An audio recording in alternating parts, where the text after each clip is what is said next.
pressure's on, got to be strong. Maintain your A game till the pressure's gone. Rise up like the sun at the break of dawn. The pressure's on, the pressure's on.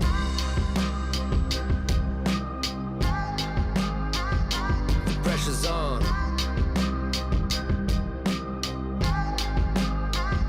The pressure's on.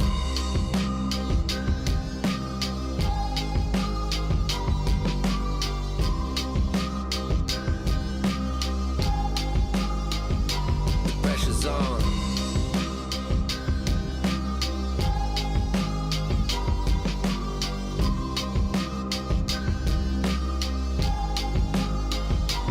Pressure's on.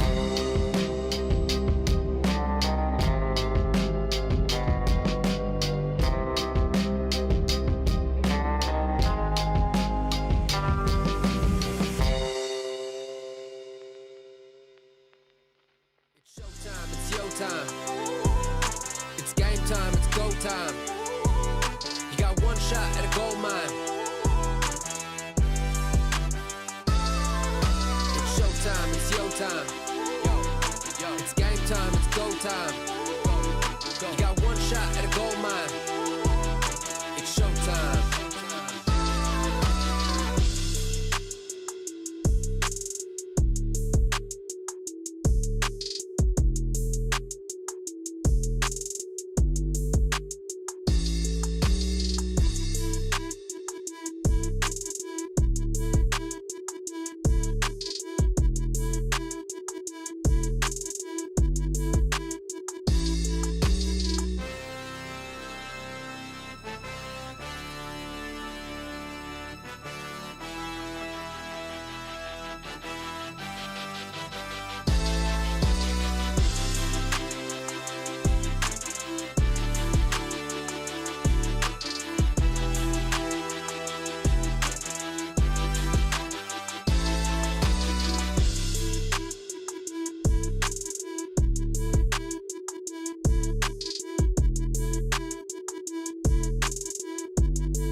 Showtime, it's your time. It's game time, it's go time. You got one shot at a gold mine. It's showtime, it's your time. It's game time, it's go time. You got one shot at a gold mine. It's showtime.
step up, we need a hero. We running out of time, we gotta find someone to set the clock back to zero.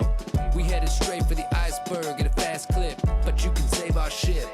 So step up, we need a hero. We running out of time, we gotta find someone to set the clock back to zero.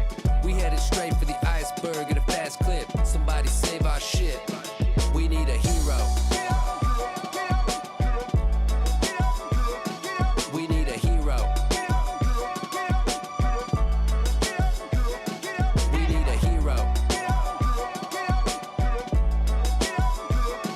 We need a hero.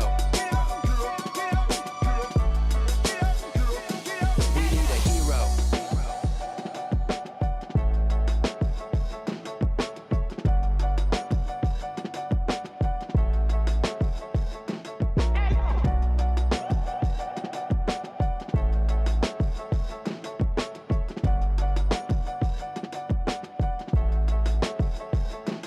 Step up, we need a hero. We running out of time, we gotta find someone to set the clock back to zero.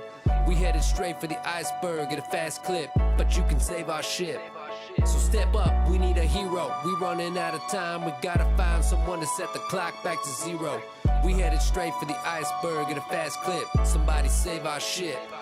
We need a hero. We need a hero. We need a hero. We need a hero. We need a hero.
Howdy, Chiefs, and welcome back to the Clash of Clans World Championship. The July monthly finals has only one more day of action ahead of us, with 6 of the best teams in the world still standing, and one which will earn a golden ticket. My name's Woody, and I'm pleased to reintroduce your casting lineup. First off with Itsu. How you doing, Itsu? I'm doing great, and I'm super excited for today because we have seen throwers, we have seen super bowlers, we have seen super witches, we have seen so many different strategies yesterday that I cannot wait to see what those teams are going to bring to the table today. We're going to give away another golden ticket.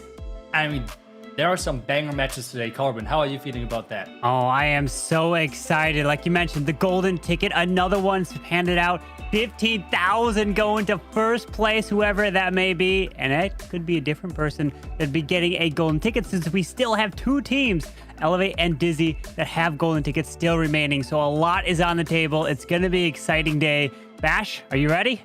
Oh, I'm ready, Carbon. It's going to be exciting. $15,000.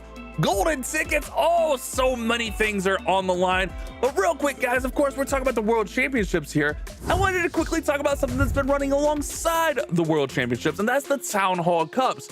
Each month, we have 3 cups at Town Hall 9, Town Hall 12, and Town Hall 15. And there's just a great way for those mid-Town Hall players to kind of get exposed to Clash of Clans esports and maybe even get seen by some of these pro teams. Our last cup is actually running right now. The Legends Cup finals are next weekend. And with this, we have a huge prize pool on the line. At Town Hall 9, we have $3,350. Town Hall 12, $5,000. And finally, at Town Hall 15, we're giving away $8,250. So some huge prizes for the Town Hall Cups next weekend.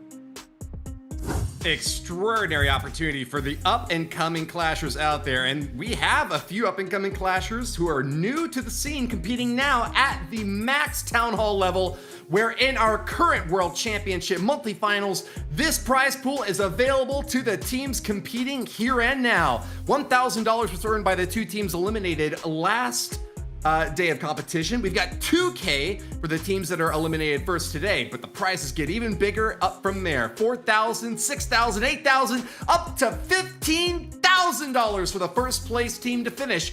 And in addition to that, a golden ticket to the Clash of Clans World Championship, where a $700,000 prize pool will be distributed to the 8 teams that make it to the top. 300 G's for the first place team to take home the crown this year. But that's not all. Let's tell our folks at home a little bit more about the teams that are competing today. Let me toss it off to Itsu to go through the bracket. That's right, because out of that prize money, how can those teams make it to that stage? Because we have already played a couple of matches yesterday, but there's still plenty of more Clash action coming today our way. With the only 2 teams in the upper bracket left, it's Elevate versus Tribe. As well, which makes this overall bracket even more interesting and intense, is the fact that Elevate already having a golden ticket. So Tribe having a solid chance of just making it to the finals, or maybe even to the lower bracket finals, and maybe already winning a golden ticket that way, because there's another team in this lineup which has already claimed a golden ticket, and that is Dizzy X Stamina. They're currently facing Millesime MG in that lower bracket. And then we have as well Navi versus only BadZ. The other lower bracket match is stacked lineup. And I mean, this is going to be a crazy day with a lot of action. And with those 2 golden ticket teams in the lineup as well, it could mess things up for some of those other teams. But as well, we have a lot of matches. Let's take a look at the predictions. Yes, let's see who we've all been picking for these matches. And I've set myself apart. I've taken Millesime in the first match. And then in match 3, I'm going Tribe Gaming, while all of you have picked the same teams. Then Bash, you went with only BadZ in match 2 over Navi. And I'm feeling like, in order to make up some ground overall in my entire predictions throughout all these qualifiers, I got to switch some things up. And I like what Chrono said about Millesime MG and their defenses from the interview yesterday, and that is what inspired me to pick them in this first match to start off today. So it's going to be an action-packed day. Remember, the golden ticket is going to be handed out, and 2 teams still have golden tickets, Elevate and Dizzy, which is absolutely insane. But Bash, how have you done overall so far this weekend? Yeah, let's take a look at our caster scores here, and well, I'm struggling a little bit. I'm not too far behind. I mean, I do have the one different pick. I can make up some ground, but all three of you guys hanging in there at 6 and 8. I mean, caster predictions looking pretty good there. I don't know, man. I'm gonna try to catch up, but GG's to you guys so far. We still have a lot of wars to be played, though. Well, we aren't the only people making predictions. You at home can join us as well at event.supercell.com /slash Clash of Clans. Yeah, there we go. It's right at the bottom of the screen. You can earn rewards of your own when you predict which teams are going to win and express your support for your favorite squads. Pick up some juicy, gobbles of gold and elixir. We've even got some hero equipment up for grabs. So that is what we hope all of you will do at home while we are up here casting these matches. And speaking of matches, the first one is ready to kick off right now. Let's send it in for Millesime MG and Dizzy X Stamina. And if you take a look at those two teams, the stats are looking so close. I mean, if you take a look at the average stars, they are completely tied. The average hit rate, the small advantage goes to Dizzy, but on the percentage, the average, we have Millesime having the advantage. So, such a close match. And Carbon, remember, one of those teams having the golden ticket team already. Yeah, one of these is Dizzy X Stamina, but one of the stats that isn't shown on here is the defensive stats. That would be kind of interesting to see how they've been holding their opponents. But let's go ahead and bring up the lineup for Millesime MG as we take a look at who we've got. And not just Drums, Mr. C, Nes4X, and Adi. And Mr. C was the MVP, I believe, of their, or wait, no. Okay, well, he was coming in. We did see some triples, right? But the one thing is Millesime MG, they need to try to set the tone down in this lower bracket. You mess up, you are eliminated. You can't afford a single mistake down here. So let's go ahead and listen to and hear in what Millesime MG had to say. Well, I'm not going to tell too much about it today, but I say, yeah, we just trained a lot on every other team's bases, and we try to optimize as much as we can our own defenses, because I think defenses can carry a whole team as much as offense can do.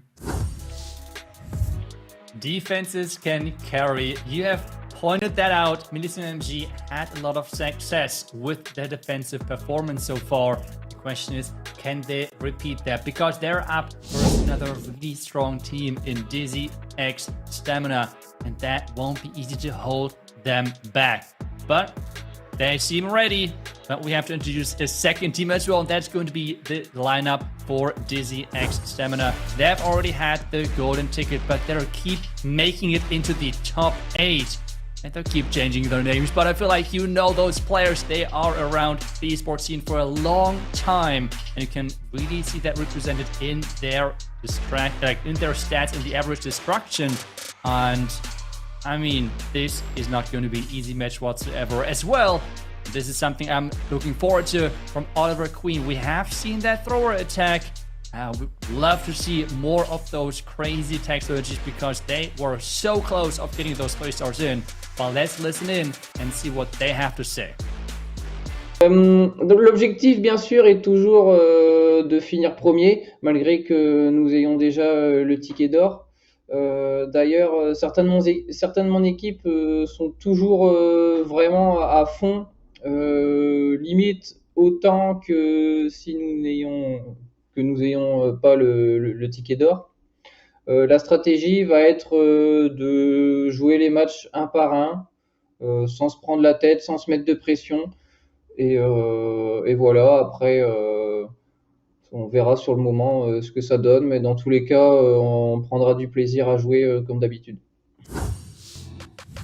And like you heard, they already do have a golden ticket, so even taking the mindset, focusing saying we don't have a golden ticket, you could try to push yourself to finish as high as possible, to be earning more of that prize money. That's what these players want to be able to do. And also, the further they make it into this, the teams they eliminate, they won't be facing in the World Finals, at least if they don't get a golden ticket from this month. But we have the prediction from the audience, from the community, and who you are all thinking is going to be winning this match. And it is 64% for Dizzy X Stanima in this prediction here. Yeah, I would say not too surprising, as Millesime is the more newcomer compared to the veterans on the other side in Dizzy X Stamina. So can they really compete? And especially it feels like, so far at least, in those lower bracket matches, we have seen plenty of lower scores. Maybe the nerfs are kicking in. Maybe, as Kronos said yesterday, we see teams adapting on the defensive side. And this would be bad news for Millesime because they've had like attack always 3 times with Root Riders and twice with air with the Dragons, which so far were their most successful approaches. The question now is, did Dizzy trap those entries? And I feel like Root Riders are trapped already most of the time. This is why I have not seen as many successful attacks with this troop over this qualifier. And well, we're going to be kicking it off here as Dizzy X Stanima is coming in with the very first attack. And can they set the tone? Can they get that 3-star to kick it off in the first match today? There's at least a minimum of 6 matches today. And there could be a possibility of a 7th if there is a bracket reset. Remember, these teams are coming from the lower bracket, meaning they will have to force a bracket reset in order to win first place.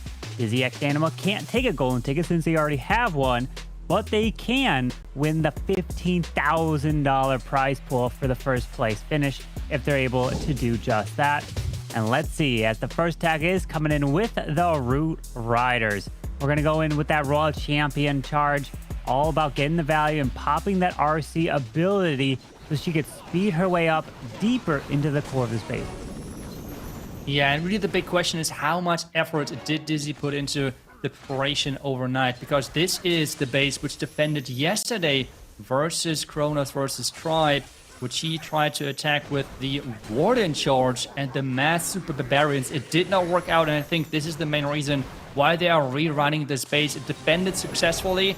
The question is it going to defend yet again versus Dizzy? So far, the Royal Champion charge looks really solid, taking down a huge part of this base already.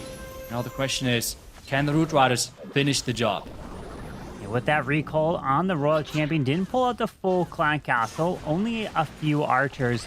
And as we have the Root Riders now down to the right, and key thing, healers onto the roof. That's what you want. You don't want those healers transferring off to anything else so the roots can continue to move in, keep pushing through these walls and allowing the rest of your army to follow suit. As the king and queen are placed at the top, the troop launcher launching these troops through, but he should be able to help set up that pathing leading towards that town hall. That is the goal, to get that pathing into that core. But for that, the king and the queen as well have to be quick to really push around those outside layers, especially take down the bomb tower eventually, because this would interrupt that outside ring of defenses and give the opportunity to push into the core. The same as we see still non-stop those barrels getting thrown into the mix of the troop launcher. There's a lot of red mines, but the boogers are taking all of them. As he continues through that, Royal Champion jumps the wall, goes for the Town Hall with even the Yeti coming out, as the healers are staying on the roots off to the left side, and that is good.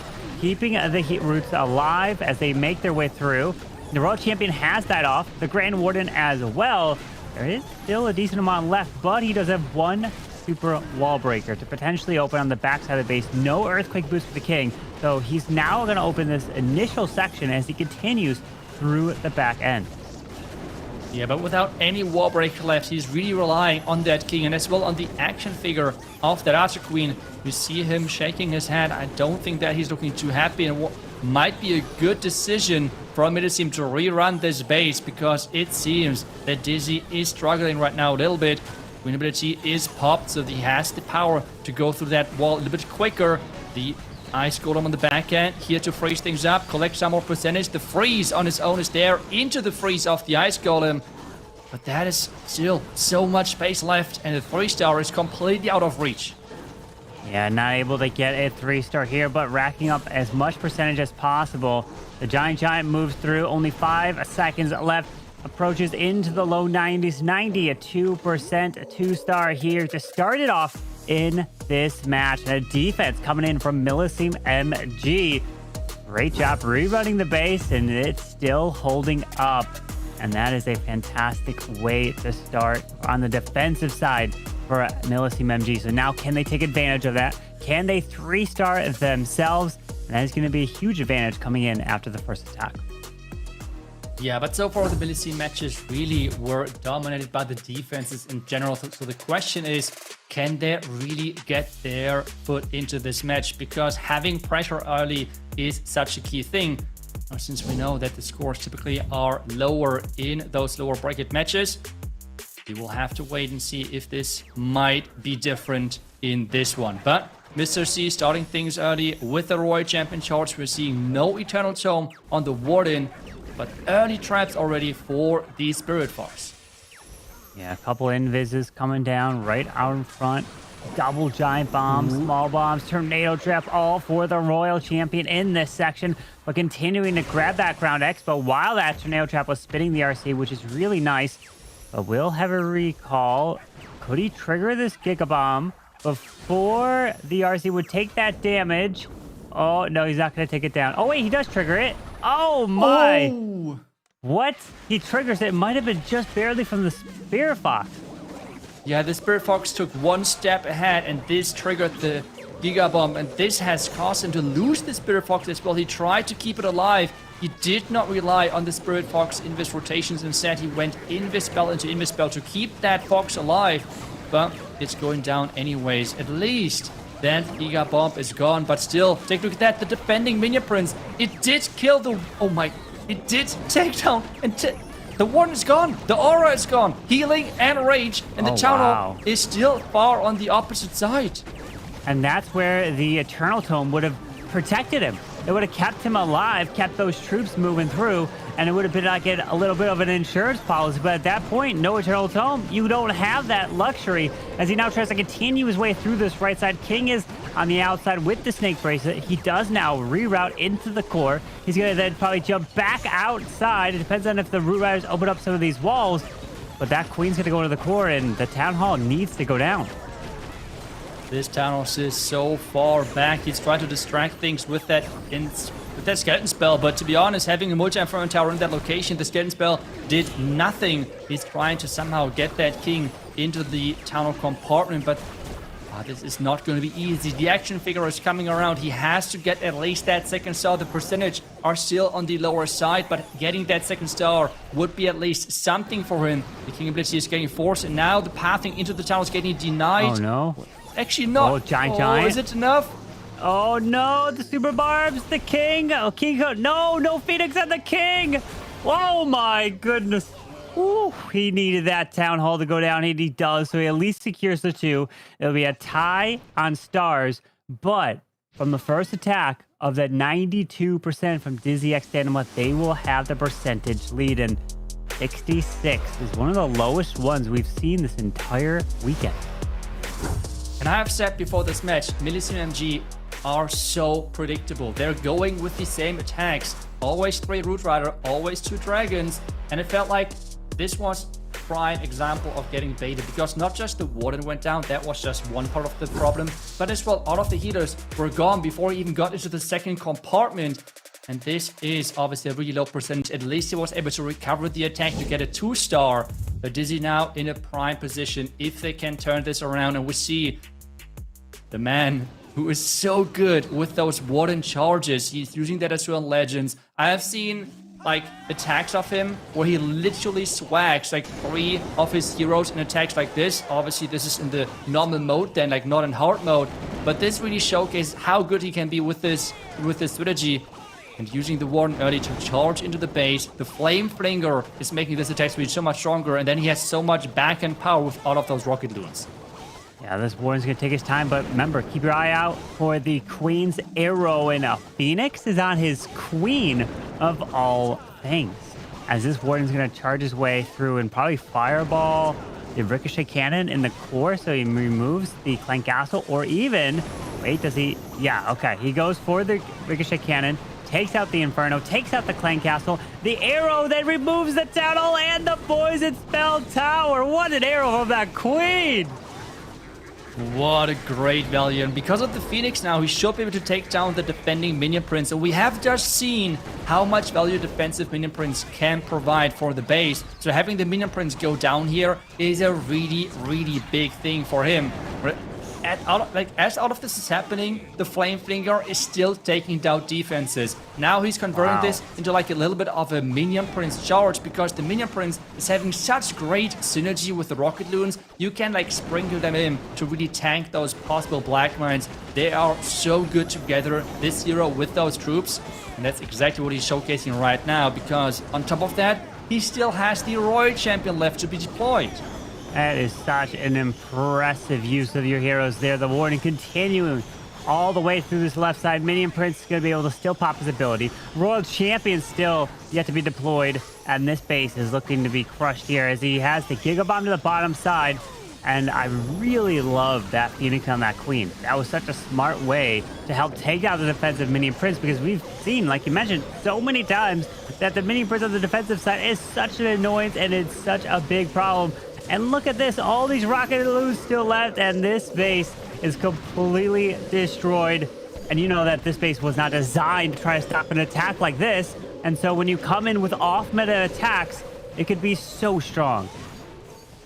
Yeah, and really, like, he is so good with those Warden charges, controlling those heroes. And I really liked that he brought in the Minion Prince. I know that the interaction is different in hard mode. This is always something you have to consider. The difference between the hard mode, what the pros are using, and as well then the regular game. And what the difference is I'm talking about is in hard mode, because of the heroes having less strength and the equipments being kept, this Minion Prince is going down to 2 Black Mines, which means it's forcing not just the ability, but the Minion Prince is most likely just going down right away.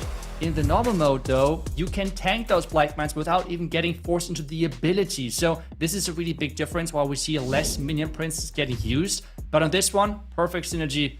But I think we should go back, because Millesime MG now really have to turn things around and somehow 3-star with their next attacks.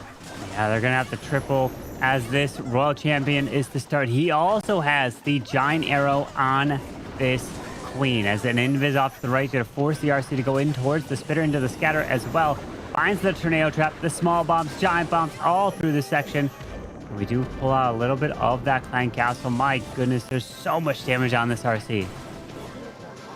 Yeah, and again, another... Oh, no, another... Maybe the Earthquake? I mean, okay, he's investing the Earthquake to get the building down, but he was relying on now the Lock Launcher to deal the damage. But let's see how good this is going to work. But again, another attack where they were running into traps, into a bait, and it really seems like that BadZ did their homework in predicting those entries. The question is now, was it good enough? And take a look at that. 2 outside Black Mines taking down Sneezy, so he cannot get any more value. BadZ is completely in the hands of Millesime MG right now.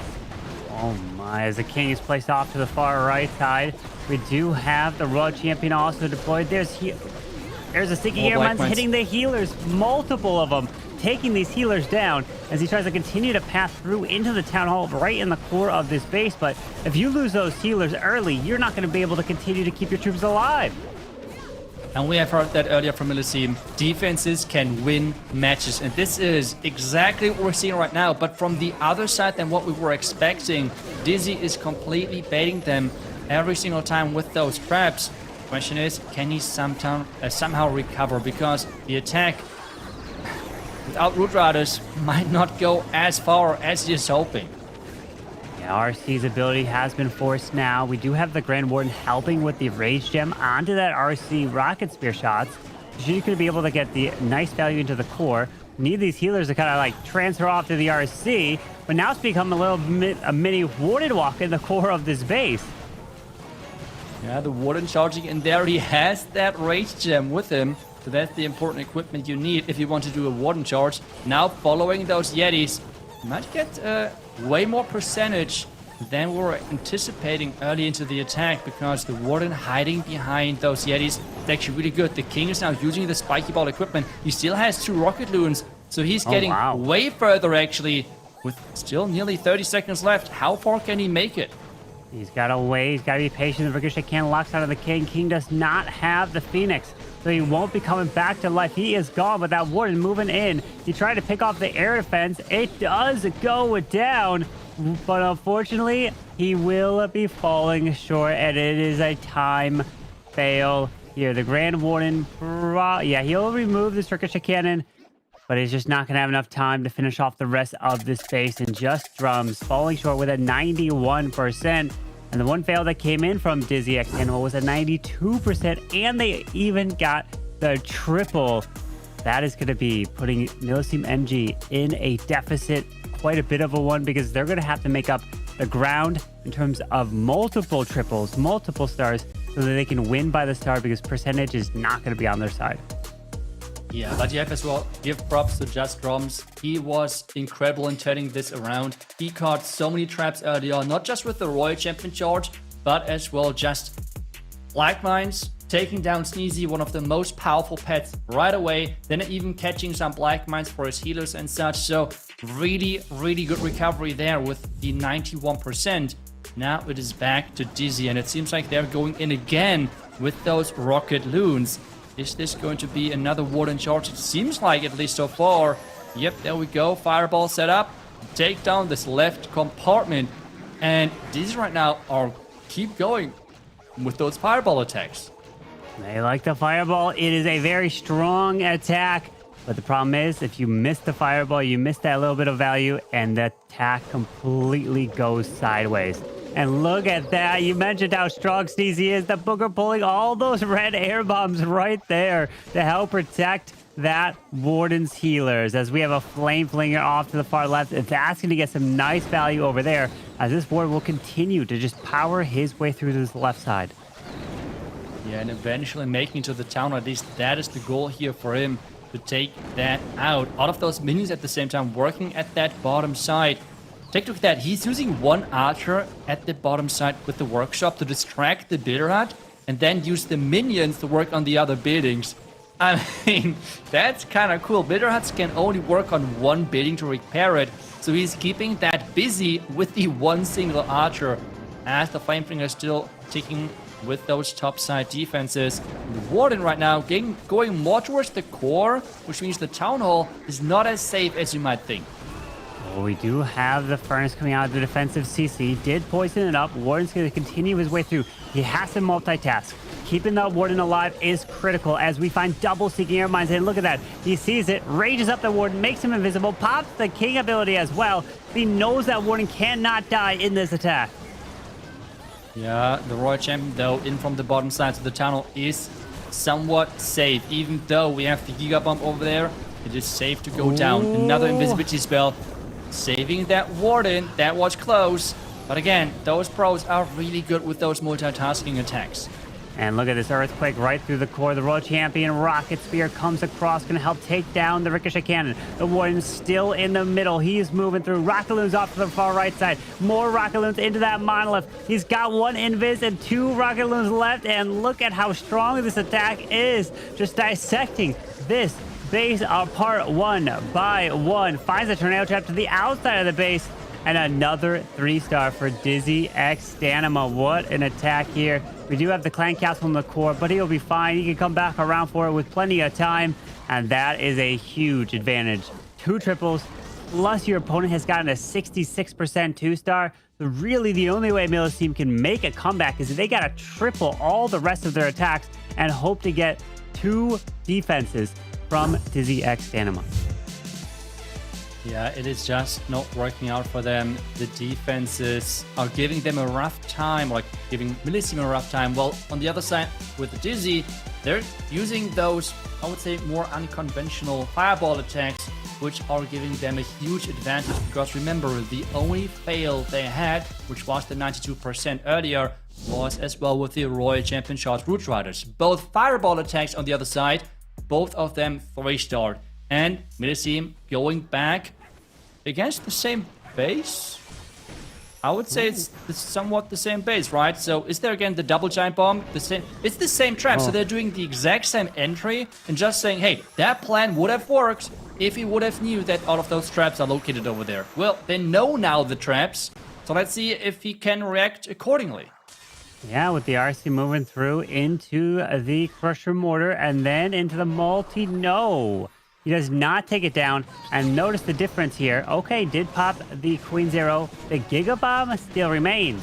And do not lose that Warden. Must be keeping him alive. Another Ice Golem coming in. Headhunter trying to deal with that Minion Prince. We know how tanky that Minion Prince is. It's so hard to take down as the Log Launcher is coming from that top side. Again, 2 Black Mans taking down 1 Teslun. They knew that it would be there. What is going on here? We see now the healers going in. Hopefully they're going to survive this time around. That would be crucial for him to have the chance. Another giant bomb popping up. Where are all of those air traps now? Is he able to avoid them? Because right now there is no more Tesluns available. He has no troop thrower whatsoever. So those loons have literally no protection. Or those healers, sorry. Yeah, but it's all about the Warden ability here. Finding Seeking Air Mines. Can he continue through as the King has passed his way into the core? Super Barbs coming to the edge off to the far right. Does have one more overgrowth. But popping the Warden's ability, which is the Healing Tome. And he still has the continuing Rage Gem. So that will always be there as long as the Warden stays alive. And then he'll be able to path his way towards the Town Hall. But when is he going to use this overgrowth? Potentially on this Monolith? Or will he wait? Yeah, he does use it on the Monolith. RC did take quite a bit of damage, but the Spirit Fox is actually still alive there. Spirit Fox is alive. That is the big difference maker, which means the Royal Team has more safety on the back end. Now using that Rocket Spear to stay safe. And they said they are believing in the plan. The only thing at the beginning was really the traps, and they have lost the Warden. Can they turn this now into a 3-star? Because the the defenses are waking up. The healers are gone though. So I'm not sure if he has enough power. He at least has more of the troops remaining than before from the previous attack, but the King's Spiky Ball needs to come in clutch. The Royal Champion does not take out that Ricochet Cannon, and we know how deadly a Ricochet Cannon can be, and this base holding up yet again. Not dropping those balloons, losing that Sneezy right away, a huge problem. He'll be able to pop it now, skips across to get some extra damage, but it is fallen short right here. The first attack, or just Drum's attack, was at 91%. And all this is just a few percentage more at a 95 right there. And unfortunate for Millesime MG, that is now 3 2-stars for them. While Dizzy X Cinema have 2 triples already. And that is looking like Dizzy X Cinema's in the driver's seat. Yeah, they are looking really good, and they can be really happy with the choice of bases they have made, because this base is giving Millesime right now a really tough time. Defending now twice, surprisingly, with the exact same opening. Both of those attacks were above 90%, but none of them got the 3-star done. We have now the next attacker for Dizzy, just Drums, now on the defensive side of Millesime. And are we going to witness another fireball attack, or what are we going to see right here from Dizzy? Is it going to be a Royal Champion Charge Root Rider, or maybe a Dragon attack? I guess we'll find out in just a second. Well, you know, he's loved to push in Legends League, which you could bring those roots or those dragons, which we see a lot of, or we'll be seeing that fireball, which has been the 1 to 3-star. The Warden Walk into the fireball and the Rocket Loons, and it is gonna be, I see Knee Dragon. I don't know what's behind the hero abilities here. And we see 4 healers as this RC is going to be charging her way on through. And okay, it is the Root Riders in this attack. It is the Root Riders indeed, and it's again a base which we have already seen yesterday. So the question really is, did they do their homework? Did they check out those bases which Millesime used yesterday? You see now the Electro Dragon. Can he get the chains in? That's the question. Can he? No, the skeletons. Oh, no, they no. tanked the Electro Dragon. Yeah, that is I so saw it. unfortunate. Oh, wow. I saw the Skellies running through, and I was like, wait a second. Those chains are going to hit the Skellies. They're going to completely mess it up. And that's exactly what happened. But the Warden with the Queen are now down to move their way towards the multi to that right side. Did trigger that Giga Bomb, so doesn't have to worry about that. But he will have to deal with the Clan Castle as he's making his approach. You have a lot of openings, a gap around that Town Hall, so it looks like the troops possibly be running around. But out comes the furnace, the ice golem from the clan castle. Where is the poison? He doesn't have one as he pops that warden ability, now making his way towards that monolith. Yeah, but the Root Riders all went to the outside. They're now back on track, but nothing has opened really the core except at the bottom side. And this is where all of the damage is located, as well the defending king jumping in there on the tunnel. So he has to go down. The 1-star would be one of the only options for Millesime to come back in this matchup.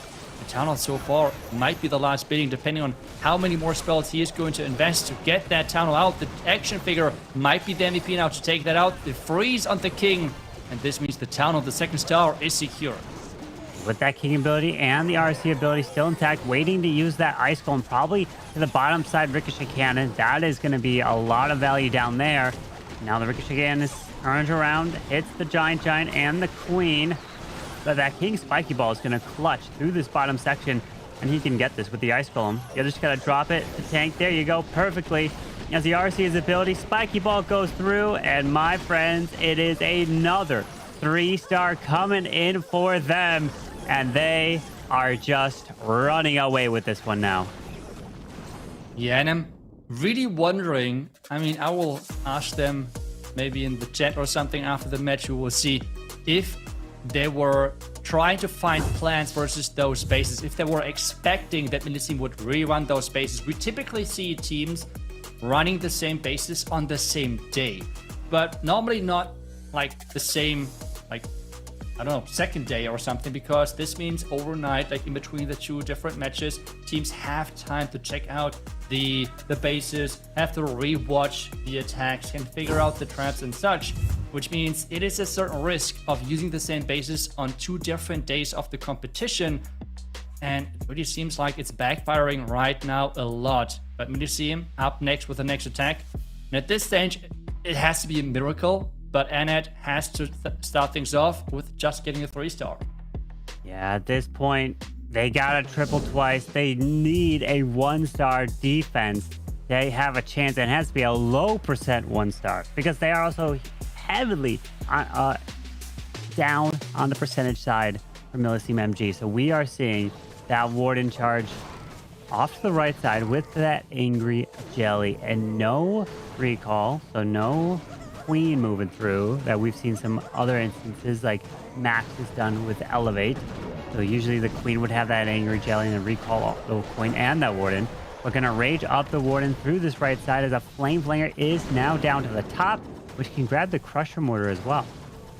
Yeah, and this is for sure something we're seeing more and more players using that siege machine to get value from exposed defenses, because the expos are not really placed anymore in a way where they're covering versus this siege, because it was not used in a long time. So, well, that's kind of the change in the meta here. Now the fireball into the core, and there we go, fireball getting great value. That was a fantastic fireball right there. His roots are now down. Miles unfortunately locks onto the Grand Warden. Does he do anything about it with the freeze? He does, just barely. And no, the Warden goes down, and you can't afford that. You can see how the reactions for the defensive side, they're happy. They like that, because without the Warden's Rage Gem, no benefit on the roots, no benefit on the healers, and no benefit on your heroes as they continue to try to help assist. Oh, what an unfortunate match for Millesime. Nothing is really going their way. We have an incredible fireball, but the warden going down right after is really causing the attack to slow down. He's trying to really make sure that everything is staying alive. He still has 3 other hero abilities left, and maybe, just maybe because of the strength of that fireball, he might be able to recover depending on where those heroes are going next. When does he use the fire or the freeze and the invis? Definitely invis, maybe probably for the Royal Champion, help protect her. He pops the RC ability. She goes invisible from that Spirit Fox, reaching over to grab the geared up cannon. We have the Tornado Trap getting activated. Queen still has her ability. King's got his ability. Hang on here. There's still hope.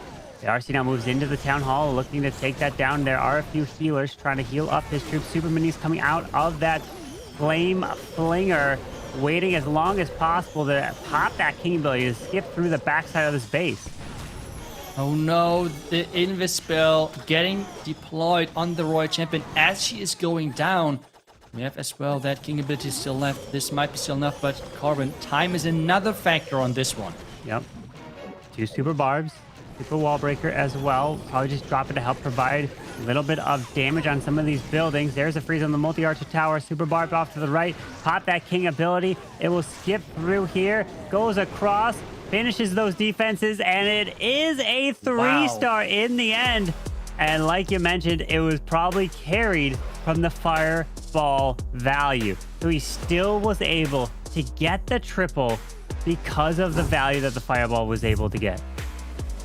Yeah, I mean, that has to be one of the most valuable fireballs which we have seen all weekend long. Getting the 2 fire spitters, getting the clan cast, I think it was a spell tower as well, an inferno tower as well, so much value. And as we're clearing out the entire core, which in itself is already a lot of value because this means possible traps located in there are not getting triggered. But now we're back to Dizzy and we have Oliver Queen going in here, alias Musk. What is he using with this one? We're back to throwers. I love it. I love it. Okay, what are you cooking here for us? What is the plan looking like? Well, it's a fireball throwers, and we've seen the strategy of the throwers from yesterday. The goal of the throwers was just to walk around the edge of the base, never to go into the middle, because the throwers, they can reach far, right? They can throw pretty far distance. You don't need to get them into the middle. Just walk them around the base, and then you send your other heroes into the core. Let's see as Invis launches, hits the sweeper that take out the spitter, the multi, and the poison spell a tower.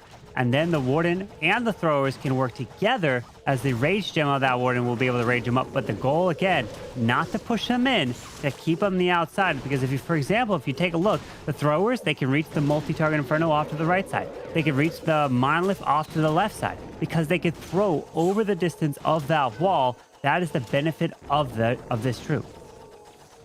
Yeah, and I think it's still interesting, though, that they're not going with the same plan versus the same base, because this is the base which we have just seen taken down from Mammoth. But, well, what is now the different attack looking like? Can he get the 3-star as well with this attack? Because on the previous attack, we have seen the Electro Dragon getting distracted by the skeletons, you might remember, but they have turned this base around 90 degrees. So this is what it might look a bit different, but still, not fooling me. It's the same base right there with this topside compartment. But throwers are now getting actually pushed into the base, so it's different to what we have seen yesterday. And it more looks like a regular smash attack where we have the queen with the siege barracks funneling the outside. We have the throwers now pushing into the core. And as well, we have the king probably getting pushed in there as well. Or is he deciding against that? Well, the queen is taking her time to the outside, so we got to keep our eye on these throwers and the value that they can get. Because you don't want to find too many traps, and if you lose it, this attack is completely over. But those throwers has the healers on them, pushing through this monolith. King is off to the far left side. We still have a heal spell. This heal spell could be used for the healers potentially in the core if he finds a bunch of red air bombs through there, because you do not want to lose those healers. And there we go. We got a heal spell down, I think mainly to help these healers just in case if there's red air bombs here, but also the assistance of the heal for these throwers. Moving right through the core as a king pops that ability with the earthquake boot. Yeah, nice invis, keeps the core alive. The warden trying his best to stay on top of the throwers, because remember, they have a similar range, so they can get healed both together. We now see the ice ball getting invested, which means they're taking a ton of less damage, but the warden's still going down. Can he recover this and can go the distance? Royal Champion ability. We have the rocket spear getting activated, but the freeze has to be invested. But the time is not in his favor. It's running away. No, and this is one of the problems that we've seen with Warden Fireball value, where if you send the troops, the heroes, with that Fireball, with that Warden later in the attack, it will time fail.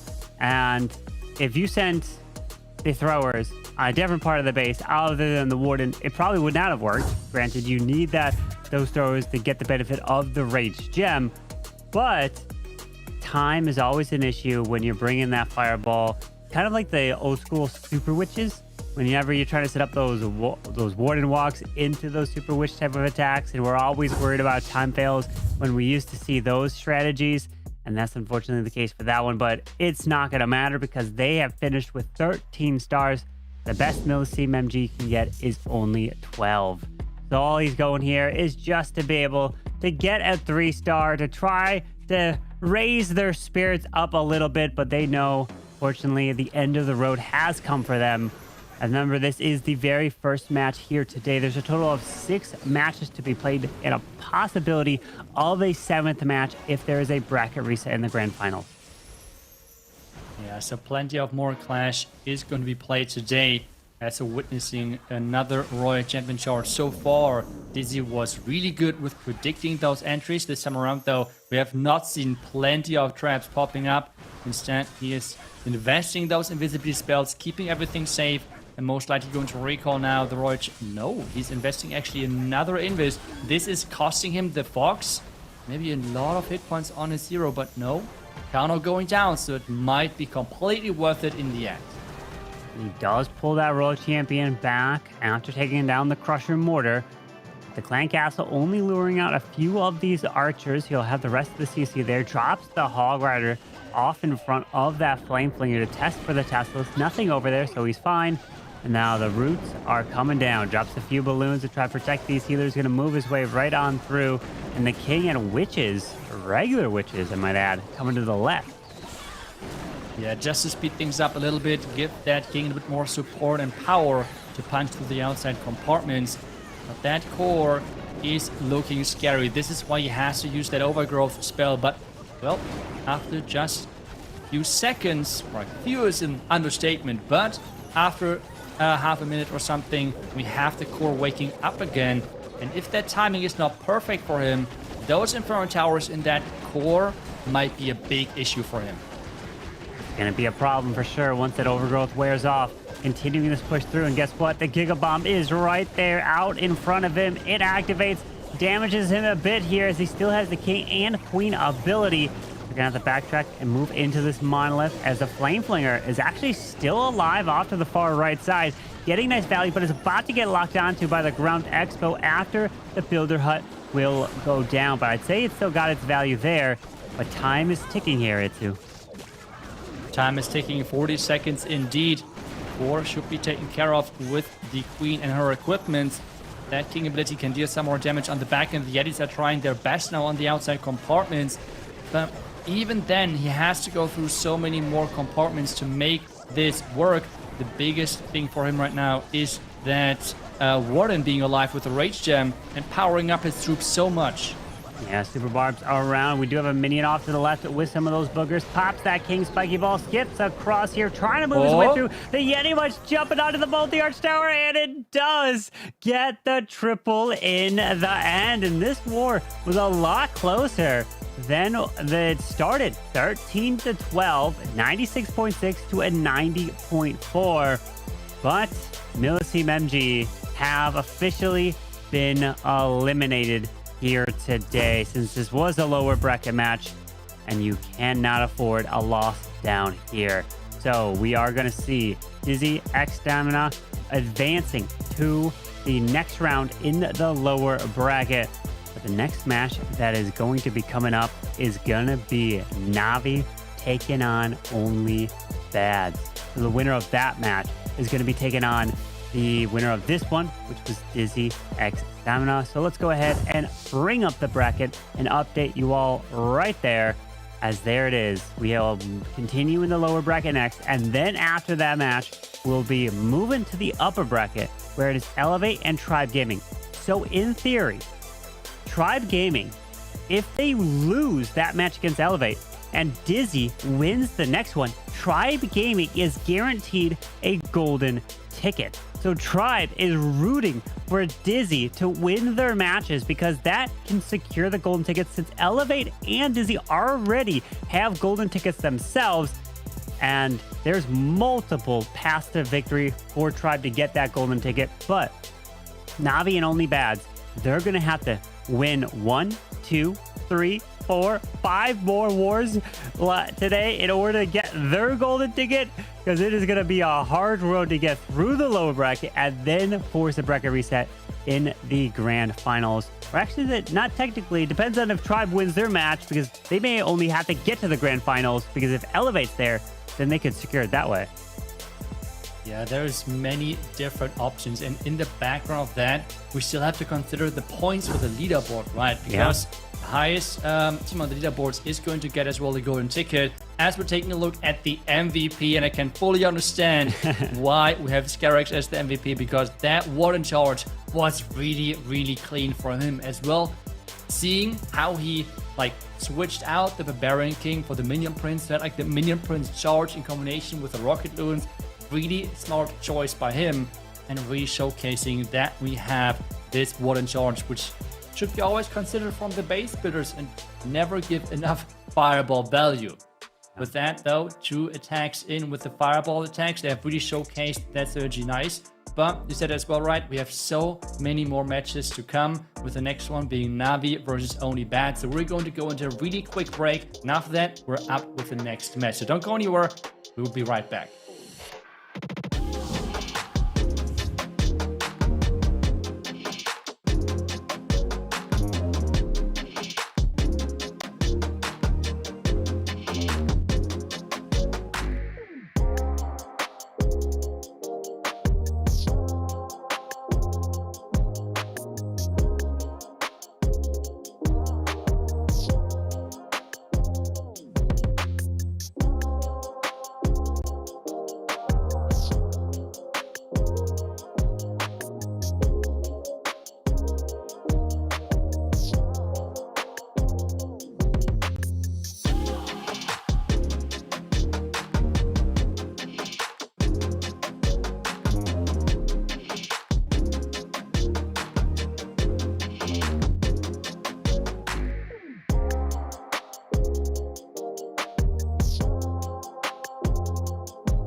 And welcome back as we are getting ready for the next match here today. And let me welcome Clash Bashing back from here. And we saw an impressive performance from that last match. What was your thoughts? It was a really, really fun match to see, to witness, but it's Dizzy getting that victory. And realistically, like if you're Tribe, you don't mind those Dizzy victories. Well, let's move forward into our next matchup as we have Navi going up against only BadZ. This is a pretty important matchup for both of these squads. Obviously, it's an elimination matchup, but Navi trying to scratch their way up on the points leaderboard. Only BadZ, I mean, they're trying to get some points and try to earn that golden ticket themselves. We've seen Navi so many times. Gaku, Klaus, Yada, Kazuma, and Stars. We know them. We've seen them. They are all here. They're all in, ready to go. But we have a short statement from Navi. もう7月のマンスリーファイナルっていうことで、もう残り2回しか残ってないので、もう今回で本当に全力を出し切る気持ちでプレイしていきたいと思ってます。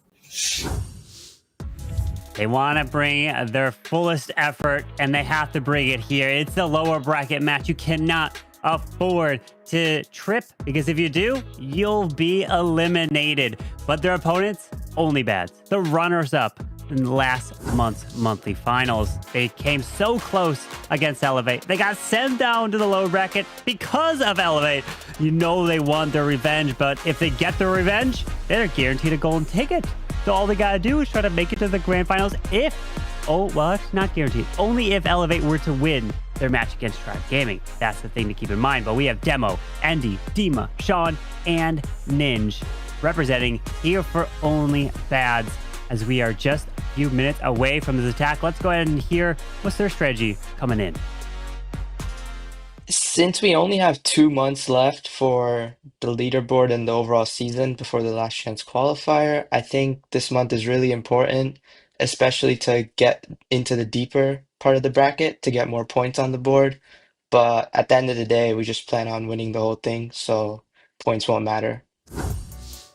Love that confidence. We're just going to win the whole thing. But I mean, he did bring up a very good point there. And these points are starting to become a bigger and bigger factor as each of these qualifiers go on. We're running out of qualifiers, Carbon. So if you don't get a golden ticket soon, that points leaderboard is going to be a factor. We're giving away a golden ticket in there. Plus, that's going to be our last chance qualifier. So every single point, the further you can make it in the tournament, is also important, and only BadZ and Navi are definitely hoping to get as many points, if not a golden ticket, this month. As we get further through this bracket, we will update you guys on the points leaderboard, and we'll be able to bring it up at one point, but it's something to keep in mind. Teams that are not here, for example, like Vatic Esports, they're high up on the leaderboard. They possibly could be rooting for Tribe to get a golden ticket, because if they do, then that can help them try to edge out getting at first place in that leaderboard. So there's so many scenarios and different teams want each other to win in that case. But let's take a look at the prediction. 77% of you all at home are picking Navi. I mean, of course, we're expecting Navi is a fan favorite of all of you, but only BadZ, they were there in the grand finals last month, runners up. They're looking to be able to make it back there to try to get that golden ticket. And just like what Ninja said, they don't care about the points if they ever get that golden ticket. Yeah, I mean, that's the big factor there. But guys, make sure you guys get your predictions in over at the event site, event.supercell.com/Clash of Clans. And you can follow along with the predictions, see if you're right, better than us, worse than us. But more importantly, you'll get those awesome rewards as we set up the stage here for Only BadZ versus Navi. And it looks like Only BadZ will be leading us off with Sean, who's been a little bit on fire here lately, Carbon. He's been coming out of that lead spot with lots of 3 stars. And that's what they need. They need those 3 stars. But we saw from the previous match of Dizzy, Fireball, Rocket Loons were doing really well, bringing those 3 stars. Are we going to see anything like that here? No. It's going to be the Roots, but it's going to be the different approach of the Queen Angry Jelly. Get ready for a Grand Warden, also deployed with that Queen, and then you can pull all of that back after the Queen gets that value. Yeah, it's almost like a safer RC charge. You're going to commit the Queen and the Warden in there and just let them go to work and get that funnel that you would get out with your Royal Champion. But instead, you're able to pull them back with that recall spell and then redeploy them with the Root Riders. Does commit an invisibility here so that they're not taking too much damage. And remember, with that Angry Jelly, it's going to allow the Queen to target only defenses for that first 35 seconds. So it's a big thing right there as he already recalls them and gets everything set up to get the Roots going right in towards this Town Hall. As they continue through, I really love the use of that recall to pull that Queen and Warden back. Overgrowth onto the Town Hall there, which is also clipping the Monolith as he makes his way through with these Roots to the bottom side into the multi-giant bombs pop, and Seeking Air Mines hitting the balloons and not the healers. That's the key for the Queen. She is now pathing her way to a little bit to the left. She's going to get distracted on the Ice Golems, and then she will go for the Town Hall after she clears these Ice Golems. Yeah, timing was pretty good there, but it actually wakes up right now, so has committed the other Overgrowth there to the Ricochet Cannon. That way that Queen just doesn't take too much damage. She's kind of on an island all alone right there. Ooh, Sneezy taking some shots, but the Warden ability to go ahead and protect. Those were red air bombs, so wouldn't be as impactful, but they were definitely still dealing out some damage. Queen on the Town Hall now, that's looking like it should go down and need those Roots. And yeah, they take that left turn right into the base. And now this should allow the Queen to try to catch up to him. Oh, with that Overgrowth wearing off though, I don't know. She's gonna take a lot of damage. There goes ability. Yeah, that Queen is forced to ability there through the Ricochet Cannon, but she'll be able to move to the Monolith next. The defensive Minion Prince is a problem up there, but he drops the Skeleton spell, trying to provide the distraction as the Overgrowth will wear off. Air Skelly's popping, but look, the Sneezy is still alive here in this attack.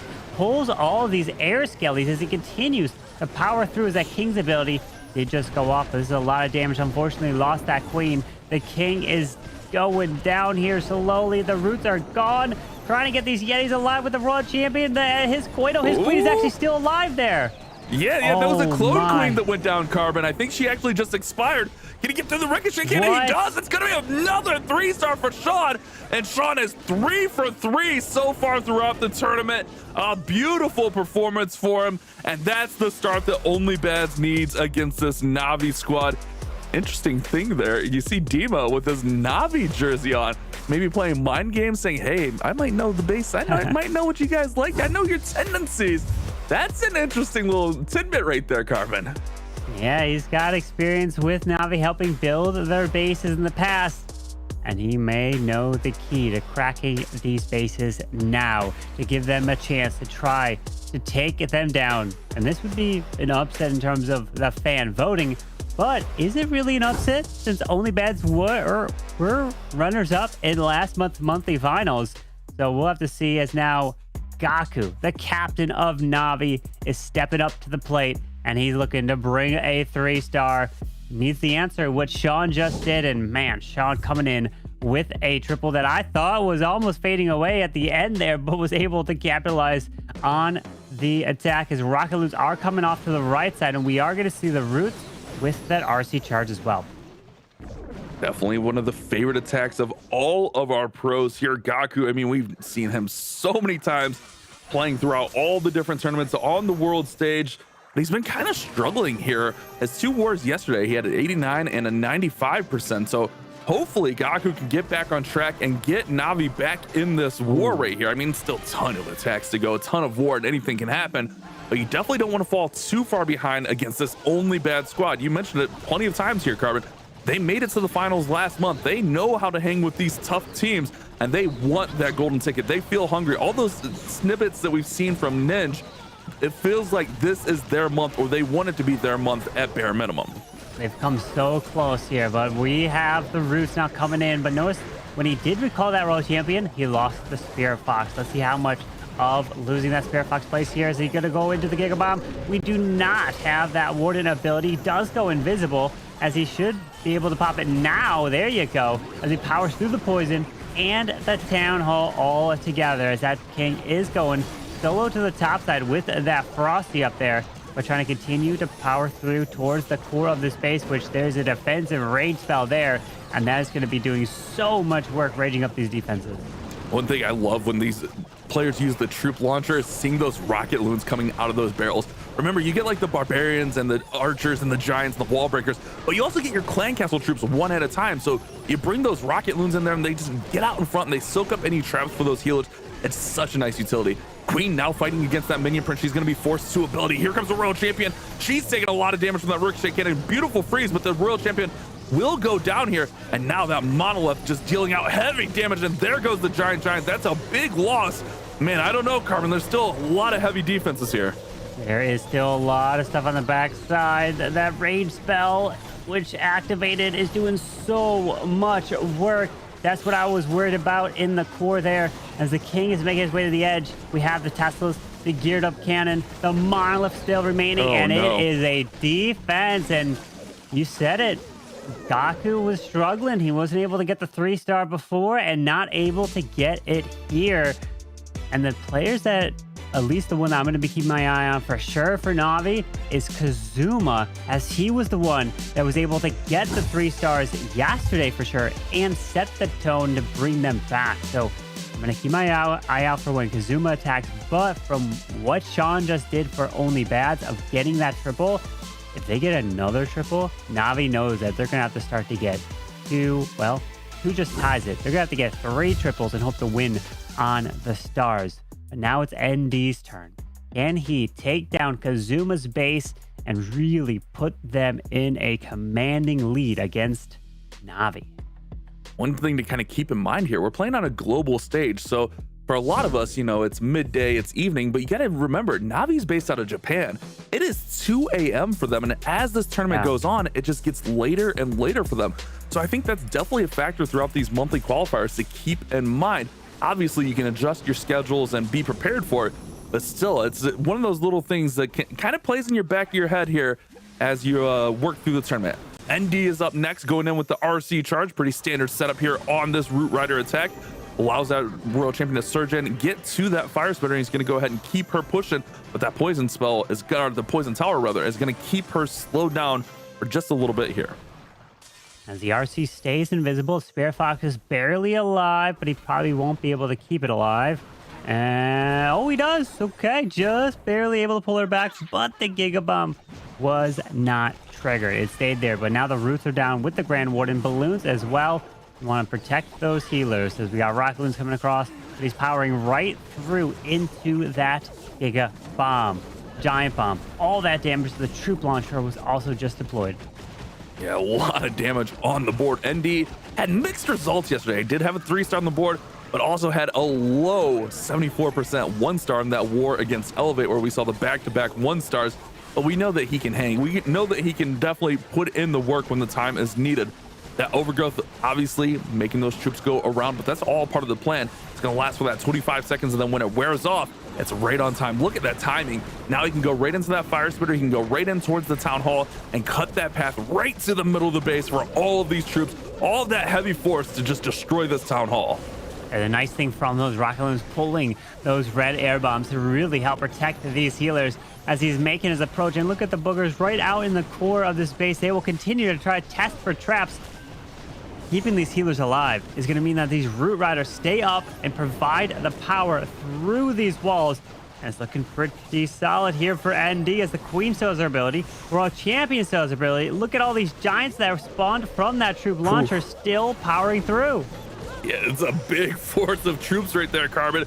Still so many roots going. There goes Royal Champion throwing those rocket spears in there. Queen does go to ability. Did Queen get taken out right there? Yeah. Yep. Oh, okay. But she does get the giant on the board at least. I mean, he can put up some crazy damage and some nice tanking that ricochet cannon. As long as this Royal Champion stays up and she's at full health, I mean, that's a lot of force there behind. Losing the Queen, obviously not a great thing. Oh, I didn't even realize King is in there too. He's got so much force here, Carbon. And now Warden providing the Rage Gem, really benefiting that Royal Champion moving his way through. And ND gets another triple here for only BadZ and Navi. They are in a position where they have to take all the risks. You have to go for all the 3 stars, and instead of maybe bringing that Root Riders, which has been falling short, you bring that Fireball, which is riskier to go into a Rocket Loon type of attack. You get a lot of value, but if you miss the Fireball, you know the attack is over. ND getting on the board the way he likes to there.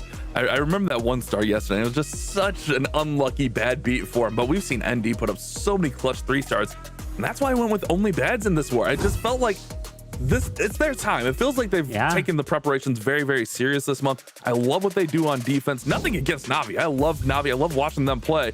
But it just feels like only BadZ, like they just have the right demeanor, the right attitude this month to try to make that golden ticket run.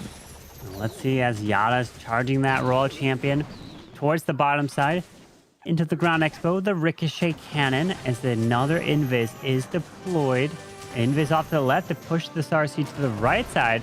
Does lure out 2 of the Ice Golems. There's probably a Furnace that is there. There you go. There's a poison. Very nice poison there. Pulls back the RC and the Spear Fox together. Does have a clone spell in here. That'll be interesting to see. Carbon, what do you think he could use the clone for? Obviously, you can use it in a lot of different spots. Maybe something out of the clan castle getting cloned up? Nah, he's got to clone up the clone queen so you can have double the clone queens, right? And imagine if you could do that. That would be wild. 6 queens on the board. Do it. But clone. Oh my. He does have a battle blimp selected, so maybe he goes clone Yeti here. Yeah. Lent is going across. Remember, you're going to pop that Warden ability. Oh, Sticky Airmine pops the ability. Remember, with the rework of that Grand Warden, anything that leaves the circle will no longer be protected. He is indeed going with the Clone Yeti from the Battle Blimp, taking out the core, including the Town Hall, and then the Yetis are jumping in to grab the Monolith, the Multi, and everything through there. Great pickup on that clone spell. It's a heavy commitment. You're using 5 of your spell space with the clone and the rage, but man, that definitely felt worth it with the Monolith and those multis going down. But now he's got to keep this pack tight at the top so they can keep all the healing together here. Still does have a few Root Riders in there. Don't really see too many Valkyries, if any Valkyries at all.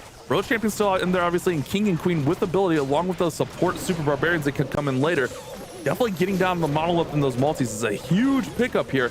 It's really just going to be these merged defenses and the Fire Spitters at the back. But keep an eye on that King, man. He's always waiting to stop up an attack. Yeah, the Royal Champion pairing her Rocket Spear shots in, taking out one of the Spitters. But it's not the ideal Spitter because it was pointing in the opposite direction that his heroes were approaching from. So the Royal Champ goes down to the Defensive King. The Warden decides to now move off to the heroes, but the Defensive King says, "Hello, Warden, I'm taking you down." But the King and Queen both have their abilities, and I'm thinking it might be fine. He can sneak the Super Barbs in from the top side to go into that Poison Spell Tower over there. Yeah, definitely can. Still 2 of them remaining. Still has King with Spiky Ball. There goes the Spiky Ball. Popping, bouncing all around. Queen's able to reach the Fire Spitter. And yeah, this one's going to be a 3-star for Yada. Great patience on the abilities there. Dealt with that enemy King perfectly with the Clone Queens and the Giant. And then his King Spiky Ball bounces in there and destroys all the buildings right on time. and they're still alive in this one as we see the score 6-5 after Yada's attack. As long as only BadZ continues to get above an 86%, then they will stay in the lead. That's if Na'Vi were to get another triple, because that's what they have to do. Gaku with the 86% 2-star, while only BadZ have 2 triples. They went 2 for 2 to start off this match, and of course they're looking just to continue. If they were to continue to get 3 more triples, Na'Vi can't do anything. They could not make a comeback at that point, because that would be 50 stars. But we know that is pretty unlikely to be coming in. It's happened, granted, but it's not a scenario that we really foresee, as at least probably one attack may fall short. We're seeing here Demo with the dragon approach. Don't see as many dragons nowadays as the roots, but we're seeing the Dark Crown being selected for the minion prince. That Royal Champion is going to charge her way straight on through towards this bottom section. Invis to push the RC to the Town Hall to be able to help take that down. Remember that Dark Crown is a really unique hero equipment. The more of your units that get taken out, the more housing space that goes down, basically the stronger your minion prince gets, and he can really solo some defenses and get some big chunks of the base. But it's kind of what Itsu was talking about yesterday. You do lose some of the protection from stuff like the henchmen. You get those henchmen out in front where you get the seeking airmines. Oh my goodness, he's picking up so much value. It's kind of one of those little fun trade-offs here, but we see it time and time again with these dragon attacks that the Dark Crown is the big pickup. Man, he is just working through here, gunning this base. What? He's going to get both sweepers, go for the monolith, though he's out of gas, but man, look at that line of destruction from that Royal Champion. You get that value, and this base is absolutely destroyed. And including this value, not even thinking about the clan castle was removed. He doesn't have to worry about a CC now on an approach. He has an ice block to use for a lava hound that's going to get out in front of these dragons to help provide the tanking. But the king is moving to the bottom side. No queen is attacked, but with no sweepers to worry about, no clan castle to worry about, with the infernos also gone, man, this is looking really good here for Demo.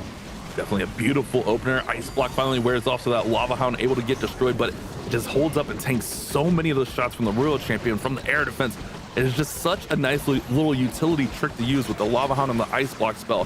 Now that king working down on the bottom side, dragons on the top side. He kind of split the base in two here. And look at that minion prince starting to get raised up as the dragons fall, the snakes fall, all those little units get taken out. That minion prince just beefs up, hulks up, and gets stronger and stronger throughout the attack. Yeah, the minion prince still has his dark orb. He could be able to launch it right now, right through that monolith and the poison spell tower. Few dragons up top. Minion prince is working onto the monolith and taking it down. And this is a 3-star. Furnace coming in with the furnace mice jumping, taking out that geared up cannon. And it was the dark orb that really slowed it down. And Demo getting a 3-star, going 3 for 3. And they are loving it.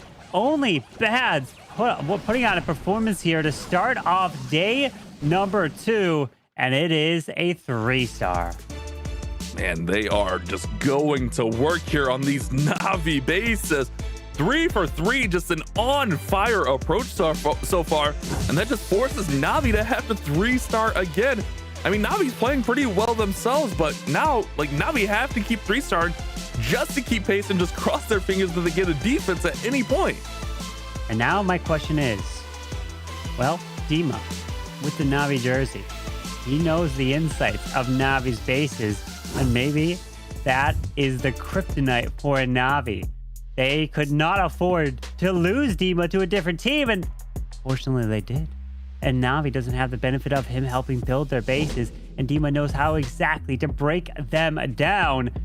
We have now Klaus coming in with the Royal Champion. No, not a heavy Royal Champion charge, because there's only a couple invises. The one fireball right away onto that air defense to remove the clan castle, and then it's a fireball into Root Riders.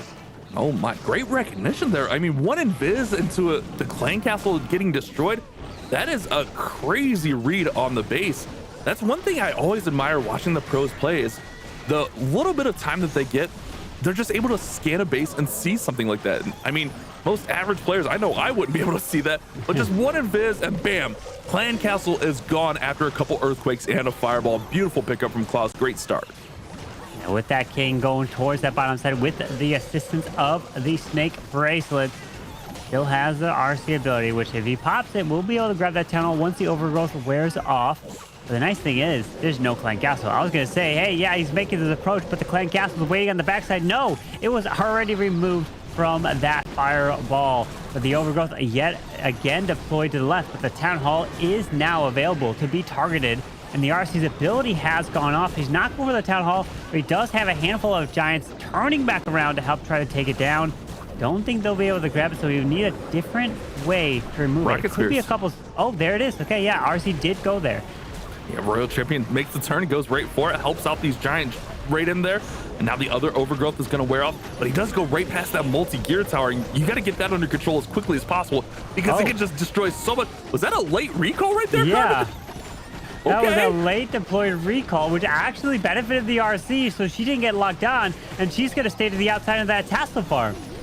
Wow, what a read here from Klaus. He is picking this base apart. Such a surgical approach. He's starting off with fireballs. He's doing late recalls, no RC charge, just into a recall charge. I don't even know what's going on, what to call this, but man, Klaus is on one right here, and this is going to be another 3-star for Navi as they still trail behind, but they keep their hopes alive with yet another triple. That was a beautiful plan. What a match here. Navi staying in this one. Only BadZ is like, can we just catch a break? We put up 3 triples so far. Stop 3-starring so we don't have to continue and put up a 4th or even a 5th, because Gaku was the only one to fail. 1, 2, 3, 4, 5, 6 attacks so far in this match, and 1 fail, which was Gaku at an 86%. So if only BadZ get an 85, then Navi can take the lead with a 3-star in their next attack. And here we go. Now it is Dima's turn. He's repping that Navi jersey because why not? Showing the love for his former team. Carmen, there's an imposter among us, and it's Dima, and he's looking to tear apart former teammate Klaus's base here as he's going in with that heavy Royal Champion charge into the Dragons. Remember, you're pretty much investing all of your spells into the RC charge. You want her to go in and get the value. He wants to go right into the middle of the space. And so far, he's redirecting her, using those invises left and right, and it's going perfectly, swimmingly right up the middle of the space. He does have the poison in case that CC doesn't go down, but man, he's surging right through the middle. Let's see if she makes the right-hand turn here and goes for the town hall next. I think she should, right? Yes, she does indeed. Now working through this town hall, and he's got 1 more invis, which means the CC should go down. Possibly. No, it doesn't go down just yet. The rocket limbs. Oh, he pulls out the ice golems there. And the CC does just go down, but the clan castle was lured out before that. So he's trying to pull it off to the corner. Does have a poison spell, which he can help deal with these ice golems. Sends in the siege barracks. P.E.K.K.A.s will help take them down. King is down. All right, so he's just going to go with his main troops. And then we'll have 9 dragons to come to the bottom side. Dragons right on the opposite side of that king. But remember, he got both the fire spitters down, he got the sweeper down, town hall down. So much value from that RC charge, and now the ice golems can be just dealt with over there. They're already down, and that king, he's just going to be able to take out this whole compartment, and he'll start spawning those snakes as he starts taking that damage. So a really great approach here. The king going into that multi-gear tower could be a little bit of an issue, but we'll have to see when he crosses that bridge. Here comes some rocket loons to take out that air defense, and remember, only BadZ are ahead here in a 3-star. Man, it's really starting to put this war where it's unreachable if they keep tripling. Yeah, with that minion prince ability slowing things down on the backside. Super minions from the siege barracks to the right, reaching over to get that value. King's got his spiky ball still to pop as we have the dragons, warden, minion prince all working together. Spiky ball goes off, takes out air defense to the top side. These dragons are moving through. He's got a handful of dragons left, the multi-archer tower. He's just hoping that these troops can stay alive, but the geared up cannon in the backside is going to be a big pain with the storage still alive. Yeah, he does have the Phoenix on the Minion Prince, though. Sean's feeling really good about it. Demo's feeling really good about it. I think they all should be feeling good because the only thing that can hit this Warden, or this Minion Prince, rather, is that multi-gear tower. And he's got the Phoenix on him. So it's going to be another 3-star for only BadZ. And Dima gets another triple. These guys are playing out of their minds right now. An impressive performance. Not 1, not 2, not 3, but 4 3-stars for only BadZ. And that's going to put some pressure on Ninja. Just a little bit of a pressure. Because now if if Ninja gets an 87% 2-star, they win. That's all he needs because Gaku with the 86. So Ninja doesn't even have to triple. And that's what we know because of the percentages that already came in, which every single percent has been 100% except for Gaku. And that's crazy to think that it could just be an 86%. One attack that could cost you your life, your tournament life here, as this is a lower bracket match. You lose, you're eliminated, and Navi is at the brink of elimination. It will come down to Ninja's attack, but before that even occurs, these attacks here from Stars and Kazuma must triple in order to even have that chance. Yeah, that's the big thing here, Carbon, is Ninja needs the 87%, but Stars and Kazuma have to get triples first. If they miss, then they're pretty much done for. I mean, it is one of those things where it almost feels like Dima kind of bet on himself here. It's like a little free agency thing. You know, hey, I can stay with Navi, build for them, be a part of this great organization, or I can bet on myself, go get together with some friends, build a team, and make a world championship run. And that's what he's done, and it's been paying off as we've seen them time and time again here. Look at this army here. We got the huge RC charge set up. We got 10 dragons, but we got a couple bowlers in here. We got a Yeti. We got the Electro Dragon in here. Early battle blimp. There's so many things going on. And when we expect anything less from Stars, I don't really think so. Of course not. We're seeing Yetis now down from that blimp, taking out the Queen. Headhunter with the assistant. RC is going invisible. Bowlers with the bowler bounce onto the Wizard Tower, but does not secure that air defense. I think he wanted the air defense really to help with the pathing of that Royal Champion to get maybe to the Town Hall a little easier, but now she goes to the outside, drops the balloon onto the Wizard Tower. Will she go to the Town Hall eventually? Oh boy. Fox is down now also. Oh, she's gonna go over to the Wizard Tower. He still does have ability, which should have Haste Val. Gonna push her in now. There he goes. Haste Val will push the Royal Champion in there. Electro Boots will deal that passive damage to that Poison Tower as well. She'll be able to turn around and get the Monolith next. So maybe didn't go 100% to plan, but he's definitely gotten the Town Hall. Getting the Monolith next will be a big pickup. So definitely, I don't think this the way he wanted it to go, but he definitely got all those targets that he was hoping for. And the CC is going to be fully pulled as well. Yeah, CC is lured out. Does have a Minion Prince, King, and Warden, so no Queen in the attack. Going with an E-Dragon straight to the bottom side. Furnace coming out of the CC, hitting the Baby Dragon to the right, but the Dragons are now down. Moving in with this Grand Warden, he's going to have to power through the defensive Minion Prince. Could be about the perfect Warden and timing ability. Can he get into this Giga Bomb? Let's see, they're taking a lot of damage, so he pops the ability, but the Dragons do get out in front from the Warden ability. They're going to be taking the damage. And remember the way the Eternal Tome works now. If they're out of that Eternal Tome for 1 second, they will be exposed. And we saw at least one Dragon going down to that Giga Bomb. King now joining the party from the top side of the base. He'll be able to go in, get that air defense out. Here comes a wall breaker. It looks like the Baby Dragon's cleaned up all the trash over there so that they'll be able to work in and go through here. But now it's all into these last few compartments. Remember, Stars has to 3-star here, or else Navi are pretty much on the brink of elimination. King's got his ability. It was one giant left. He's moving through the defensive RCs, barely alive with a little bit of health. The Dragons are all gone. Mini Prince will come back to life with that Phoenix. Giant to the top side to try to provide a little bit less damage onto the King. Taking at least one of the shots from that multi-archer tower. The spiky ball will skip through. Remember, you don't have to kill the RC. You just have to take out all the buildings left in the base. And it's How all much about health the King is on the ability. scatter? Oh. Not too much. King will pop the ability now. Scatter stays up. Buildings over there go down. 20 seconds. Go snakes are snakes. jumping the wall. It's all on these snakes. These snakes are the only thing that can get into that last compartment. Oh wait, gosh. here come the Frostmites. So Frostmites will slow down the scatter a little bit. A little bit of passive damage there. No but way. the snakes have to get in here. It's going to be time, Carbon. I don't think he's got the time. No way. He will not have the time. The Frostmites do jump the wall, but a 98% 2-star there. 4 stars puts them at 10 stars with Navi getting a triple in their next attack from Kazuma. That would put him to 13. All Ninja has to do is get a 50% 2-star. No longer does he have to get the 87%. He just needs a 50% 2-star, and they will be victorious. That puts them to 14. But of course, he doesn't want to just get a 2. He wants to get the 3-star here, Bash. Oh, yeah, of course. I mean, Who doesn't want a 3-star for the perfect war? I'll say it, Carbon. I know you're afraid of jinxes after yesterday. Yeah. I mean, we've had what, one perfect war on broadcast, and we've seen so many come down to that final attack and fail. But I mean, if you're Ninja, you're not worried about the perfect war. You're worried about the victory and moving forward in the tournament. That's the main thing right now. They will win and move forward to face Dizzy X Stamina next, but he's got to get the 2-star under control. I think a 1-star like 88, 86, some high percent like that would also do it. But obviously, at that point, you just want the 2-star. Yeah, you just want the 2 to get it done with. You don't have to worry. We have the Roots coming in with that Queen to the far left, Golem out in front.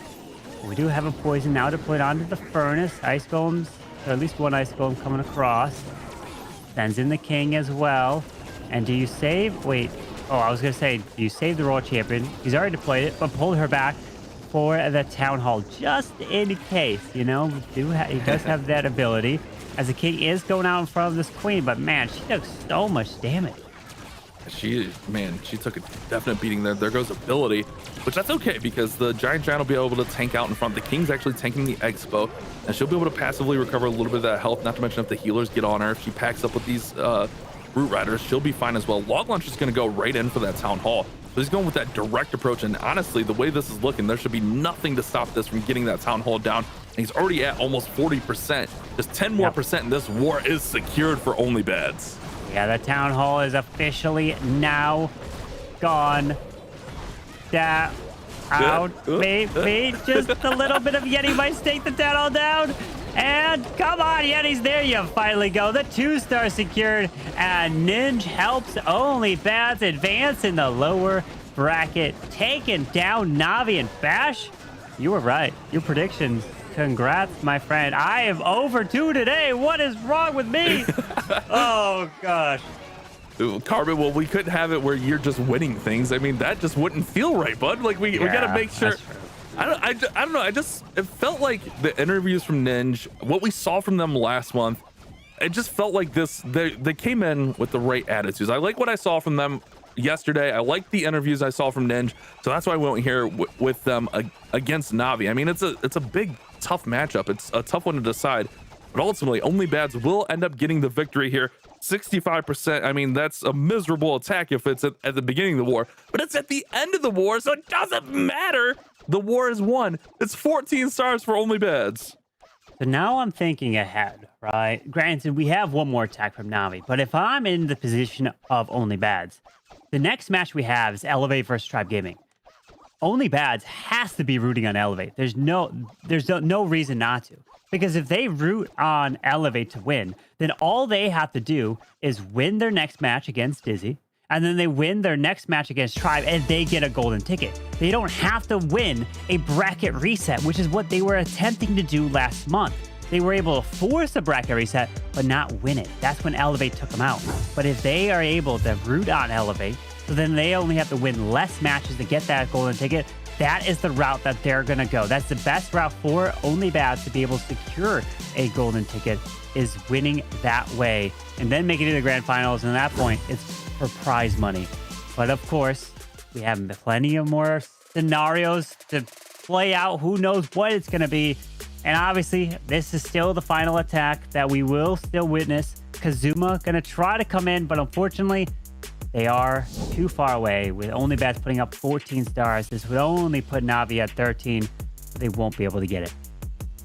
Kazuma coming in with the Dragon Attack. Does have the Overgrowth, maybe to redirect that Royal Champion where he wants. We'll have to see. But I mean, GG's to Navi. One big thing for them, if you're Navi, you're kind of hoping Tribe get their golden ticket here. Yeah. Because I'm not 100% how the point scenario is, but I know they were right behind Tribe in Vatic. And I think with Vatic not qualifying, I think they'll leapfrog into that top position of teams remaining without a golden ticket. I mean, obviously, we still have to see how this plays out because only BadZ in there. We still have other teams on the leaderboard as well. But I mean, I think Navi are going to be rooting for Tribe to get their golden ticket this month. So maybe they could just sneak in and get a golden ticket via the leaderboard. Yeah, that's definitely going to be clutch if they're able to do that. But we're seeing this World Champion charging her way right through the core into these multis, and does actually pass to that Town Hall, not towards the Monolith or the scatter shots. We'll have 10 dragons to deploy as the Town Hall has been secured.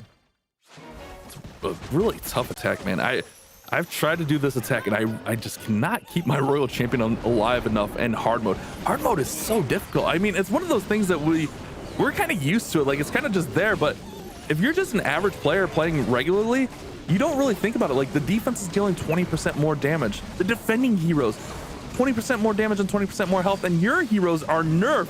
10% less health, 10% less damage, and your equipments are capped at 15 and 21. It is so hard to come in here and put up this kind of performance in hard mode. So nothing but props to OnlyBadZ. I mean, nothing but props to Navi just hanging in there with them. If they end at 12 or 13, it's so hard to get those 3 stars in this hard mode right now. Yeah, as that blimp was sent from the top side corner, trying to help clear that to continue to push these dragons through into the model, into the scatter shot. And then we do have that fire spitter that's pointing right in the direction of these dragons, doing so much damage. And look at that. Geared up cannon on the backside is going to be a big pain, but that minion prince from the dark crown trying to help power through. The dragons are all but dead. Only one dragon left. Strand to the top side, but the minion prince pulling the traps, and he goes down. But isn't enough with the queen to the outside? With the giant now tanking, I think it should be just enough here. I think so. Oh, yeah, he's getting taken down there. A couple dragons remaining. That queen is taking a beating. The bow goes down, though. That's one of the major threats there. Ricochet cannon's going to go down as well. Queen's going to step in, and it'll be a 3-star. They just needed a defense, but they never got the big defense until it was too late. I guess Stars failed also with the 98. But if Stars got a triple, they would have won because Ninja had a 65. What? That's crazy. They were just 2 buildings away from victory.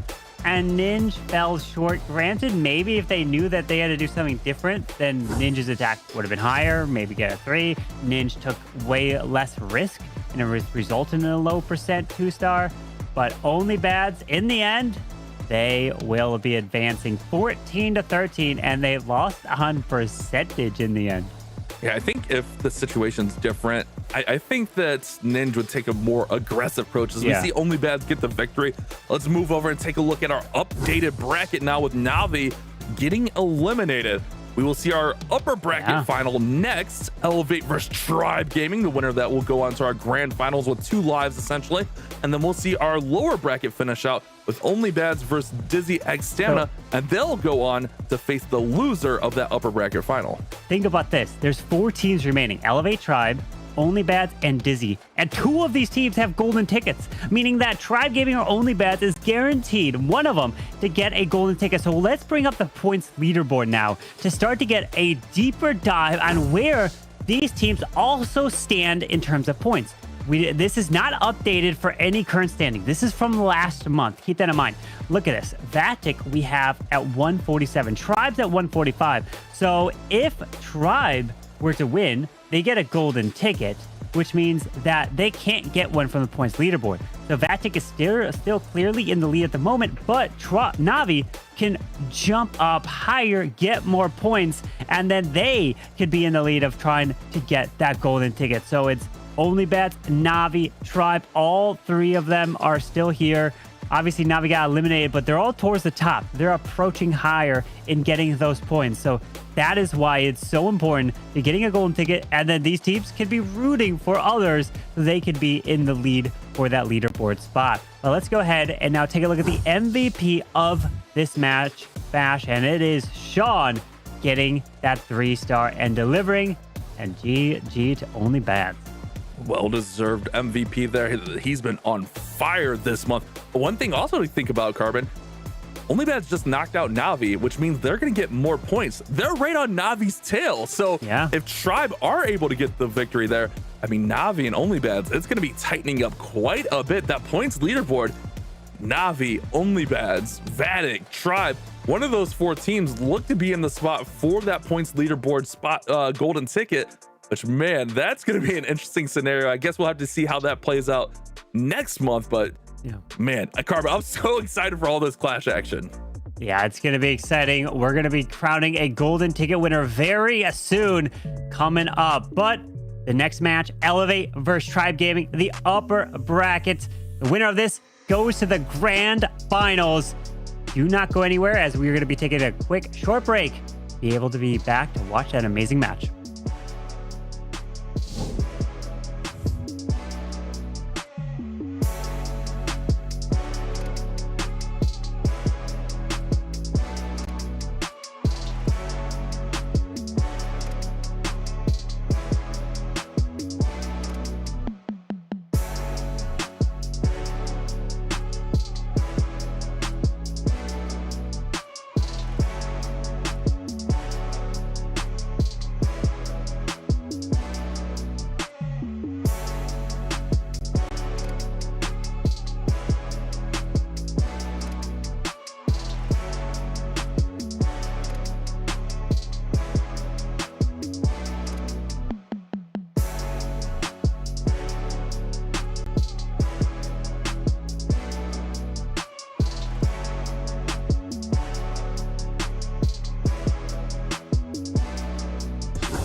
And welcome back to our monthly qualifier. Welcome back, Woody. Woody, one of our highest scoring performances yet. How'd you enjoy watching that last war? Unbelievable, Bash. We see so many of these like really tough, tight, defensive-oriented wars yesterday, and then they just come out guns blazing at the beginning of the second day. The lower bracket really puts the pressure on, and it is a fire oven to sit in. They are hopping out as quick as they can and trying to get to the very end before the heat gets too hot. Let's get into the upper bracket, though, where we have a potential golden ticket opportunity now. Elevate versus Tribe Gaming. This is an intense matchup, but Elevate, they have been playing out of their minds here recently. They got the golden ticket last month. The month before, they are right on the brink of getting that golden ticket, but now they are back to cause some chaos, and they are in search of that huge chunk of prize money. Celino, Bernal, Leo, Pato, and Max. These guys have been playing so well. The addition of Max has worked out so well that we get a quick clip. Let's see what Elevate have to say. Bom, a gente vem praticando muito desde do primeiro estágio, né, que é a Ladder, de jogar 30 partidas, que é bastante cansativo. A gente segura a mesma mentalidade de quando conseguiu o bilhete dourado, de treinar muito o ataque. Então, são várias horas por dia se dedicando ali. E em questão das defesas, a gente ajusta cada layout para cada equipe que a gente possa enfrentar.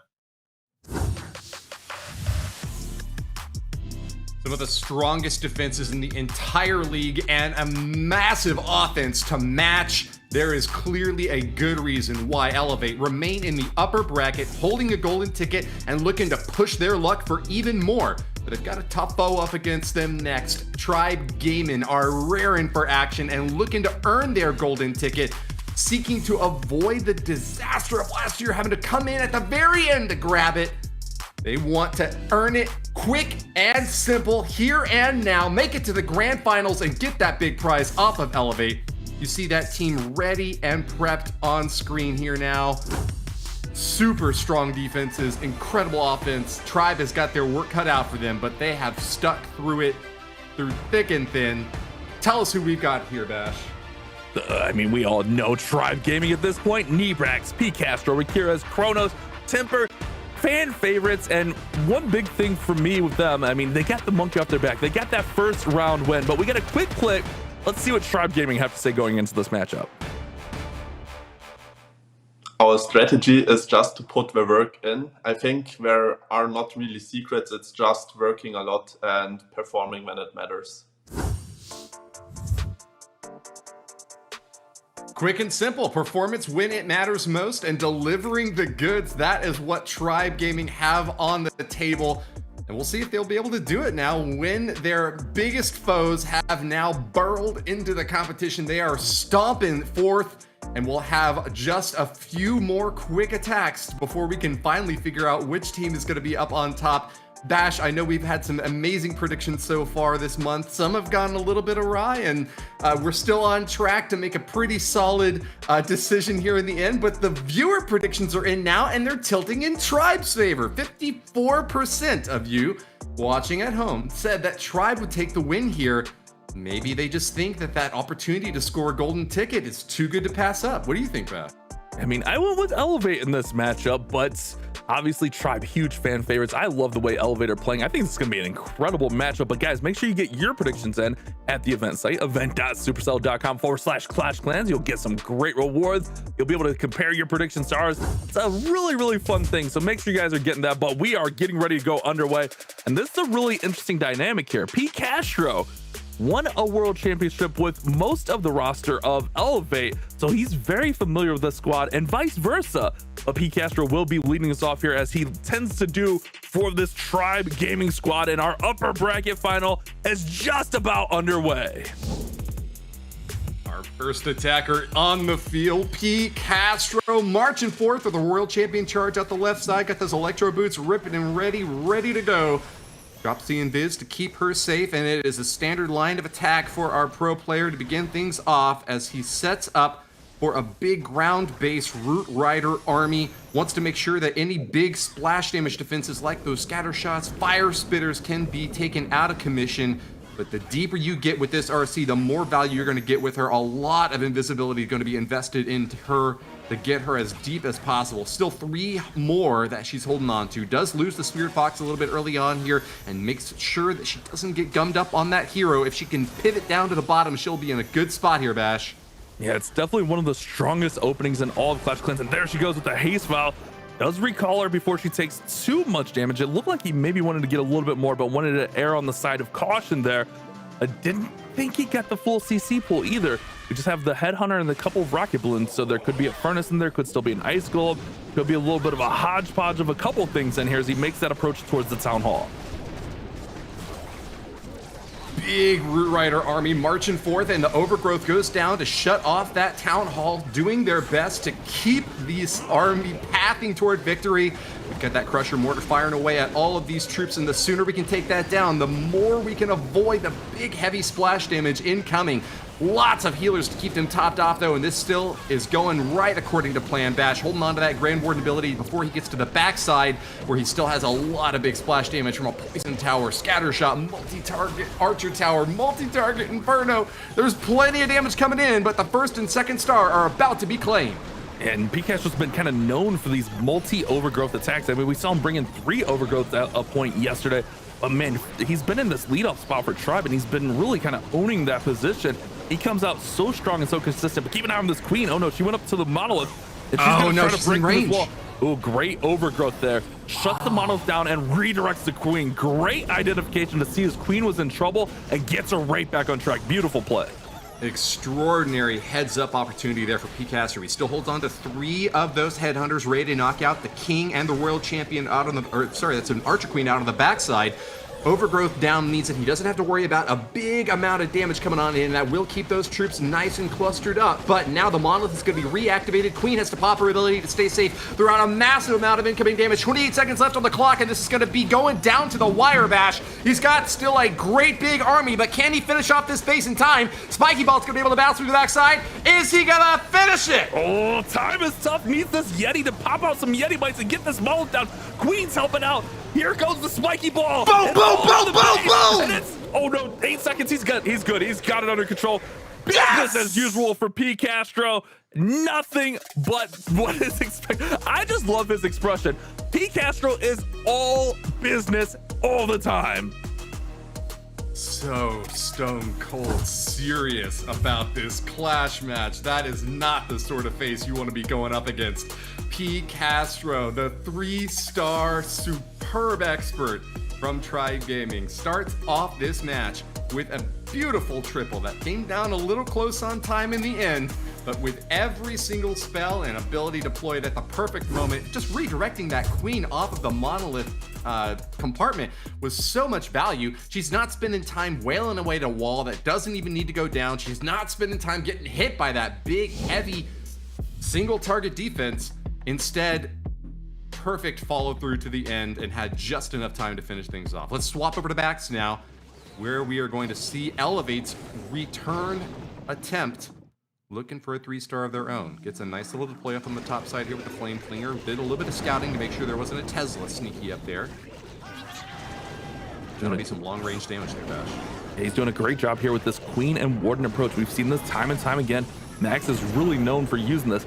Max actually had his first miss of the monthly finals last night, where he had that wonky fireball attack that didn't go his way, but he's been, in my opinion, the MVP for Elevate. He's just been in that leadoff spot. He's just been handling business time and time again. He's getting the defenses when they need it.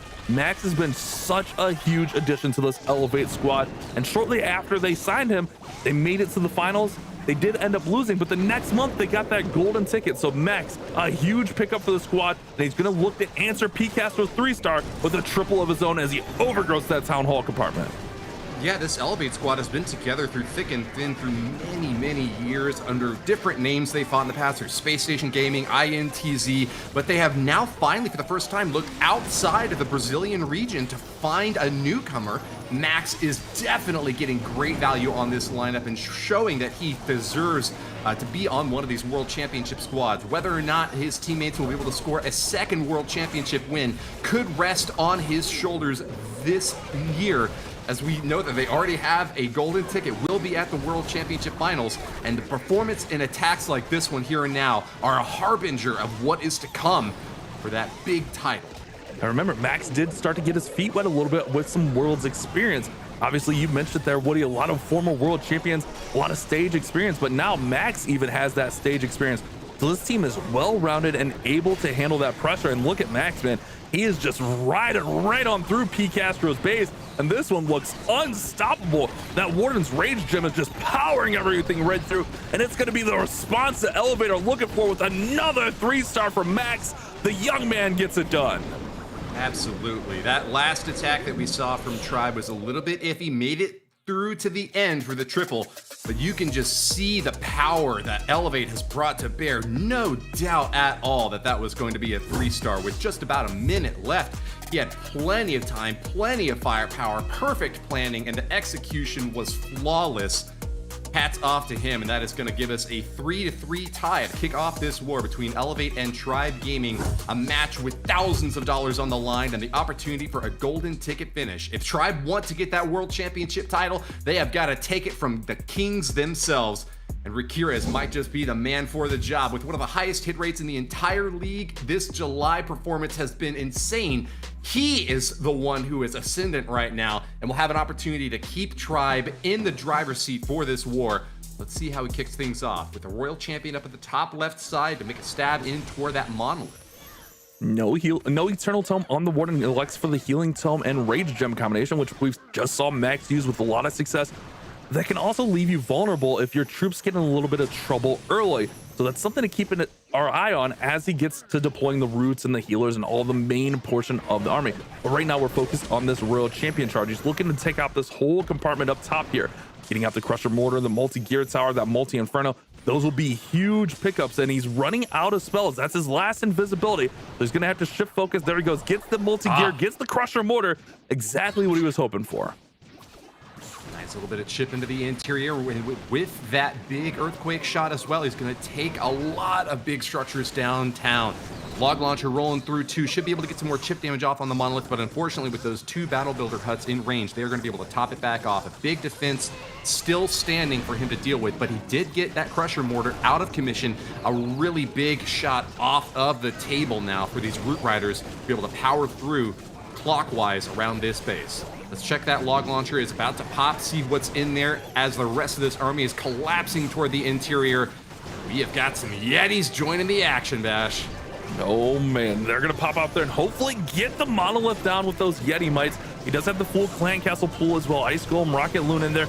The Rocket Loon's gonna continue to rain damage on those Yetis, but that'll help those Yeti mites get out and take down that monolith before it can deal any damage to the main force. Here goes the Rocket Spear from that Royal Champion, but she might be in an awkward position. Actually, I love that overgrowth. That should push her back in with the main force. Yeah, and she does just that. She's gonna join up with the main army yet again. Oh wait, nope. She turns back around. She's going to the scatter. A load of bad news there for Riquirez. Losing that Royal Champion out to the left side is going to be a big dip in his offensive capability. He does get some chip damage off in the scatter, but it does not go down. Still, he's able to keep most of this army concentrated on the bottom side of this base, working clockwise around, but he's running a little bit short on time. The Town Hall is about to go down, thankfully. Archer Queen gets the lock on there, and so we will be able to secure the 2-star bouncy spiky ball with that Barbarian King ready to roll.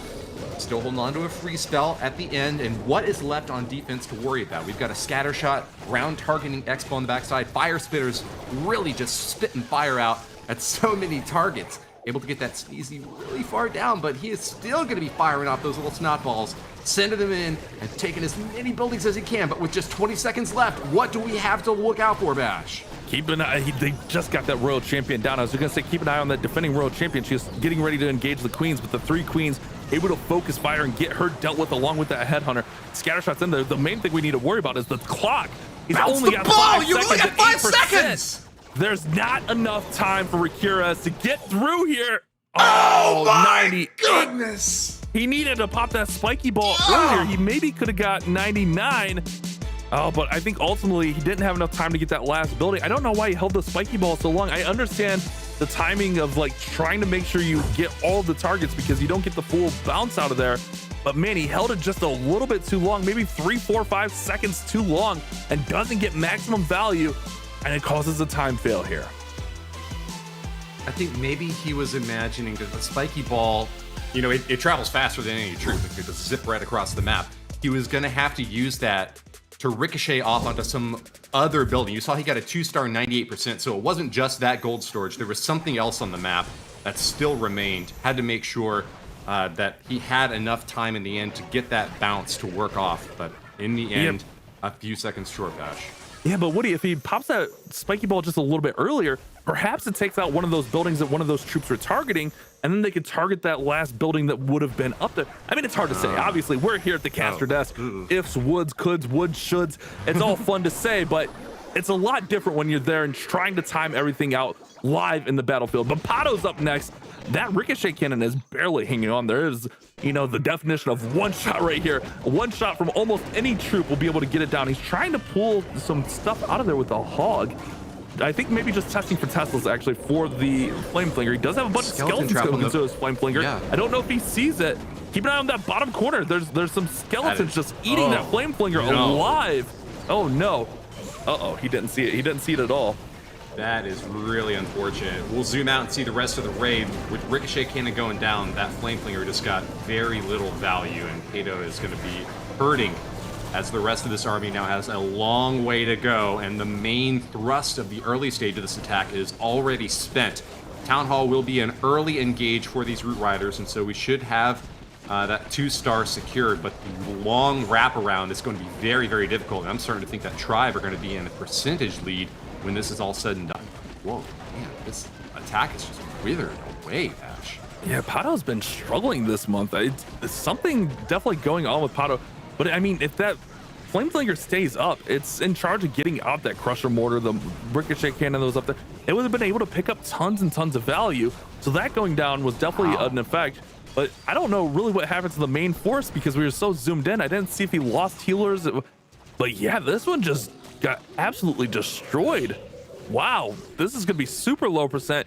Elevate might have to win on stars with how low this is. This is the opening that Tribe's hoping for.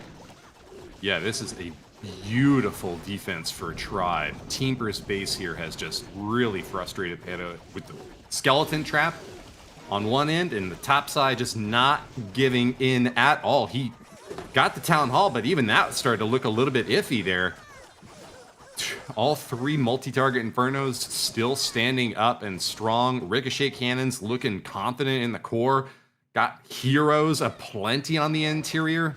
Kato just left a lot standing on this base.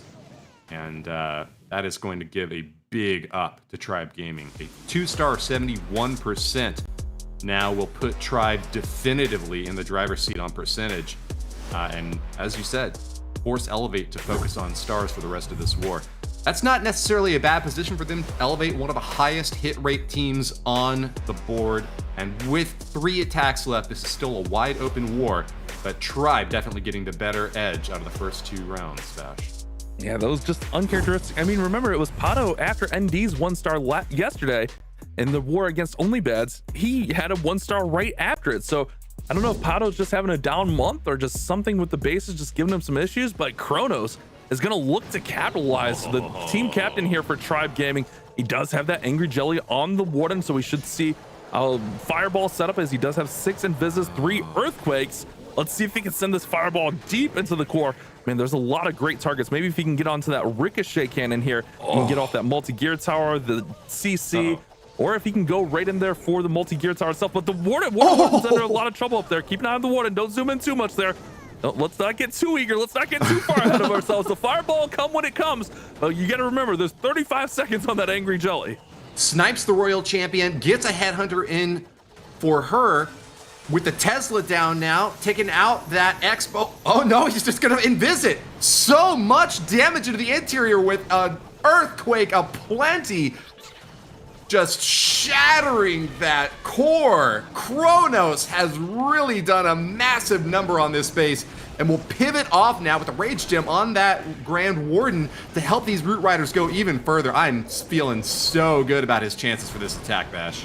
A beautiful fireball play. Went with the more aggressive approach of targeting the center multi-gear tower there, taking out that whole core section. That's the one vulnerability when you group all those defenses together. Yeah, it can be a real death squad for the troops coming in, but it's also super vulnerable to these big fireball attacks. He also has that healing spell in here, so his healers took a lot of damage, but he can actually heal them back up if they cross through the heal spell, which actually goes down right now. He's losing them all. The healers are taking a massive hit on the backside there. The poison tower there took them way down into the red. He ought to pop that heal. Yeah, there he goes. As quick as he can. Looks like he still has 3 healers up. Taking some more heat from that fire spitter. Another healer does go down. I wish that heal spell had just come in a little bit sooner to keep those healers topped off, but Kronos still powering through to the bottom side, has got a chance to make this work. Holding on to 3 abilities, including that spiky ball, ready to rock it with that Royal Champion.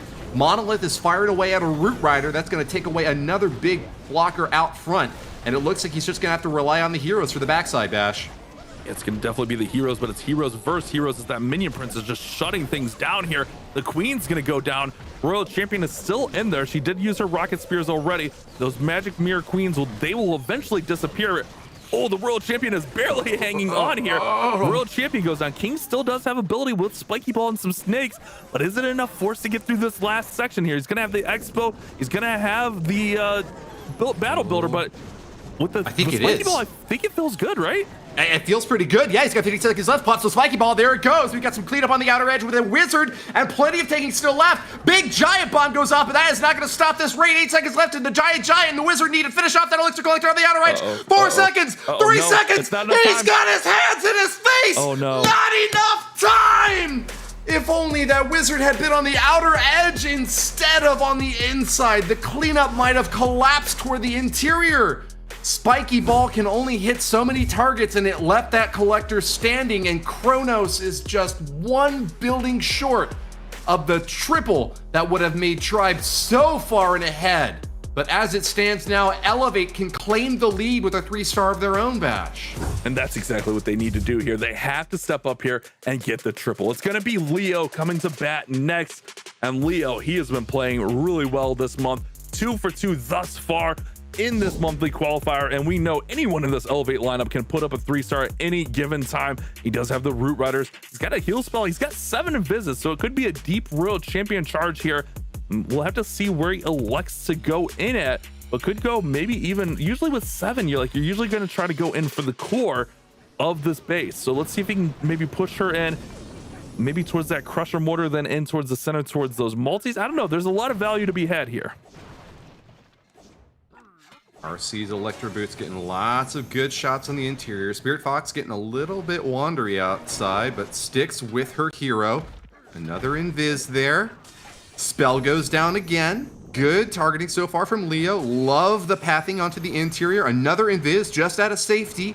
Good timing there, and it will take down the Crusher Mortar. A little bit unfortunate with the positioning there for that poison. It is going to be chipping away at his hero and his Spirit Fox. Oh, and a little bit unfortunate also on that invis. Does take him over to the outside. He's trying to take down this multi-inferno, but doesn't quite get it. Recalls out, and that'll set up for the next stage of the attack. Yeah, but that means that that multi-inferno, the multi-gear tower, and the minion prince will remain at the end of the attack here, and that is a lethal combination. Hopefully it doesn't come in and become a big factor later, but obviously we'll see as he makes his roundabout through this base. Does have the overgrowth, so he can shut down portions of the space. Does drop that freeze, or the poisons, excuse me, right there onto the furnace, and those ice golems are now starting to target all those troops. Here comes the overgrowth a little bit ahead of everything here. Kind of an interesting overgrowth right there. They still got tons of hero support and hero abilities, with the Warden ability yet to be deployed either. Town Hall goes down, the 1st star is claimed, and the 2nd will be right soon afterwards. That is a big spring trap, losing several giants, and a bit of an awkward split now in the army as some are going into the interior to focus on that multi-target inferno, while the rest are going to be wrapping around clockwise, or rather counterclockwise along the bottom of the base. Healers are distracted over on the right side, though, while the rest of this main army is still plugging away. That's going to be a very awkward ricochet cannon to have to get to later on in this raid. If it stands, and it does, it's going to have to wrap around again. More giants are going to be committed to that push, while the rest of the heroes on the bottom side are doing their best to stay on task, Bash. I was really confused. I was going to ask if he was using double gem there on the Warden, because he just hit the Warden's ability.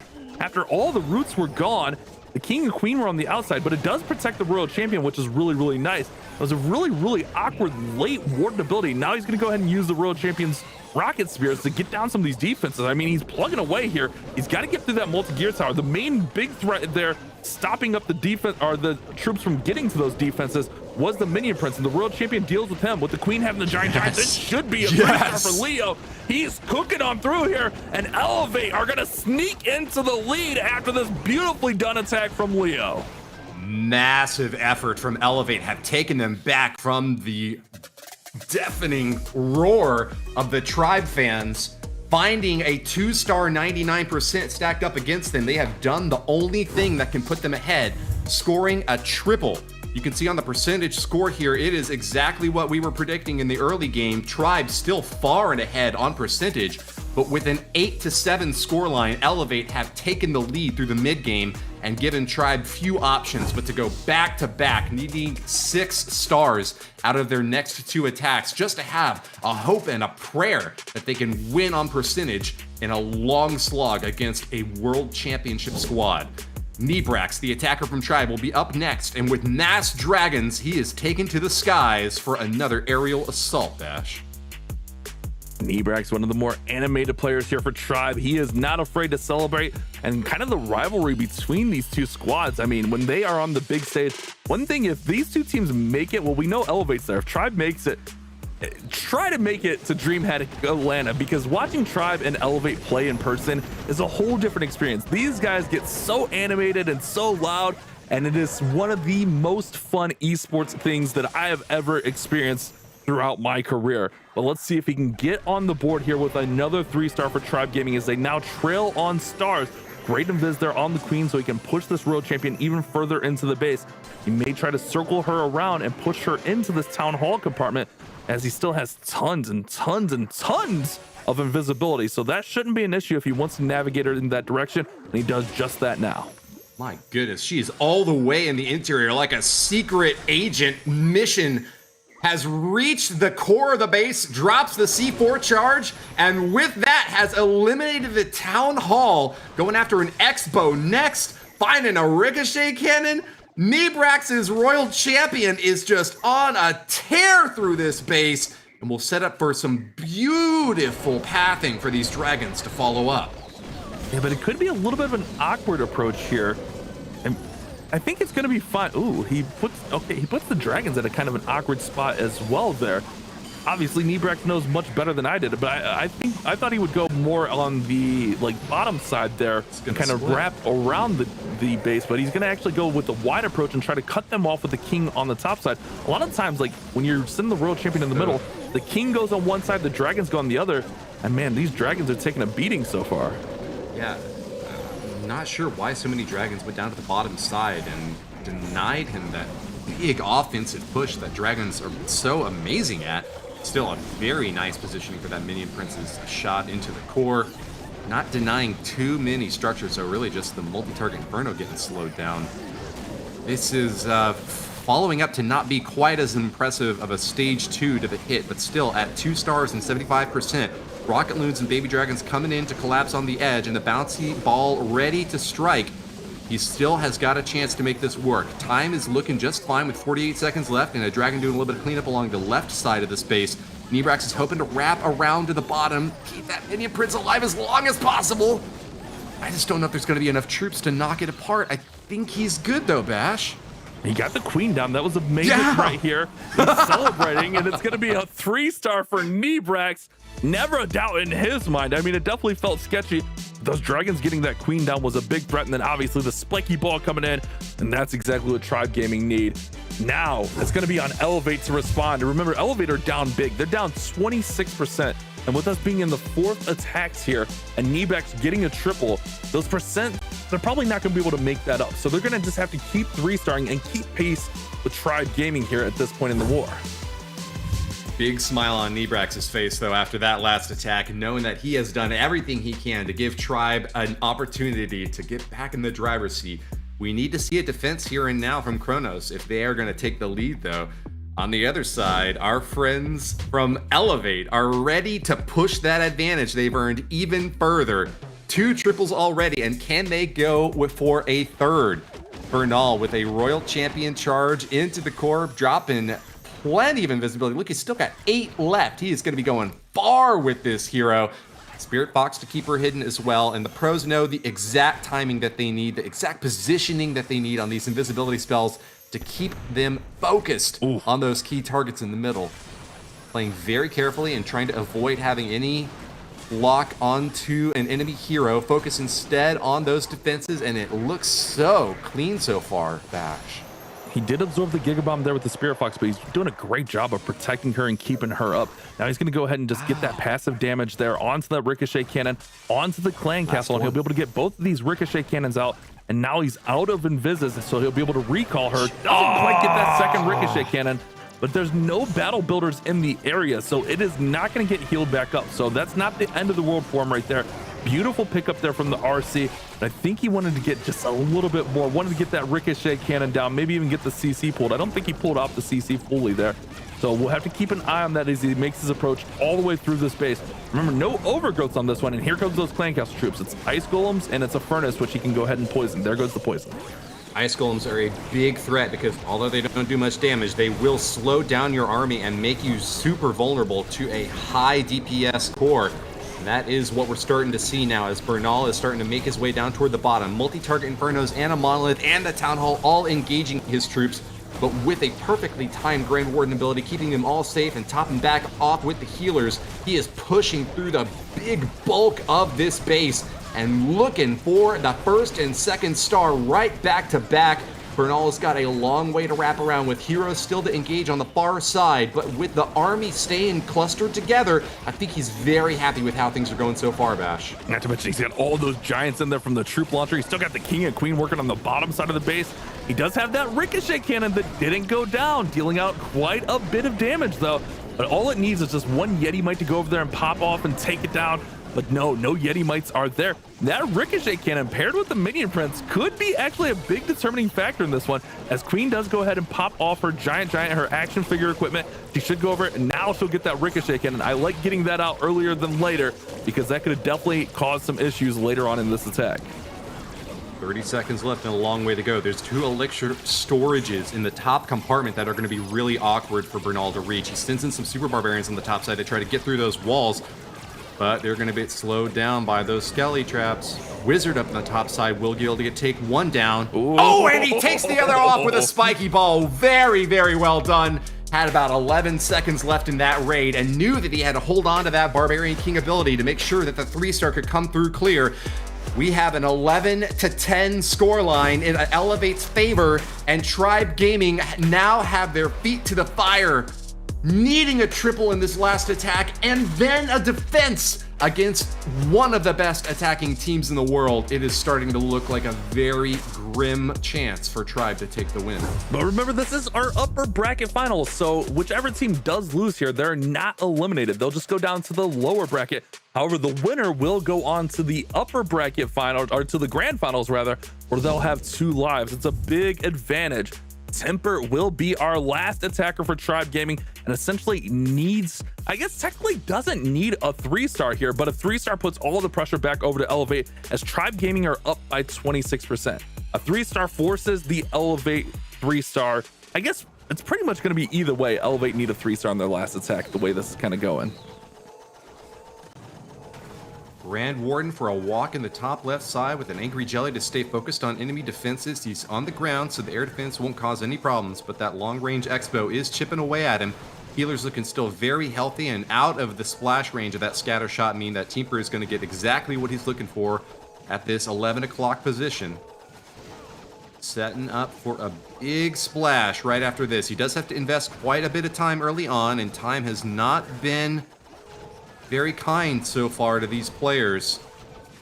Tribe Gaming suffering 2 really high percentage 2-star strikes because time was just not on their side. Teamper must have nerves of steel to spend nearly a minute now on the Warden walk at the top left without any troops deployed. Finally, now in the 2 minutes and 6 seconds remaining, he gets those Root Riders down, Bash. And I wonder why he elected with that long Warden Walk instead of an RC charge. Obviously, you're going to save a lot of spells with the Warden Walk instead of the RC charge, and you're still going to use the healers either way. but I wonder if like he felt that the entry was too baited or maybe the value wasn't there. But man, we've seen these pros be able to navigate these world champions through some of the toughest parts of bases. So we'll have to see. I mean, obviously he knows what he's doing. He's got the plan. He's forged this plan, and now he's just got to execute it. That road champion is now in the middle of the base, but things are spread out here. This is not good. He's got to get those healers back onto the roots. It's over on the apprentice warden. The roots are starting to take some damage, and there goes one root rider going down. The others are starting to take some damage. You got Yetis on the top side, King going to ability on the bottom side. He's got a long way for this town hall, and things are starting to slow up. He still does have an overgrowth, but he's got to get this one back on track. Overgrowth goes down, and I feel like he just got counterfeited with that CC. All of the log launcher troops are gone down, and he didn't really have very much firepower to take out those rocket loons up top.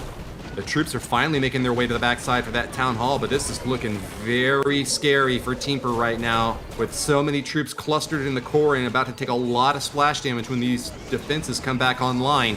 He is just going to evaporate any chance at a 3-star and might even lose the possibility of hoping for a percentage win. Yeah, the percent is fine for them. Elevate probably still needs a 3-star. They were up by 26 coming into this, so the percentage advantage is still very, very huge for them. But yeah, this is definitely not going to get there. Kind of a little uncharacteristic. It was a really like uncharacteristic attack in general. We haven't really seen like a traditional warden walk into root riders. It's almost always either fireball or RC charge into the roots. You never really see just a straight up warden walk. And this one's going to fall short at 88%. So that's going to make it so I still think Elevate have to 3-star here because they're No, they need the 2-star bash. Oh wait, yeah, you're right. I'm messing up. Yeah, for some reason I was looking at Elevate's 11 and Tribe's spot. Yeah. That happens sometimes. Yeah, any 2-star. You're right. I got this. Well, that leaves the door wide open for Elevate to just walk on through now. Tribe Gaming coming in with a 12-star finish is admirable, and in many cases yesterday would have resulted in a win, but not against a team like Elevate, which can take an early hit and keep on swinging. Celino will be the finisher for this lineup, and with just a 2-star needed to move on to the grand finals, he sees that $15,000 prize at the top, and he is climbing ever closer. An opportunity to knock Tribe into the lower bracket and potentially deny them a golden ticket this month is very exciting for Celino, and he knows that he is going to be rubbing salt in that wound as he takes that cash to the bank. Charging forth with a Royal Champion on the right corner. A little bit of a, I guess I would say, unorthodox entry point to hit on a corner like this, but he does find some significant value so far, and with plenty of invisibility standing, he's got 9-10 left. He's going to be going deep on this one, Dash. Yeah, the whole point here is to get that Royal Champion into that Town Hall. He should be able to push her in through this middle section and then cut her into the Town Hall right after he takes out some of these major defenses. I mean, Celino, he just needs a 2-star, but he's playing for 3 stars right here. Here comes the RC's ability. That'll get that Town Hall down. That's the first star. And he's just going to need a little bit more percent to get that victory. And it's definitely going to feel good for him taking down a foe like Tribe Gaming. There's definitely a big rivalry between these two squads. So being able to eliminate a rival like this, take them down to the lower bracket and make them have to fight even harder is definitely a huge thing. But man, he is continuing on with this world champion. She's picking up so much value. He's about to get 2 stars with just the RC. Look at this, man. He's just torn this base apart. You could clean up the outer edge on the bottom side and get your 2 stars. And yet he is still pushing forth. The Fire Spitter's about to go down now. Didn't have any recall spell to pull her back out, but she has done more than enough to make this an easy dub for Elevate. Will they clean out in style for the triple? Time will tell, but with the 2-star now secured, Elevate are undefeated in the upper bracket, marching toward the grand finals. Tribe Gaming, on the other hand, just have to hope that they can make their way back to the top and earn a golden ticket despite defeat from their perennial foes. Yeah, but I mean, if you're Tribe Gaming, you're still feeling fine. You still have another chance here. You'll go down to the lower bracket finals. If you're Elevate, you got to be feeling really good about that prize money. I mean, you're guaranteed at minimum 2nd place prize money because remember, they already have their golden ticket. They're not playing for a golden ticket. They're playing for pride. They're playing for disruption. They're playing for that money. But here we go. Seleno, can he close this one out as that Minion Prince is just eating everything alive here? Spiky Ball bounces around, and he's all smiles. Does have to get through this multi. Those Fire Mites are not going to be very effective, but with there not being very many defenses left, this is going to be a 3-star, and it's going to be a 14-star performance for Elevate, one of our more dominant teams in recent history. It's so impressive to see the stat line on this match. 14 stars from Elevate, and they have really picked up the pace. 2 14-star victories so far today. And it seemed like even though the defenses were super strong yesterday, offense has been the name of the game so far today. With big percentage destruction coming in from Tribe. Look, taking the lead on percentage destruction despite missing 3 stars. That just shows you the incredible consistency that Tribe have been able to put up. And yet just 3 buildings missed mean a loss in this match. And they will have to hope that Dizzy can get the win on the lower bracket, or that they can beat whoever is coming up against them next. Yeah, because that golden ticket is not yet secured. Remember, if only BadZ loses to Dizzy, then Tribe Gaming will be our golden ticket winners. We take a look at our updated bracket now. Elevate awaiting in the grand finals. They'll play off against the winner of the lower bracket. But our next matchup, only BadZ versus Dizzy X Stamina. If Dizzy win that war, Tribe Gaming are awarded the golden ticket because Dizzy and Elevate both have golden tickets. However, if only BadZ take down Dizzy, then the winner of Dizzy versus Tribe, our lower bracket final, will be our golden ticket winner for this month. And hey, only BadZ is able to do it, man. They put up a 14-star showing against Navi.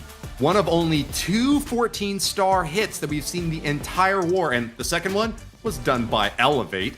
None other. This is still a wide open match and going to be every single war extremely impactful on not just who gets that golden ticket, but how the leaderboard shapes up, where all the cash flows. These last wars are going to be so crucial. Yeah, it's a lot of Clash still to be played here, man. I'm excited for this. But let's take a look at this MVP for this war, and it's gonna be Max, the fan favorite. Of course, it's Max. Everyone loves Max, but man, he just handles business. He just does things. Man, he's just so consistent. I'm still surprised that he had that miss yesterday because he just never misses, Woody. Yeah, not in this bracket. He is not gonna give up any stars easily. And with the advancement now, we are guaranteed to see Elevate again in the grand finals. Tribe down in the lower bracket now. I've got 1 more life, but we have got just a little bit of time before we get kicked off to our next match. Bash, any final thoughts? Oh no, I'm just excited for it. I'll be waiting on the sidelines, watching and waiting for you guys to cast it. But guys, don't go anywhere. We're gonna take a short break, look at some replays of that last match, and then we'll be back with Dizzy versus only BadZ.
And welcome back. After seeing those highlights, we have got such hype in the store for you next. I'm so pleased to be able to bring back that high-level, insightful commentary that we so have needed in these high-level hits as well. Itsu, you're back on the stage with us. What are your thoughts from those last wars? I mean, we have seen a lot of close matches, those attacks overall, especially on the tribe side. But in the end, you have to get those last couple of percentage points. And trust me, I know that from my experience. 99 is not a 3-star, unfortunately. This is just 1 billing missing. Let's hope that we don't see any 99s in this next match, because they're always really painful for the players. Let's concentrate instead on those two teams, because only BadZ is going up against Dizzy. And this is close if you take a look at those two stats. But just based on the momentum, I feel like only BadZ are on a really good run. Let's take a look at their lineup and what they're coming in with. Demo, ND, Dima, Sean, and as well Ninja coming in as only BadZ, and they are looking really strong in their matches so far. They have dropped down to the lower bracket again versus Elevate, but since then they are non-stop winning down there. They have to win quite a few more matches to somehow make it back into the finals, but they have done it already last month as well. The question is, can they do it again? Good question. We will just have to see how this plays out, because it has been a really difficult run for Dizzy through the lower bracket. And now having to face off against a team that already defeated them in the qualifiers this month, I am really going out for a loop here on my prediction for this round, because I know that BadZ has done so incredibly well so far today with 14 stars to their name in the previous matchup against Navi. They are not giving up any ground at all. The BadZ lineup shown on screen right now with a little dancing goblin there to support Sean. But Dizzy X Stamina stand in their way. Renamed for this month, we have, if you'll believe it, Skyrex, Paperino, Oliver Queen, Pavolisher, and Zio Berillo. A lot of interesting names, that's for sure. And the question is if they can perform again on the same level as they just did earlier today, because they were looking really good versus Millesime MG in their lower bracket match. But again, BadZ, only BadZ bases looked really good as well, so it's not going to be easy. And I feel like as long as they're considering the fireball usage, and if you're having that as well on the defensive side, this match is going to be really intense. It sure will. Of course, some of y'all may know this Dizzy lineup under a different name, having already earned their golden ticket this year. Darkstar, Mammoth, Fluxy, Mask, and Cynthia are a force to be reckoned with, and that's why I picked them on the caster predictions. Although it seems like they've taken a little bit of a backseat and, are free rolling through this tournament, I know that they have got prize money on their mind. They know that they have an opportunity to eliminate a really tough foe that they wouldn't have to deal with later in the year. This is a big opportunity for Dizzy, and they are not going to let it slip away. And it seems like, just narrowly, the viewers agree. 53% of the predictions coming in for Dizzy, with 47% for only BadZ. What do you make of that, Itzu? I mean, the one thing I'm most scared about is that I picked the same team as Carbon. And that is not a good sign. I'm sorry, only BadZ, but somehow Carbon predicted you to win. And this is not good news for your team. But hey, let's see if the course is going to continue today for him, because we hope that those teams are not affected by this whatsoever. And we have Dizzy attacking first. Scarex or Cynthia going first. He has delivered some incredible warden charges in the past. Is he going to go in again with this strategy? And the answer is an easy yes. How is he going to get that fireball? Is he going to try to get that onto the rage tower in the core? Or what does he have in mind here? Well, you see the equipment there on the RC is going to be the shield and rocket spear, so not going to be going deep with the electro boots as we have so often seen. Instead, starting out a long bomb attack with the flame flinger rather, over on the bottom left side, and a warden walk starting in from the right side corner. He's holding on to the spiky boots and the spiky ball for the king, so he's going to be stomping through with earthquakey efficiency to make it through to the back end of this base. With 18 rocket loons, Cynthia has got a plan for this base. We'll see if it's beautiful or if it's going to be a beautiful disaster very shortly.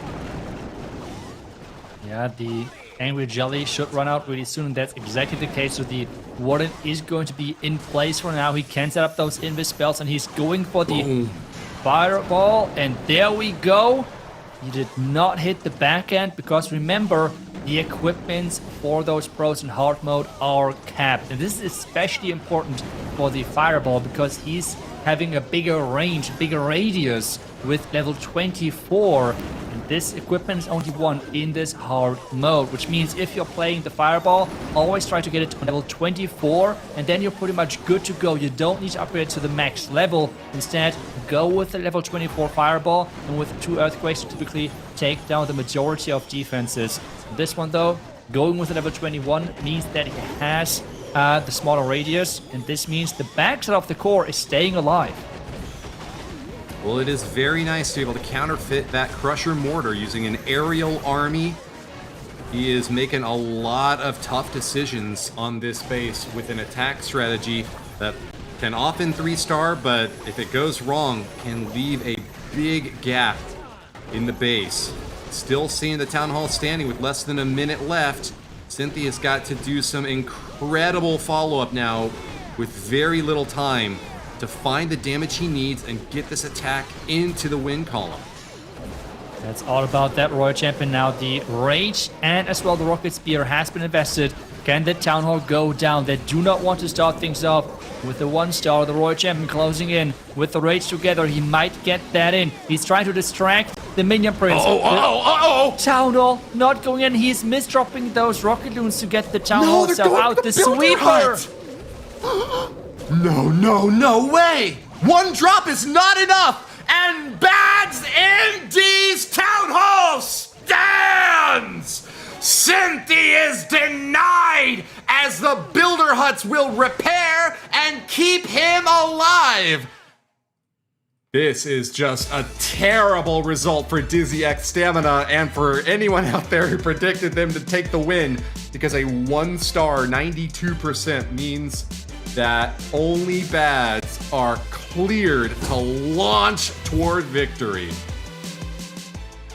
I mean, I remember a match where we had on this weekend back-to-back 1-stars. So I don't want to call just yet a big advantage to only BadZ, because we have seen teams throwing this potential lead away. So we have to wait that only BadZ is going to turn this into a big lead, possibly a 2-star lead after just 1 attack each, and that would be incredible. Sean, the MVP of only BadZ in this competition, is going to attack first, and he's going in with the Queen, so not a Royal Champion charge, but a recall Queen charge with the Angry Jelly together.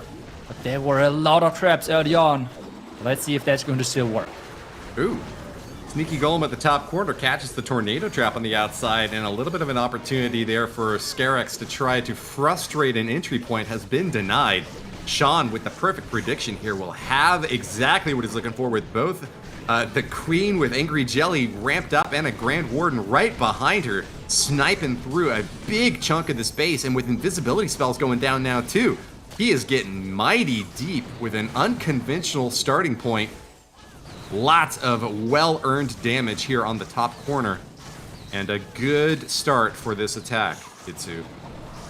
A really good start, but he's missing 1 healer. 1 healer was not recalled, because I think he did recall maybe a booger or something instead, but this still means 4 healers are good to go. He's catching a lot of air traps early on, but getting all of those triggered by either loons or those boogers themselves. More red mines are popping up, but all those healers are staying safe, and that is the crucial part.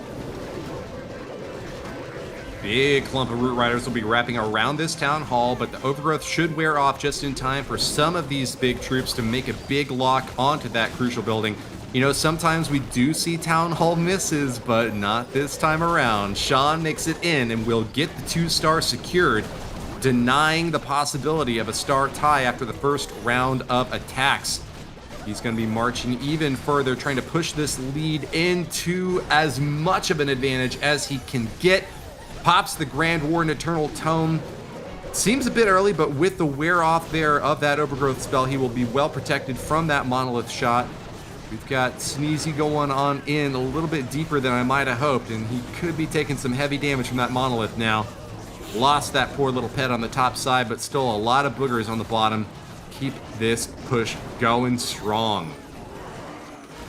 The biggest issue for him really is that the Warden was sniped from that monolith in the core, and without that rage gem, this is a lot of power missing. The healers as well are stuck in the core. The left side is trying their best to somehow push through, but the overgrowth is going to run out, especially now with that Giga Bomb. There is so much damage. The Royal Champion, even with the Rocket Spear, is catching too much damage, and we can see his reaction. This is not going to result in a 3-star. It's a startup percentage nonetheless, so there is for sure the 1-star lead, but they could have made this lead even bigger. But Warden going down early and the healers being in the core and not with the troops has really cost him. Unfortunate follow-up here after a nice early strike. Sean is going to be left hanging at a 2-star, 94% total from that hit. The opportunity to really slam the door in Dizzy's face has been missed, but still with a 1-star advantage, we are still looking for only BadZ to maintain their lead. However, this is the setup that we saw in the Elevate versus Tribe match just before. Tribe taking an early lead and then Elevate turning things around toward the end of that round. There's still the possibility that this war could go either way now, Itsu. Yeah, that's for sure. I mean, it's the same as one of the teams would have started with a 3-star and the other team would have answered with a 2-star. So there's only 1 star of a difference. This is by far not over, and means like both of those teams have good chances of winning that match. As long as Dizzy is going to get one of those crazy attacks and they have delivered in the first couple of matches, they're still good to turn this match around. This one is going to be a mass invisibility Royal Champion charge. The Royal Champion, though, taking a lot of damage early on. But he is getting ready then. Oh, no! Oh, no. Even more traps are popping up. And pops the ability on the RC. Way unfortunate for Fluxy. I mean, Pavolisher still makes it to the interior, and with the Electro Boots up, will get some damage up on these Inferno Towers. He's doing his best to salvage this push into the core, and hey, he was going to sacrifice the Royal Champion anyways. There's no recall spell here, but does he get as deep as he had hoped for? I'm not sure here. Itsu leaves a Ricochet Cannon standing, and with that Builder Hut right next to it, it's both going to be repaired up. Needs to have a massive follow-up with these dragons if he wants to get this attack back together. That's now the question. Is this going to be a powerful push? We have again the Dark Crown on that Minion Prince. Those pros really love that equipment, which means if that Minion Prince somehow get exposed anywhere to traps, this push can go down quickly. But as long as he's staying protected, everything looks solid. Beautiful assault from the top side is going to make it toward that Town Hall and ensure that he doesn't have the same heartbreaking end that was met by Cynthia earlier on. Grand Warden doing his best to keep in range of these dragons, but it does result in a little bit of an awkward miss here now for the Minion Prince, doing his best to fire away at this Town Hall. It's getting ever closer. One of his has been invested. Needs a few more shots off. No! Picked back up by the Phoenix, and that'll clear him for a landing. 53 seconds left, and he's looking for the triple still, Itsu. And he still has that Warden ability. He has saved it all the way to the back end, going against the Fire Spirit, having as well that Air Expo on the back end. But having the Warden ability, he should be good to go. Time should be no issue either if there's not anything crazy happening. Or am I missing something? He does not seem really that happy, which is for me the most confusing part, because it looks like a 3-star. Maybe we're missing a building or something, but even then, time should be no issue. That's Come just on. Fluxy. He's like, oh, I should have gotten it even easier. Look how upset he is with this 3-star finish. I'm so confused. Why? Well, Dizzy X Stamina put a triple on the board, and that's going to put them up to a total of 4 stars. Maybe he's still a little bit upset about the previous attack, leaving them in a little bit of a lurch here. But only BadZ have not yet done a triple of their own, and so there's the possibility with this next round of hits that Dizzy could move up into the lead. But It's going to require a massive defensive effort against a team that put up 14 stars in their previous round. Only BadZ are a terror to face off against, and ND with the next attack will be marching in against Oliver Queen, or Mask as I used to call him. Yeah, those name changes are confusing indeed, but we have now BadZ in with ND going in with the Royal Champion charge. We have the Root Riders then right after following up, and the Royal Champion for now is looking solid. No traps are popping up. It is going to be invisibility for the Royal Champion as far as she can take it into the core. Getting awfully quick there, although the Spirit Box is doing whatever it can to keep her undercover. ND is, man, flying on that device with thumbs just popping off all over the place. Does get a little bit of a CC pull as well, and notice that Headhunter coming on out. Should be able to take her out without much difficulty, as an Ice Golem is going to be pulled to the far edge as well. Overgrowth a little bit early here, and he must be doing that for timing's sake. Indy knows that he can get a massive push around with beautiful pathing so far in Uritsu. Yeah, so far the pathing looks solid. The defending Royal Champion distracting him a little bit, but things are still looking good. All of those test loons from the Troop Thrower getting really nice value, really getting those test loons into the Black Mines. Tano waking up again with the perfect time, and the Queen is about to take it out. We have the vulnerability getting utilized as well to push into this bottom section of the base, while the Queen on her own is in the core, and this time around we have a nice healer split. Some of them are on the main push, while the Archer Queen is as well having one of those healers on her. Beautiful assault from ND, and still lots of energy left in the tank, doing everything he can to get the healers to target onto the ideal tanking troops out in front. It looks like those Root Riders are about half health, and with Fire Spitters, multi-target Inferno, Ricochet Cannons, and so much splash damage coming on in, it's a miracle that they're able to push as far as they have. A minute remains and still 2 hero abilities left to pop. That spiky ball going to come along from the outer edge. Note that Barbarian King on the bottom corner doing some fantastic cleanup work along the outer side, while that Archer Queen on the interior really needs to get deep into this middle compartment so that she can snipe all those crucial defenses in the core of the base. Yeah, trying to snipe as many defenses as possible. The spiky ball is going to soften those up. So they're trying to push around the outside, but with that Archer Queen pretty much on her own, I don't think it's going to be enough. The action figure is trying its best to damage the troops, or damage the defenses through those compartments. Wait a second, maybe it's not going to be enough. The action figure can tank. Yeah. But time is ticking as well. This is a big moment for ND to try to finish this thing off. Massive red bomb farm blows up a little snot bubble, and that's going to make it very difficult to clear things out. The giant up onto the top side with the Archer Queen down to the bottom side. He's clapping. He's happy. He's done it. 3 stars for only BadZ, as ND has made that perfect hit. Everything was going perfect his way. The healer split, how one of those healers stayed on his Archer Queen so he could keep the ability for the back end. The majority of healers staying on his Root Riders to survive till the end. What a great attack, and this means the first 3-star for only BadZ is in, and they're keeping their lead after 2 attacks each on both of those sides. Beautiful hit, and we'll pivot back now to Dizzy X Stamina, where Zio Piperino will have another opportunity to try to get this back in the lead for a team that has now found a very difficult road bump on their path to 15K. Royal Champion charge at an easily snipeable Town Hall in the right side corner. Might have seemed like it was a bait opportunity here for Dizzy, but they're going for it anyways. Finds an easy entry, and with invisibility aplenty and holding on to a recall spell, will take out some massive structures on the right side of this base. Yeah, a lot of defenses are already gone. Question is, how much more does he try to get? Because every further step is going to decrease the hit points of that Fox, most likely, especially if he's going to hit just any trap. And he doesn't want to take the risk. He wants to keep that Fox alive, and instead is going to recall them.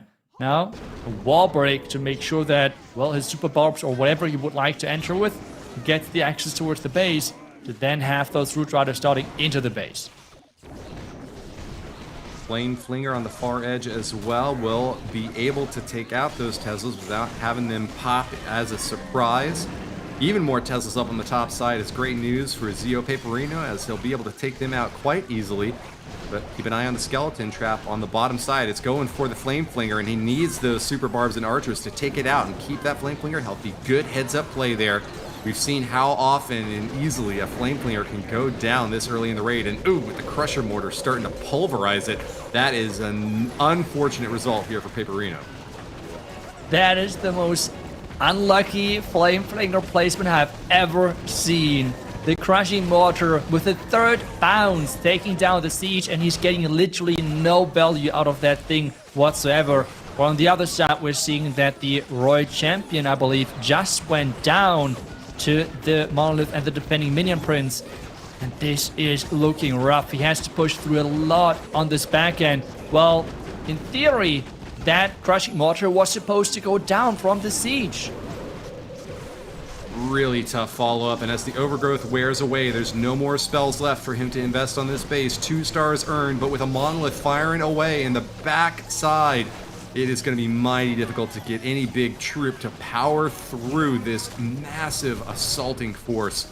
5 Super Barbarians to clean up the outer edge as well, but the super difficult, massive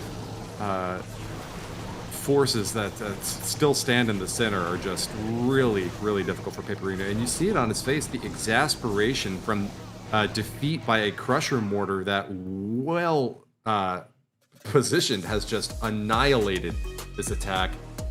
BadZ X Stamina left with just 6 stars in their first 3 hits.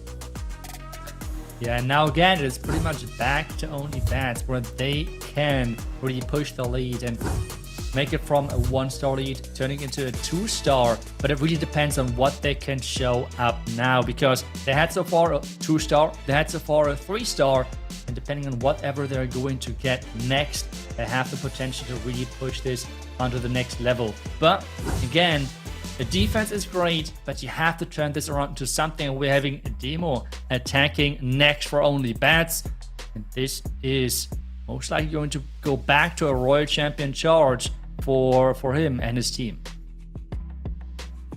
Demo, the next in the competition, will push only BadZ even further ahead with a 3-star, making it almost impossible for Dizzy to make a comeback happen in the late stage of this war.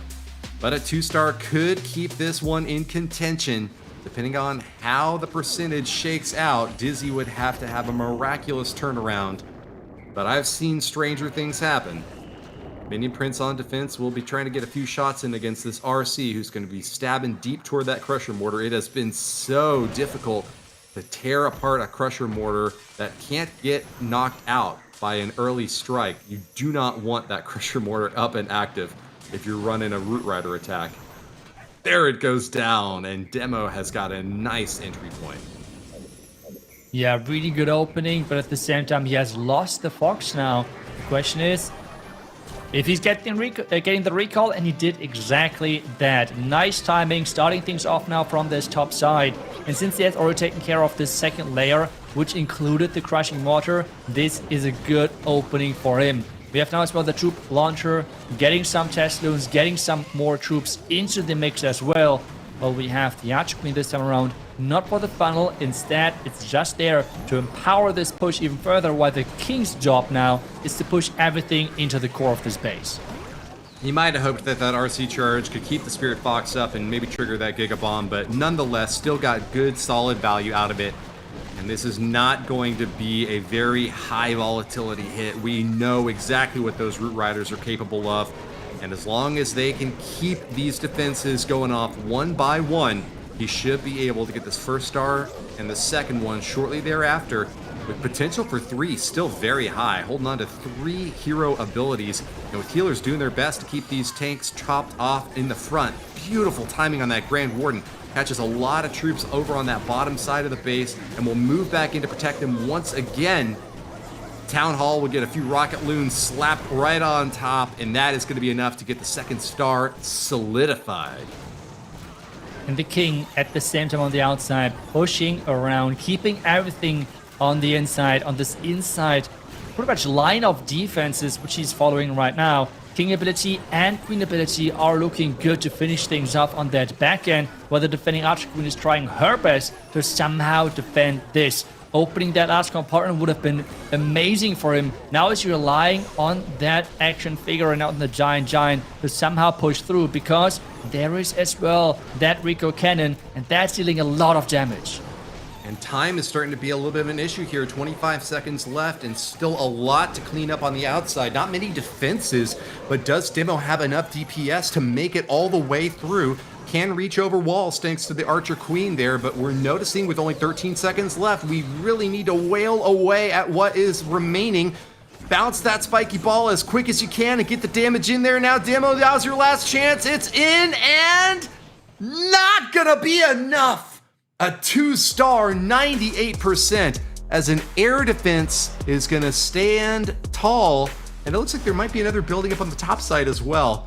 The 2 denying Demo a triple. That is unfortunate, but at the same time, this means that they're increasing their percentage. Having the win condition of winning on a tight star result is always like another thing you can always fall back on. And this pretty much feels something like you have the 2-star lead if you can obtain this percentage lead overall. But, well, we have another attacker now next with Oliver Queen, trying to somehow keep his team inside this match. And Ninja is on the defending side for only BadZ, trying to somehow prevent this. But we have seen now as well 2 thrower attacks from Oliver Queen. But this time around, it seems to be back to business, back to the Royal Champion charge, since Dragons in this qualifier have by far the highest hit rate. Really solid strikes from those Dragons, and it's always fun to watch the off-meta usage of big troops like throwers, but at this point, Dizzy know that they cannot make any more mistakes. With a 1-star to start things off, they are going to go by the book for the rest of this war and do everything that they can to try to clear through with as many stars as possible. Royal Champion charge along the outer edge is a little bit unusual. Typically see her going in a little bit deeper earlier on, but does manage to catch a shot on the Town Hall. And with the Earthquake and the last few shots from that spear, she will be able to get the first star secured as Dizzy shape up and pull out those CC troops for the next stage of this hit.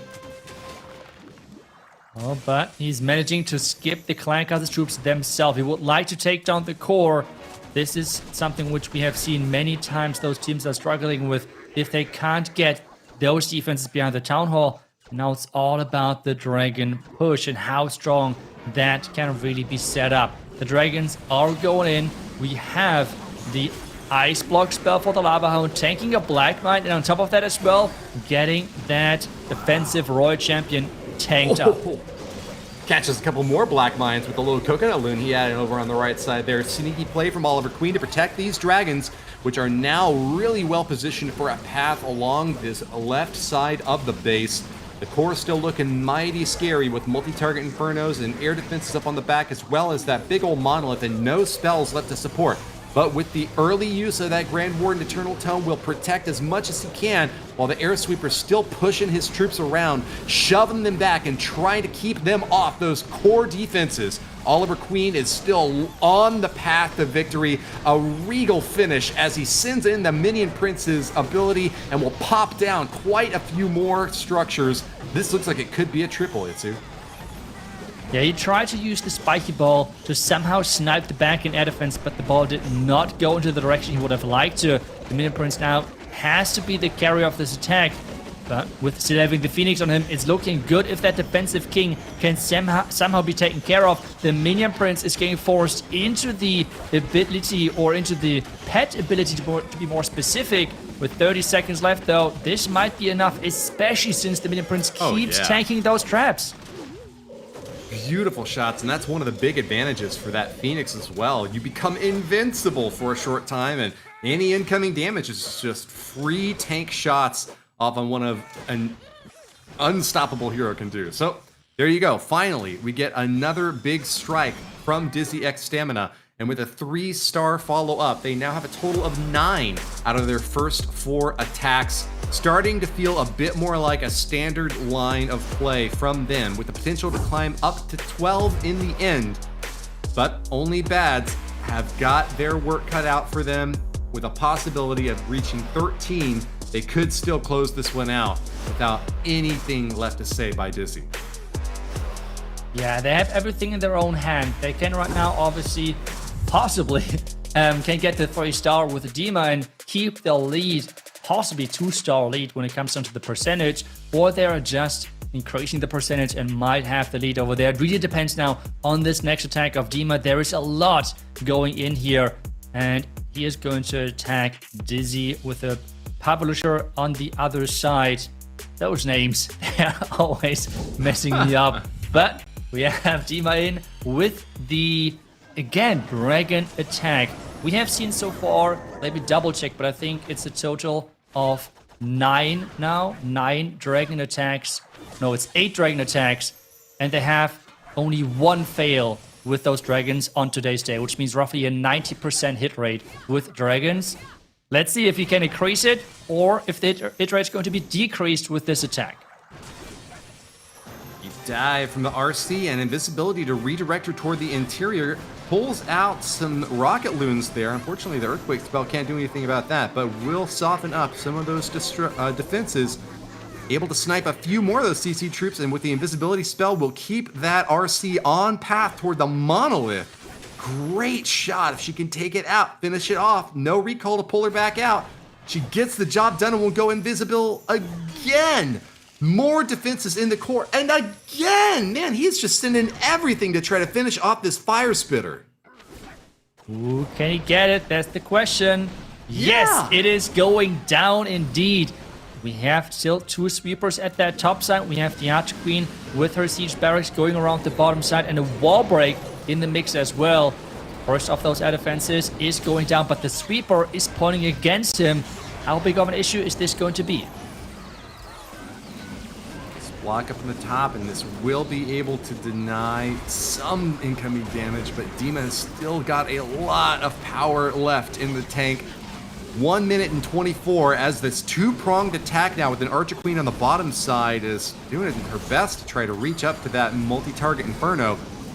Furnace Fire Spirits are going to be hopping over as well and doing everything they can to collapse onto this right side corner. Town Hall will be the next target to engage as only BadZ look for their 2nd star, and it is good. Dragons up top, meanwhile, are doing everything they can to stay on task with an air sweeper still trying to push them back, and a scatter shot now engaging, popping 2 dragons out of the sky. Yeah, but still, the backhand is looking strong for him, especially now with that Minion Prince stacked up. Even though, as I'm saying this, he's catching a Black Mine, which is never a good sign for him because he has to be the main carry. But still, we have the Phoenix on that hero, which means he has the potential to carry. If this backhand air defense goes down, this is really the crucial part. Air defense goes down, it's a 3-star. If not, this is where the problems start. Well, he has passed the 87%, so only BadZ will be ahead in percentage, even if it winds up being a miss on the triple. Dizzy X Stamina know that they need a 3-star to follow up from this one if they want to have any hopes at clinging on. Either that or a massive defense in the final round of attacks from only BadZ. Dima finds a 2-star 93%, and that will keep only BadZ in the lead. But man, is this one getting close here, Itsu. Yeah, especially if you're considering that we have started with a 1-star from the Dizzy side. This match is really close. Only the percentage being the difference maker right now. And unfortunately as well, Dima, one of the only 2 attacks which we have seen so far today with the Dragons, not 3-starring. I think we're now 7 out of 9, if I remember correctly, which is a crazy hit rate considering that in the last month qualifier, most pros kind of assumed with the Eternal Tome rework that Dragons would be not as strong anymore, and now we're seeing Dragons with one of the highest hit rates we have ever seen. But next attacker is actually back to ground. Hog Riders it is with that Royal Champion charge, but right into the Giga Bomb we go. Ice block right into the top side of this core, and the early stab is going to get a lot of good damage done. Looks like Zeal Barillo, aka Darkstar, has not got his integrity cam up here, so not able to watch his reactions. But as the RC goes deeper and deeper, we will hope that this stab into the core of the base goes according to plan. Has been able to distract a few of those defenses and keep her going mighty far. 4 invisibilities left as she reaches a multi-target inferno. Another one popped down, and with the Spirit Fox still alive, this is really going great. Does catch a tornado trap, and that's going to slow things down a little bit, and a little bit of an awkward repositioning may prevent her from targeting onto that Town Hall, but still getting great value against the multi-gear tower now. And yeah, down to the outside. It's a little bit awkward here for Zero Brillo. Will be able to pull her back out there with the recall spell, and yeah, he kept the Fox up too. What a crazy opening. It was a heavy investment because if we take a look at the spells now, the only thing he has left at this stage is a heal spell. Nothing else. No phrase, no invis, no support, nothing except this one spell. And he has to go all the way from the opposite side towards the town hall. This is a long way to travel, but the pathing he has set up looks incredible. Can he control those troops now? That's the big question. Solid opportunity, and he needs to clutch up right now with a triple to keep his team in contention for the title. Demo's base has still got a lot of splash damage on this backside, and without any spells to have to worry about from these attackers, time could also start to be a factor. With just over a minute and still almost half the base remaining, he is doing everything he can to power through, and man, all these troops are looking very confident, pushing as hard as they can, and with the ability popped at the perfect timing, it looks like that Town Hall is gonna go down. Second star will be claimed, and the wraparound should be easy pickings. Dizzy X Stamina seem to have found their footing in the end of this war, with a potential 3-star to close things out and take us very tight to the finish. And just take a look at that, and how many troops are alive. This is mind-blowing. We're seeing as well now the spiky ball going through a couple of those last remaining defenses, but this is a 3-star, one of the ones with the most troops left alive after the attack. What an impressive attack, controlling the Royal Champion so that she could enter the core, and then the pathing was perfect. He was able to provide for his troops, and this results in one of the most dominant 3-stars which we have seen so far on the weekend. Magnificent finish there, and the triple secured means that only BadZ require a 3-star of their own. Percentage in their favor means that it's all in Ninja's hands. Will he be able to deliver the final strike and eliminate a golden ticket holding team? Now's his chance, and with a Root Rider army, he'll start the assault on the left corner. RC charge going deep with those Electro Boots and Rocket Spear ready to back up, but only 4 more invisibilities. This is not going to be as deep of an RC charge if we've seen in the past. Ready to recall her out at a moment's notice as soon as the value has been secured. Yeah, he's just trying to somehow interrupt that ring if possible. He's trying to somehow get the defenses out there. He's not investing as many invisibility spells, what we have seen earlier today from the last attack, but we have another Invis getting invested to take down the multi-inferno tower, and now the multi-gear tower is up next. Stuck on the king for just a moment, but he will be able to recall out both the RC and the Spirit Fox, and with the log launcher rolling through, it's got to be careful with those troops coming out of the CC. Oh, the log just knocks him apart. Absolutely bodied. Ninja moving on will be able to power through so many of these walls thanks to the log launcher. Look at all these compartments getting cracked into with the fire spitter going down now. We've got additional firepower coming in from that Archer Queen. Balloons up top to get some additional damage work done and denying any black bombs that might cause a problem for those healers. Red bombs as well will be dealt with. And this base doesn't seem to have any trap difficulty yet. Ninja staying on the outer edge, though, has got a long way to power through for the triple that he needs for victory. Yeah, and that Crushing Mortar is about to start shooting at those troops, and this is where the scary part starts. He can easily snipe backside troops, which means things like the Warden or other troops. This is why the Eternal Tome ability is getting forced to somehow counter this defense. The Root Riders are now inside the core. Where are they going next? They're going for the Bear Huts and for the defending Monolith next. While the King of the Far Right side is trying his best to somehow push everything further into the core, but the troops are splitting up horribly for him right now. RC does take out the Monolith, though, and even though she's going deep on the wrong side of the base, she will get a little bit more value before getting knocked apart by those defenses up top side. We still have a long time left to go for Ninja. 40 seconds left is going to feel like an eternity to him. With 2 more abilities left to pop, he's going to have a spiky ball that can go the distance on the far side. But with Teslas, ricochet cannons, mortars still standing, and an enemy Grand Warden Mini Prince up in the sky, Barbarian King, excuse me, this is going to be a very difficult finish for him. 24 seconds left. Where is he going to drop this final freeze, and how soon can he pop this Abast ability? Ability is now getting used. The wall break is in there as well, so the King can enter the last compartment. He has some rocket dunes. When is he going to deploy them? There goes the freeze. The defending Mini Prince is dealing so much damage, but with 4 seconds left, the base is going to defend, and this means that only BadZ is going to finish on 11 stars. 11 stars to their name, and that leaves a big question mark now, as Dizzy X Stamina with 12 stars total does have the lead on stars. However, we're now being told by the production team that because of integrity camera issues, Dizzy X Stamina will be receiving a match loss for this war, allowing only BadZ to advance. So a heartbreaker for Dizzy X Stamina, victory on stars, but disqualification due to camera integrity. They made a very impressive comeback from a 1-star start to close this out with a score line in their favor. But this match is being tossed, according to the note that I've just received from our production team. That is unfortunate. Dizzy was able to fight back with a 1-star start, but in the end, well, it is not really their day, it seems like, and only BadZ is going to make it then into the next match. Let's take a look at the bracket and how this looks like. And this means only BadZ getting into that lower bracket finals against Tribe Gaming. Whoever is going to win this, by the way, is going to get the golden ticket, which means when it comes to the golden ticket, this is the final match, which is deciding exactly that.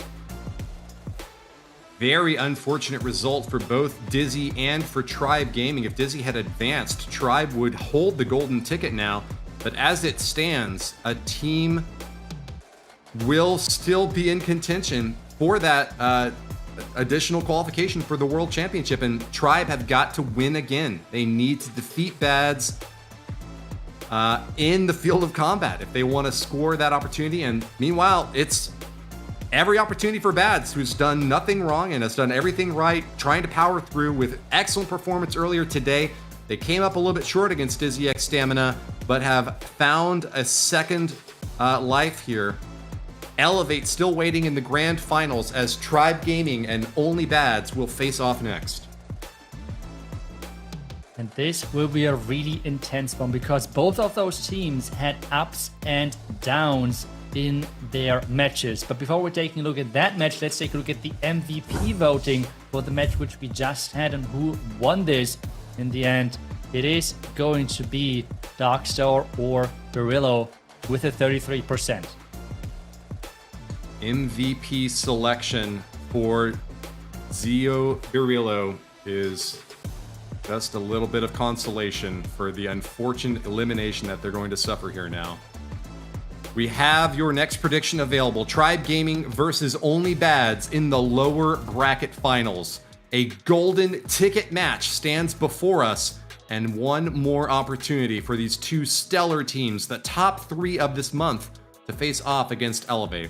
We're going to be taking a quick break, so stick with us as we have amazing Clash in action still yet ahead, and this month has got a lot more wild events in store for us. But it's been a pleasure casting so far, and I know you're in good hands with Itsu. We'll see you again soon.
we are back.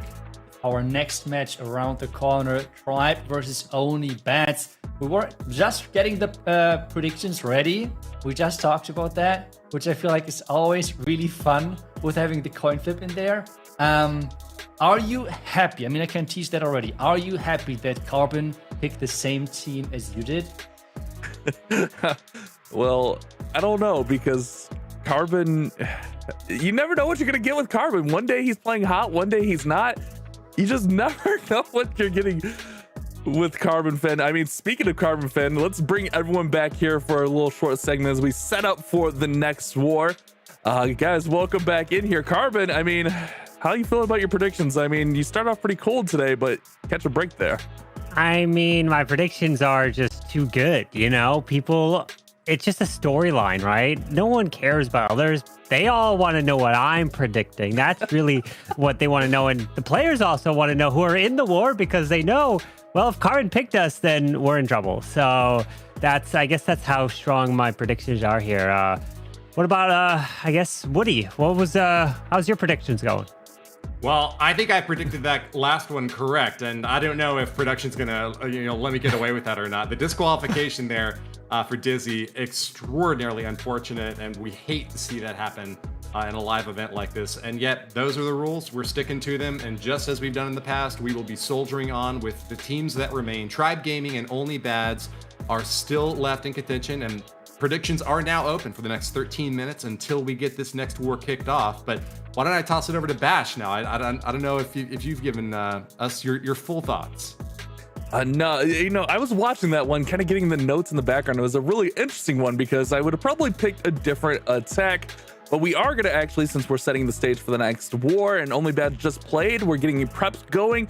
I wanted to take a look at ND's attack here. We're going to break it down and do a little bit of a telestration segment as we do have a little bit of time here. It was the only 3-star for only BadZ. So let's go ahead and let's hop in here and let's see exactly what he did. So he started off with this is pretty textbook as far as a Root Rider attack goes. I mean, he's going to set the stage here. He's going to really just funnel this Royal Champion into the middle of the base here and just get a big chunk out. That's a lot of times what we're trying to do with the Royal Champion, especially on the Root Rider attack.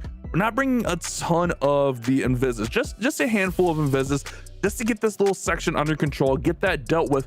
But it's all about setting the pathing and setting the stage. Once all this stuff is down, he negates the Giga Bomb essentially here, but he also has this all chunked out, so he can basically make a giant U around the base. And that's what we're looking for a lot of times with these Root Rider attacks. So with this all negated, all done, now he can set the stage, have those Root Riders come in. He does have the Overgrowth in there also, which is going to go ahead and help with the damage on the base. Overgrowth right here on the Town Hall. You try to time that up so that when the Overgrowth wears off, your troops, as they're passing by, are able to go ahead and just sideswipe and take that Town Hall down. So he does a pretty good job on the timing of that. Ice Golem was perfect right there as well up here. I don't know if you saw that little Ice Golem come in right in there and then be able to get sprung out of there, and then the multi-gear tower got froze. That multi-gear tower, I feel like we talk about it every single month. One of the hardest hitting defenses in hard mode. Overgrowth wore off and he was able to push in, take that Town Hall off. He did kind of get a weird split here where he had kind of like 2 packs. He's got the Queen and the RC over here, and then he's got all the roots kind of working on the top side. But this ends up working out for him in his favor because he was able to get this section of the base under control, which allows these roots to continue that path towards the back of the base. Next Overgrowth is in, negating all that damage, helping direct traffic, helping the flow of everything. And it's as standard as we can go with Root Riders. I mean, we've seen Root Riders in and out every single month. And it's just such a consistent attack, one of the strongest attacks. The Root Rider is able to basically make walls obsolete. I mean, why wouldn't you run the roots? Although we're seeing a really high hit rate from Drags, I was kind of hoping that Dima's attack got through. I liked his opener a lot, and I probably should have picked it because Drags have been kind of on fire, but it's a little bit of a awkward thing when it doesn't get through. Beautiful ability here to get that giant out, get through the monolith, get through the king here. And this one was actually very, very close. I mean, we saw a lot of close attacks in that last war, but this was the 1 3-star here for only BadZ, but ultimately it didn't matter as we did have the issues. Such a heartbreaker for Dizzy, but I know there's some solace for them knowing that they already have their golden ticket. but man, you're still playing for that prize money, and that disqualification is a big swing and prize money, unfortunately. As ND will go ahead and finish this one up, Queen will go ahead and go through here, get these storages, Giant will go ahead and surge forward, get that mortar out, and that was the 3-star for only BadZ. I like what they're doing. They did struggle against Dizzy, but I mean, Dizzy, they've been here every single month. They're our first golden ticket winner. They're one of the strongest teams in the competition for a reason.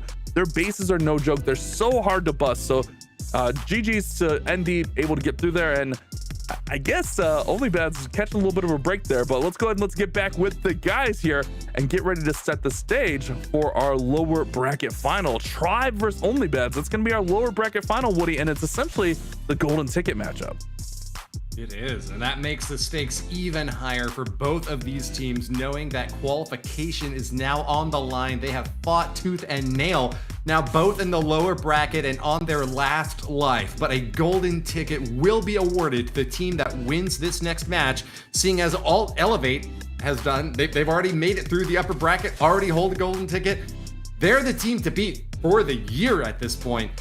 Will Tribe or only BadZ have the opportunity to face off against them? That's really the big question there, but really everything coming down to this next match when it comes to the golden ticket. And both teams had ups and downs, but really showing up, having this clutch factor, I feel like is so crucial. But we have as well a really quick clip prepared, but let's take a look at this video.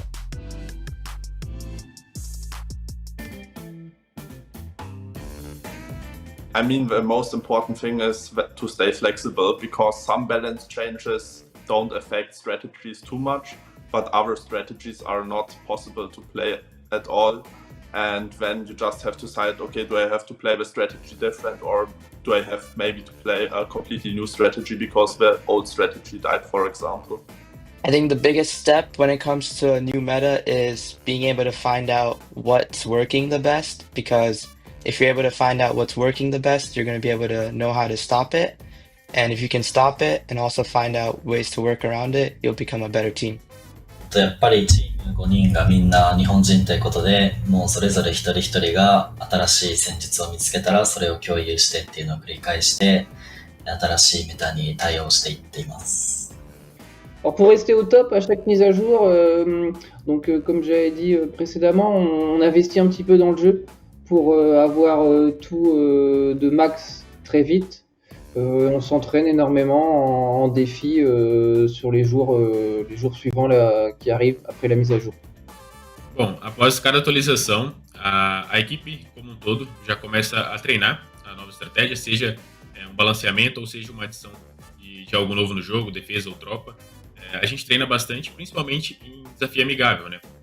Que é onde você consegue ver a diferença da atualização do balanceamento.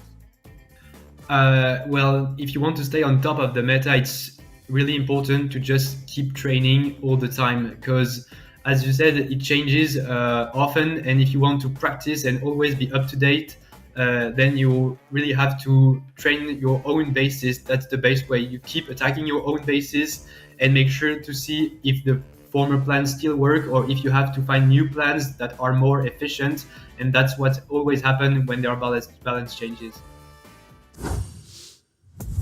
And that's the thing with the balance changes and the meta. It's always changing. Any team that got the golden ticket the first month and the teams that get the gold ticket the very last month, completely different metas potentially. Granted, we've seen Hog Riders and Dragons a lot, but it has been changing over the last few months, and we like to see the adaptation of bringing the Super Bowlers, Super Witches, and those other type of attacks. It's a lot of fun to witness, and even throwing in throwers in the mix. But we're getting ready for the lower bracket finals here, Bash. Let's take a look at our predictions and how we've been doing. Oh baby, I'm excited to see our predictions. Hey, look at that! I'm right back in the ball game. I took some risks, okay? Oh no! I haven't got any right today. That's what it was. I went with Millesime MG, and then I went with Navi, and yeah, I've gotten everything wrong. So I tried to rip carbon. I mean, yeah. Woody, I caught up to you guys. Woody, how you feeling about your predictions? I'm feeling great, because if you included that last match, I'd be in the driver's seat right now at 9 out of 12. But we did exclude that last match due to the disqualification, so it still is even between the three of us. Itsu, Bash, and I all at 8 out of 11. I guess we've just got to see how these next two matches finish off before we can declare a caster winner. But much more important are the actual results here, and there's still opportunities aplenty for you at home to submit your own predictions. Hope that you're doing so over at event.supercell.com/Clash of Clans to win rewards of your own. With just a few minutes left between us and the next match, we have got a final opportunity to break down that decision. Tell us what you're thinking, Itsu, as we get ready for this final match of the day. I mean, those two teams, look at the stats. They are super close. And at the same time, I have talked about it many times, but they had both ups and lows. While Tribe Gaming did really struggle to push the last couple of buildings in their last match, only BadZ seemed to not really find a way into their match versus Dizzy. But let's take a look at the rosters themselves, starting off with Tribe Gaming. Coming into this match with Nibrax, Castro, Rikiras, Kronos, and Temper. And they are looking really good. If they can turn a 99% into 1%, I think they're looking even really good in this matchup, Ash. Oh yeah, they were so close in that last matchup. I still wonder if Rikiras hits that spiky ball just a little bit earlier, if it targets those troops and gets it on the... Yeah, man, the 98, the 99 was a heartbreaker. We could definitely see Tribe in that upper bracket, but now we are down in the lower bracket, and essentially one of these two teams is walking away with our golden ticket after 10 attacks. That is correct. A lot of pressure in general in this match with so much on the line, and the reason why the golden ticket is so important is because just making it to the top 8 is already guaranteeing so much prize money for those teams, with the potential to boost this even higher with making it all the way to becoming the next world champion. But the next team on the list is an incredible team as well, with only BadZ. They have made it to the grand final last month, and they want to make it again to somehow get the revenge versus Elevate. For that, Demo, ND, Dima, Sean, and Ninja have to somehow take down those bases of Tribe.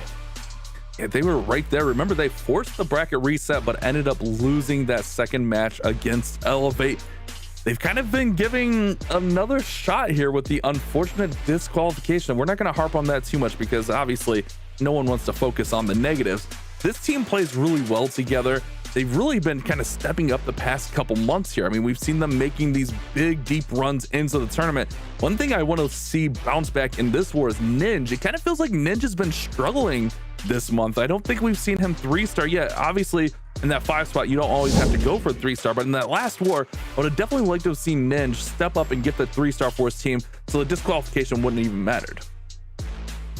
Now, so let's concentrate on the mental reset for both of those teams. For Tribe, no more time fills, and for only BadZ, getting the right plans and getting into the right headspace to really give us an amazing match to watch, and as well some really cool high scores. Let's take a quick look at the predictions. It seems like Woody and me going with Tribe, Carbon and you with only BadZ. So this means at least you could pull ahead cast prediction wise compared to Woody and me, or we are pulling ahead. Either way, it's not going to be tight anymore after this matchup. But let's take a look at what the community thinks. And this is quite close as well. A little bit the advantage for only BadZ. I'm kind of surprised. Normally we see Tribe when it's this close. Tribe usually has the edge because of the fan favorite, but only BadZ starting to make an impact with the community. You like to see that kind of mixing it up a little bit. But one of our closer votes, I remember we did have that 50-50 earlier in the tournament, but that is definitely a close one. As we get ready here, Sean will be the leadoff attacker, and it's almost always the leadoff attacker for only BadZ, and he's been playing really well, although he did have a miss in that last war. So he's going to look to get back on the 3-star track, and it's looking like he's got the Archer Queen and the Grand Warden approach here with the Angry Jelly on the Archer Queen here. Yeah, this approach has worked for him really well over this qualifier. So let's see if he can pull this off again in this important match, because this is not just a match to make it to the grand final, but as well to claim that golden ticket. Right now, though, the healers are stuck on that ward, and he has to turn the Queen invisible. The healers hopefully are going to switch. I said the healers are hopefully going to not switch to the Yeti, switch to the Queen. What are you doing? he's gonna have to just recall. Yeah, he's not gonna be able to get the value he was hoping for. He's just got to recall her out of there so he doesn't lose his queen. That was super unfortunate, but that's the risk of throwing in a troop like a Yeti in there. Those healers, I don't know why they wouldn't switch over to the queen. It felt like that Yeti was full health, but not quite enough. Now the queen will get topped back off up to full health with those healers coming back onto the battlefield. World champion is in there as well. Everyone's on, and he's got to make his way past this town hall and then get it taken care of. Couple of ice golems, and then the furnace also popping out as well. He needs to get that poison on that furnace as soon as possible. Yeah, so far, not using it. Right now, as we're talking about it, he's investing that poison. Town hall is going down. The pathing is set up, but those ice golems are going to freeze up those healers, and without the healing power, I'm not sure how long those root riders can push through. There goes now the Eternal Tome to make sure that he's giving the chance, the opportunity for those healers to catch up and heal up all of those troops. Yeah, it's a great play there. Great timing on that Warden ability. But now the queen, she's lagging behind there. But it could be okay because we remember she's going to have that giant. And that giant is so beefy and adds so much support to the queen. Needs the last couple root riders to open up walls. And that one root actually like sideswipe that one wall and then goes forward into the next compartment. That's actually beautiful. It gives the queen a direct path. Oh, she's going to go right, actually. She's going to go for that ricochet cannon that she was trying to get earlier. Here comes the king still working down there on the bottom side. RC's in there, but things are starting to fade just a little bit here, Itsu. Yeah, that crushing mortar, that's getting avoided for a long time. Now finally gone. Can the action figure and the giant somehow carry this attack? He still has 40 seconds and some super barbarians. And remember, the action figure is dealing splash damage, so he might take down that. Wait, is it actually taking damage? Is the cannon taking damage? I think it somehow took an angle how the defense is not taking any damage. Yeah, it's. Oh, no, you're right. It wasn't. Oh, it was the wall. It was the walls there. Either way, he's got enough force here. Can he get to the storage? The storage is the main thing. The giant needs to step. It does. Queen's going to get through, and it's going to be a 3-star for Sean. Ooh, that one was up and down and all around, but ultimately the triple for only BadZ. Really nice approach with the Angry Jelly charge with the Warden combination to get that first attack, a 3-star, putting up the pressure, and he's back on track for his team. He has done incredible over this qualifier, for sure the MVP for his team, and he's delivering and showing up when he has to. Now it's back to Tribe, and they have to do the exact same thing. We have already seen the little preview of Castro getting ready with his attack for Tribe, and he is looking as concentrated as always. Oh yeah, Castro is stone cold focused, ready to go. He is all business this month. I don't know, and not in a disrespectful way, I don't think I've seen him crack a smile at all this month. He is focused on winning that golden ticket. And I don't think there's anything wrong with that. I think having that deep focus, having that mental preparation, it's why he's a former world champion. It's why he's a former world champion MVP as well. He knows how to focus. He knows how to dial in when he needs to. Battle Blimp comes in. Yeti's trying to get this town hall down. The Yeti should be able to go over there. And then he's going to go ahead and start this world champion charge, accompanying next to where he just took the town hall down. CC's out as well, though.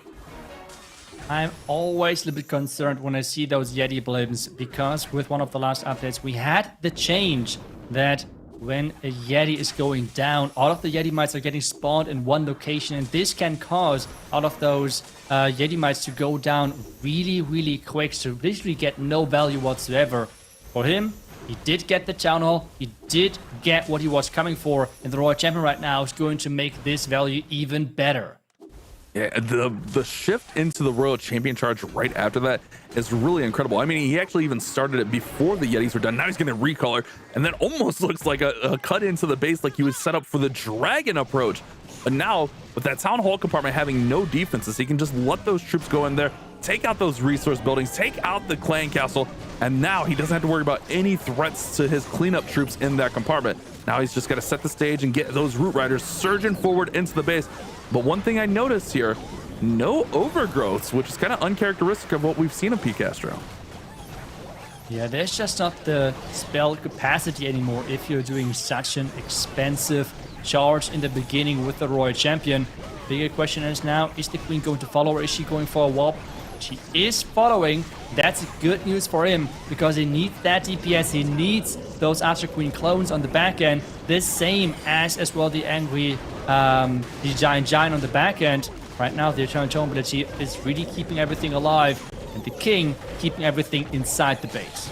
Yeah, I love that Eternal Tome. The timing was perfect on that, so he can get through those enemy heroes.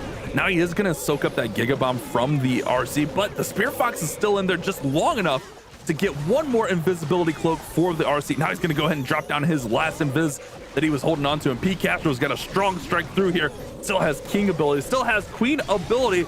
That RC waiting in the wings over there, guarding that storage, could be the final threat to this base. We'll have to see. Obviously, there's a lot of resources here, and that spiky ball can definitely strike down that storage with one fell swoop, depending on how much health it has.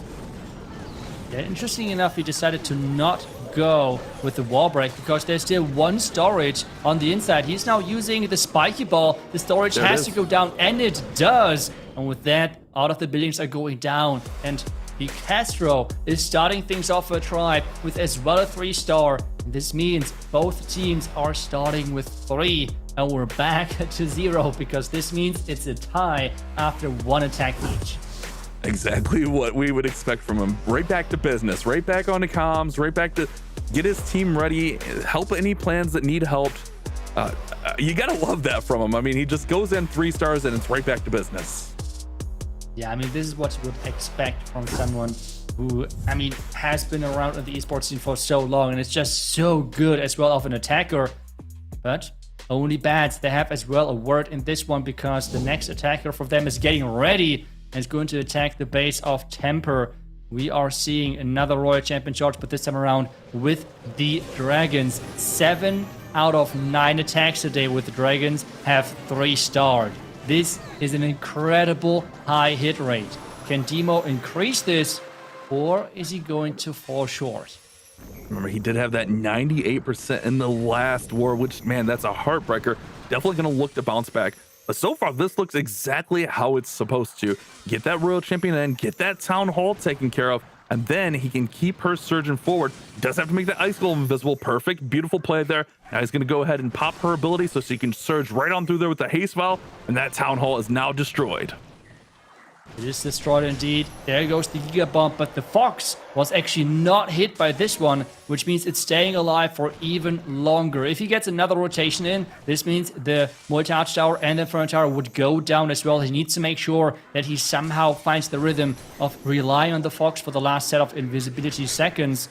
For now, the Fox and the Royal Champion have done the job for them, have gotten the value. And now we're having the start from the top side with the King of the Siege Barracks, while the left side is getting approached with all of those dragons. Yeah, pretty standard approach here after that deep RC dive. I mean, she got so much value in the middle of this base. But there are still a lot of fearsome defenses, especially on the back end. We always look at that final compartment, or that like back end compartment there with the King and the Minion Prince and the multi-gear tower and a couple of air defenses there. It's definitely going to be a tough approach. So trying to save on to that Minion Prince's Dark Orb as long as possible will definitely be a good thing, or at least to try to cover that compartment. Meanwhile, the King working through. Here goes the Warden's ability. Perfect timing on that. Protects the dragon from a Seeking Air Mine. Can everything converge here at the right time? One thing to notice also, those Fire Mites. There's no big splash like the Multi-Infernos to slow those down, so the Fire Mites should have lots of impact here as well.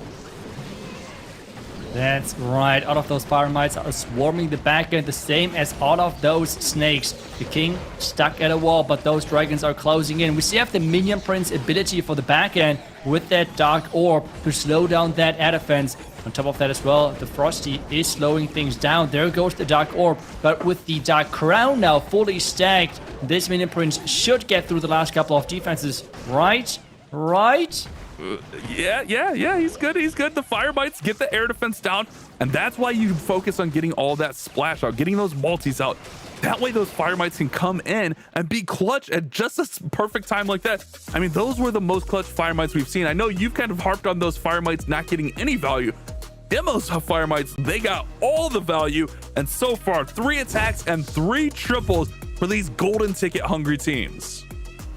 Really nice attack, and giving another 3-star on the list for the Dragon attackers. Now I believe 8 out of 10, 80% hit rate for Royal Champion Charge Dragons in today's matches, which is crazy. I think so far the average is like something like, I don't know, I need to check, but something like 35, 40-ish percent. So 80% being way above the average. So what you're saying is I need to learn how to do long RC charges. Okay, that's interesting. Obviously, I don't play in hard mode. I can't handle hard mode. I don't know how these guys handle this pressure. Speaking of dragons, it's Nebrex, known for his dragon attacks. He will be next up. He does have that overgrowth in the place of 2 of his invises, but it's essentially going to serve the same purpose, as he'll just shut off a little section to redirect that RC most likely. Yeah, trying to get the value, trying to add another 3-star on the list of his team, and as well for the dragon attackers.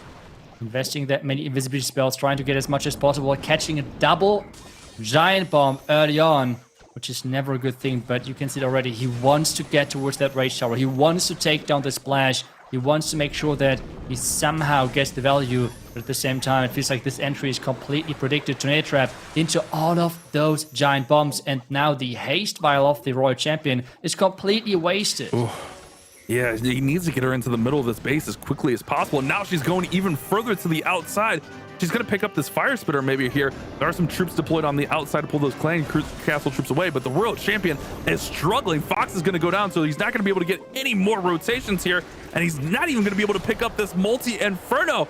That is not the value that Nebrex was hoping for out of that Royal Champion charge. It looks like a good chunk of the base taken out, but it really, like, you have to cut through the middle of the base and get those big, heavy cores dealt with.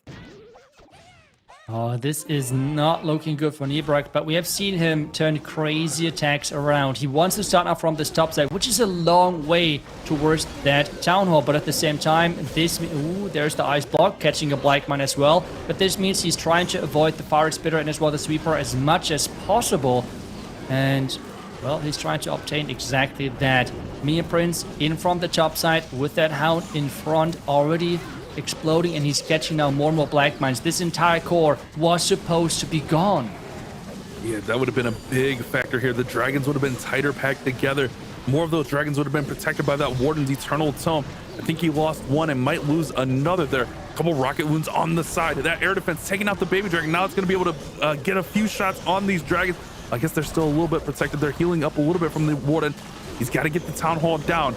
Poison Tower launches. Here comes some super minions out of the clan castle. Queen's on the right side. She popped the ability. Everything's conversion here for Nebrex. It's now or never. He needs a 3-star on Dima's base.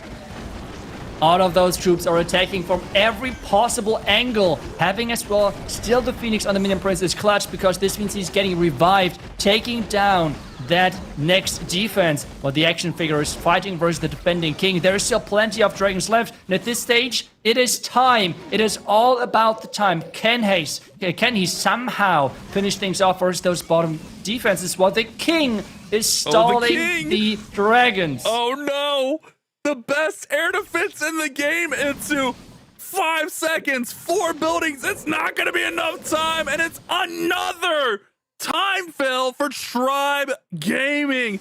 97% means that only BadZ take the advantage after 2 attacks. It is back to the high percentage attacks for Tribe. They had plenty of those in their last match, and they have to somehow make sure that this is not going to be the reason they are dropping out of this qualifier. While on the other side, only BadZ being really happy about having a defense, because they so far have secured those 3 stars in every attack, and they are up next. ND for only BadZ and Kronos on the defensive side for Tribe Gaming. If ND is putting up another 3-star, they might pull ahead just way too quickly for Tribe to catch them. The fact that Nebrex was able to get that so close after what definitely felt like not the intention of his RC charge was super impressive. The fact that he's able just to regain his composure and throw up a 97% is huge for the squad, because we've seen times where an attack goes sideways like that and it ends up being a low 80%, maybe even a 70%. So the fact that he got that to 97 is huge. Now they just got to cross their fingers and hope for a defense.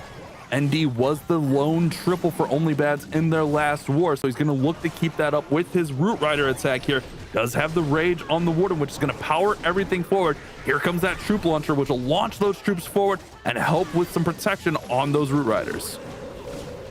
Yeah, Royal Champion pushing ahead a little bit. He needs to make sure that Royal Champion is not taking too much damage, while those loons from the Troop Thrower really tanking the possible air traps, making sure those healers are staying safe.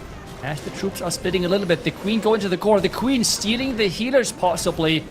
The healers not really knowing where to go, but so far, if those healers could stay on the Root Riders, this would be perfect for him.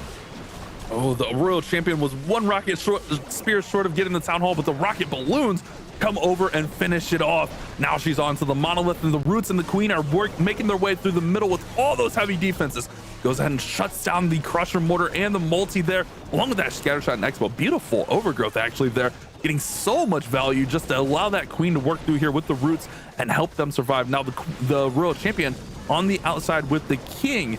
Everything's going to converge on that last section, and man, there's so much up there. Looking through the Royal Champions there, the Minion Prince, the Crusher Mortar, the Scattershot. It is a long way to go still on this base, but ND still has some resources. Let's see if he can time everything just right here.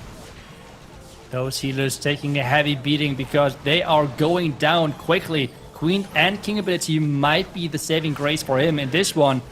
The Warden, everything, ignoring that Multi Inferno Tower, and it's out of range for the Archer Queen. The King now going to the outside, the Warden going down. This means no Rage Aura anymore. Trying to snipe now that Multi Inferno Tower with those loons. One of them getting sniped, the second one getting sniped, and the Inferno Tower is keep standing up. Oh man, look at the percentage also though here. 97 was the mark for Nebrax's attack, so he's got to get this as close to 97 as possible. I just don't know if he has enough gas in the tank to get there.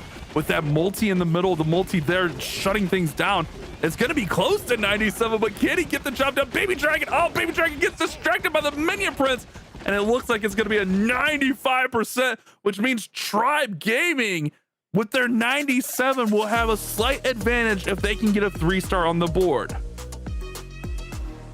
Oh, everything now back to Tribe, and Rikiris is the next attacker. You can see it already as the preview in the bottom, or like on the bottom side of the screen, but ND 95% 2-star with this attack. Rikiris most likely again back to the Root Riders. This is for him the successful surge which has worked so wonderful for him. Or is he going back to Dragons? Because he was an incredible Dragon attacker as well before he switched to the Root Riders. One of those best Dragon attackers out there with the Nebrax together, but it seems like he is staying with the ground, going with the next Royal Champion charge, trying to create the pathing for the Root Riders while having the Yeti at the top set, really pushing that Royal Champion further into the core. All right, this is a huge attack for Tribe. Maybe the biggest attack of Rikiris this season right here. If he can get through here, get the 3-star. Oh my goodness, look at that Royal Champion. She's barely alive. That Monolith hit her. He's going to go ahead and pop ability, which will give her a little bit of health back. Giant bombs are going off. The Spirit Fox, he's spinning. Oh my goodness, he's got to get this under control. It looks like this was definitely predicted here from Sean's base, but he's able to just chill for a second. Oh man, that was, I don't know how he kept that Royal Champion alive. That was not an easy task whatsoever, but he manages to do so. Taking down the entire far right side and now being able to enter from this bottom compartment. But there is plenty of damage on this back end. Bash, take a look at this far left side. This is scary. Rico Cannon, multi-archer tower, crushing mortar, multi-gear tower.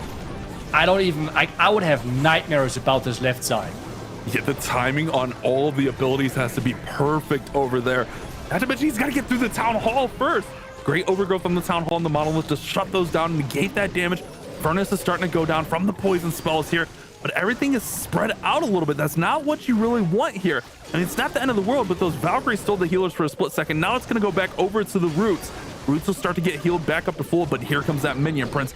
He's going to be a thorn in the side, but it looks like Royal Champion's got him under control. The overgrowth should be wearing off. Yeah, it wears off right now. He's got to get the Town Hall, but look at the Queen. She's on the top into everything's spread out here. Actually, I think it was good that the Archer Queen was up there, because this means he skipped the Monolith, and that would have stayed alive for such a long time. Instead, taking that out. The action figure now in the core, maybe taking down the Town Hall as he is skipping that completely. But those healers are going down quickly. He still has that king ability. He can rely on that spiky ball, but troops are going down as he has no healers left. Town Hall went down as well, but there's so much of the base left, and the Spirit Fox right now really carries him. The Giant picked up so much value there. Got the Town Hall, really kind of carried him through there. But with the Royal Champion still cloaking from the Fox is still up.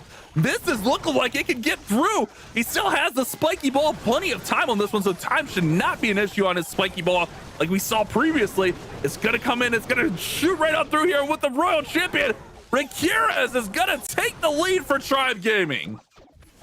This is crazy. The perfect split for him, I would assume, with that Archer Queen backtracking to take down that merged cannon and as well that monolith inside the core, and then having the action figure taking over. Giant taking down the Town Hall, then tanking for the Royal Champion. We have the Booger as well tanking the scatter shot for him, and this means Rakirez and Tribe are back in this.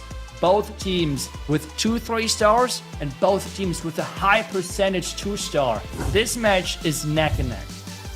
That means that Tribe Gaming are 2 3-stars away from a golden ticket.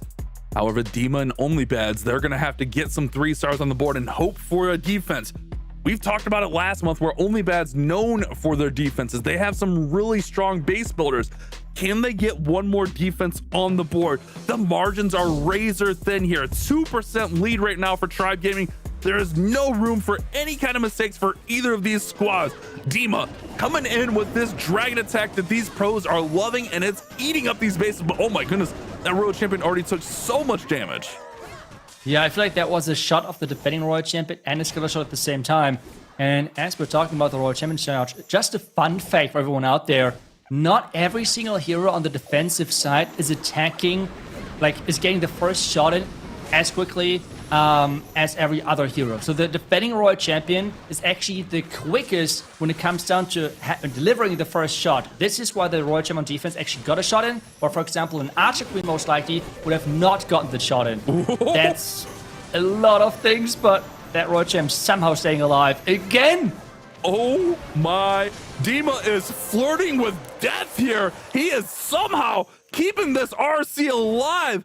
I don't know how he managed that. That Royal Champion was knocked out 2-3 times there, but she was able just to hang on with 1 HP. Now he's able to just regain his composure. He's got everything what looks to be on track, kinda. I don't think everything was just as planned there, but he was able to manage things and get it where he needed to be. Here come the dragons from the top. Queen's gonna go down to the bottom. She's gonna be in charge of taking out that Town Hall, and the dragons, they gotta go do all the heavy lifting on the top side of the base. They have to do all the heavy lifting indeed, while the Archer Queen has to take down this bottom compartment, this Town Hall compartment. But this is not going to be an easy job. Going as well against this sweeper is not something you're hoping for. But he still has some more rocket dunes to snipe backside defenses if he has to. 3 rocket dunes could be used to snipe, for example, the Mustache tower. But there's still a long way to actually get there. Oh man, I am worried. I'm nervous for Dima here as we only have a minute left and there's still about 45% of the base. There goes the Minion Prince's Dark Orb. That's going to allow those defenses to all be slowed up. Queen popped abilities fighting through the king, but those queens are taking so much damage. He's got to get this Town Hall under control as quick as possible. Giant is going to go over there from the action figure, so that should secure the Town Hall. But wait a second, the monolith! Oh no! Itsu, this might be a 1-star! Rocket Loons are in. Can they save the day? Are they going to be enough? They are! The Town Hall going down. Such a crucial move. He has one more tester and he's throwing it in now. The Minion Prince tanking those shots, but there is so much left. The Monolith, the Merge Emperor Towers behind the Town Hall, and this might be the defense Tribe needed to push ahead. We have a few more seconds. Minion Prince is going down now finally with the Phoenix not being able to revive it anymore. Blackmine hitting, and with 8 seconds left, it is a defense, but yet again, an incredible high percentage. Those teams are just so close. Wow. I do not know how he is holding it together after that attack. I almost lost it there. 96% is super respectable with. That attack was so all over the place. He did such a good job keeping that RC alive and getting it to 96%. I mean, that almost was a 1-star. It was 3 crashes from a Rocket Loon. I don't even know how many Rocket Loons were in there, but just enough to get that Town Hall. Like, it felt like the health was just even with the splash damage from those Rocket Loons. Okay, that keeps only BadZ alive, but now they need a 3-star, and really, they need like a 93 or lower 3-star to take the lead here. Kronos is up next. Oh, and Kronos had, let's say, ups and downs with his attacks. He's going in again with that fireball. And let's see where he would like to have it delivered. I would assume right there in the core, getting that fireball onto the race tower, or at least onto the merged cannon on the Rico cannon. You have to wait and see. Oh, there's a lot of damage on that warden. He might have to turn it invisible. Yes, indeed. There's no more rages left. It's 3 earthquakes for the core and a dream. Can he deliver that fireball? Oh, baby. Look at all the damage still on there. Oh my goodness, this warden. Ooh. Oh my. Did the warden go down? The warden died. Warden does go down, but he got the fireball off, so he will lose that rage aura. It looked like he got the intended targets, but that warden just went into range of the multi-gear tower, the multi-arch tower, excuse me, in the scatter shot, and it just ate him alive. Now he's gonna go right into the multi-gear tower, and he has no protection. He's just got the 1 overgrowth to negate any damage on this base. And I'm wondering if that was just acceptable, because, I mean, the value of that fireball was mind-blowing. But losing that rage gem early on is obviously another big issue for him. But he has to push through. He has the overgrowth, as you said. He has a freeze to make that count. But if you're looking at the tunnel compartment with the crushing mortar, he has to make sure that that thing is not going to destroy his entire attack. And he's going to shut it down right now with an overgrowth, as you pointed out there, Itsu. Now the Town Hall firing away. There goes the Rocket Spears from the Royal Champion. That'll get the Town Hall under control. Poison Tower throws onto a booger. Oh my goodness, these boogers have to be the MVPs. Man, Sneezy just helps out so much. The booger pulls out the Poison Tower. Royal Champion gets the Town Hall under control. And the timing on everything is looking great. He's still got a minute left. Remember, he did have that 99% time fail. He's still got about 25% of the base, but he's still got also a couple of hero abilities to support him. The Royal Champion so far avoiding the Giga Bomb, now running into it, so taking a lot of damage. We have as well one Root Rider opening that compartment. The Crushing Mortar is gone. There goes the freeze to keep that Royal Champion alive. We have seen earlier how many hit points he can recover with the passive of those Electro Boots. The Arch Queen getting taken care of, the Defending Queen, but the clones are handling the job. Fire Spitter is going down. We have the Spiky Ball still there. It's looking good. Here comes that Spiky Ball shooting right across the base. He's got the King. He's going to get the multi-arch tower down, and the Scatter Shot will be next. And it is a 3-star for Kronos, and Tribe Gaming extend their lead, and they are 1 attack away from glory.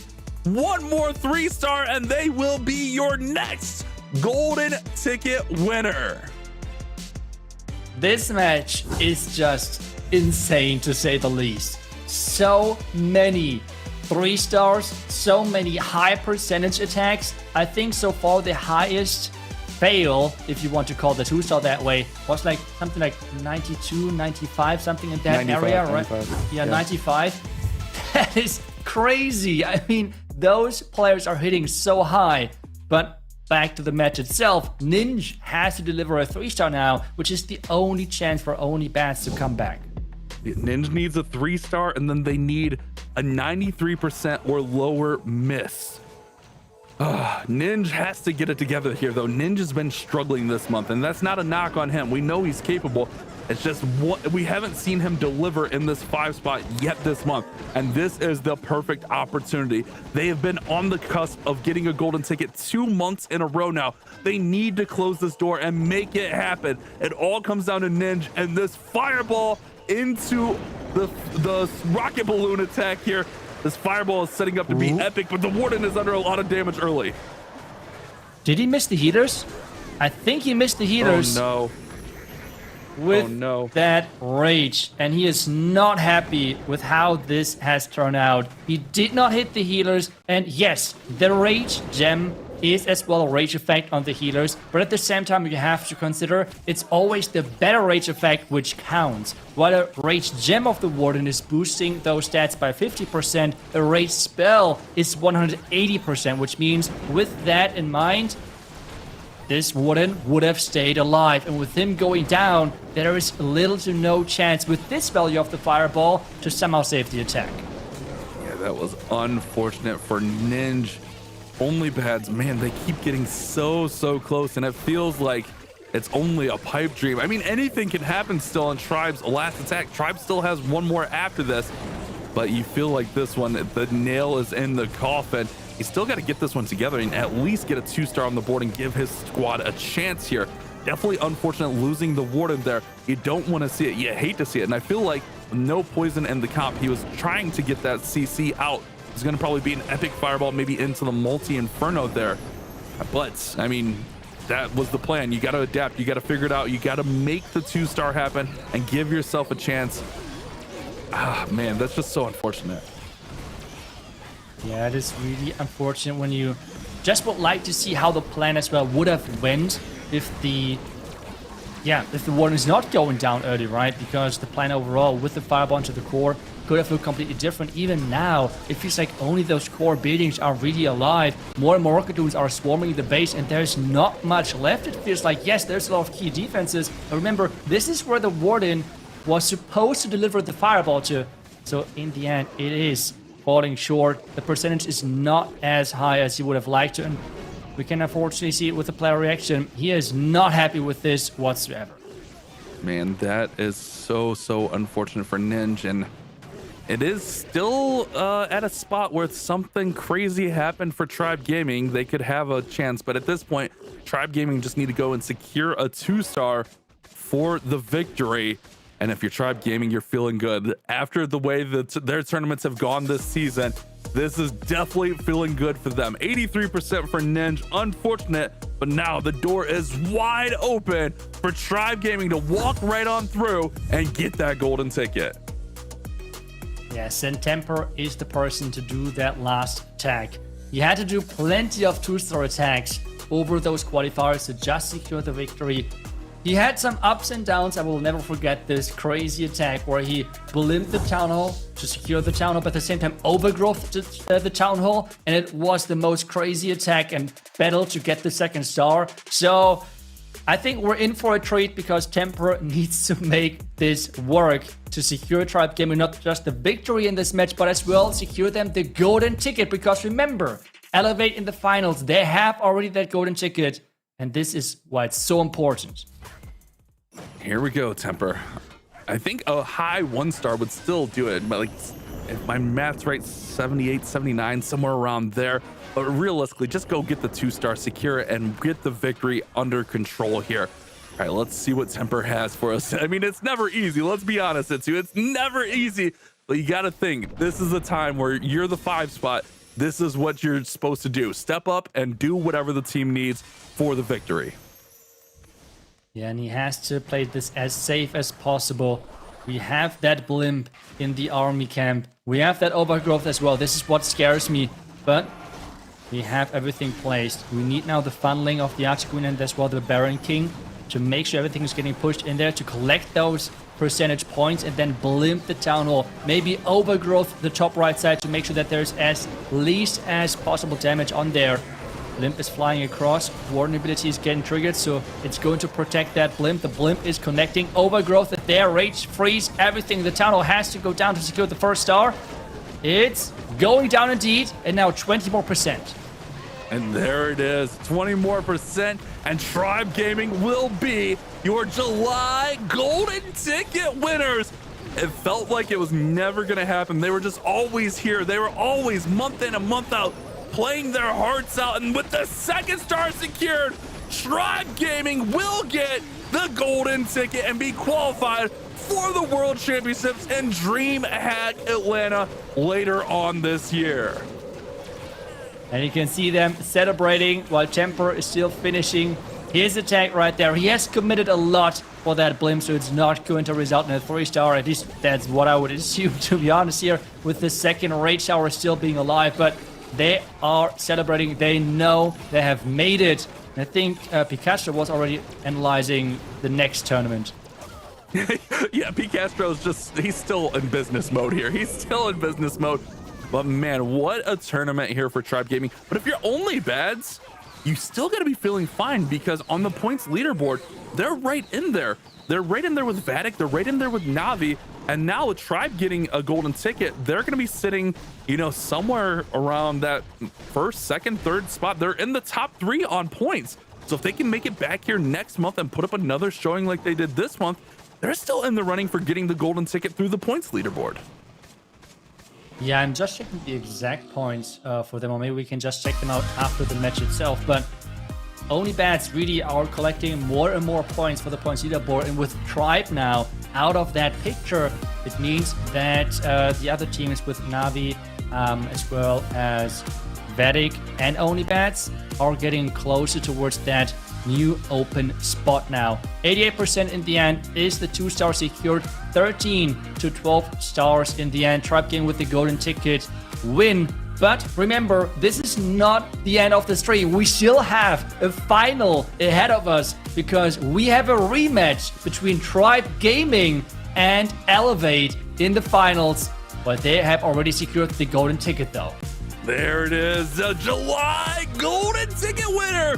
Tribe Gaming get it done finally. We talked about it coming in. They were so close on so many occasions, and they finally crossed the finish line. Yeah, I love that even at P. Castro's picture here, he's just stone cold ready for action. But man, I think we've also mentioned that it wouldn't feel like a Worlds without Tribe Gaming, but here are our qualified teams.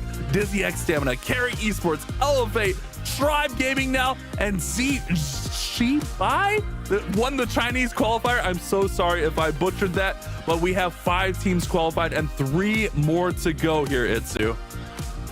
Yeah, I'm just checking the leaderboard points. Only BadZ should be now in position number 4, which means it is the highest seeding in the leaderboard without having a golden ticket. Ooh. Right after, we have Navi, and then the next team on the list would be Vatic Esports. So only BadZ now taking the number 1 spot over there, and with how they're performing currently, they have a really good shot then for the next August qualifier. But for now, as we have just mentioned, this is not the end of the stream because Tribe Gaming, they have indeed not finished the business right just yet. I think this is why Picasso is still concentrating, because there is going to be a rematch for Tribe Gaming versus Elevate. Elevate was the team who sent them to the lower bracket, and now they have the chance of competing against them again.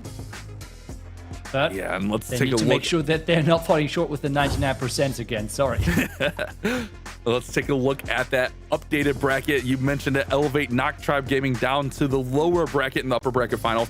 A Tribe were able to play back through and get back to the grand finals. Remember the score of that war, 14 to 12. So Elevate definitely had the edge. But now Tribe, if they want to win first place and that $15,000, they need to defeat Elevate 2 times in a row, which I don't want to say anything, but we saw 2 months ago, Elevate did drop 2 in a row. And unfortunately, they had to come back the next month to win their golden ticket. So Elevate are definitely prone to giving up a victory or 2 in the grand finals. But Tribe Gaming, they've just got to be on cloud 9 right now, knowing that they're going to Worlds. Yeah, I think they have to be really, really happy with this. But let's check out the MVP of that last match. And, well, B. Castro, the man himself, actually winning that MVP title for Tribe Gaming. 33% of you guys out there said he was the MVP indeed of this match.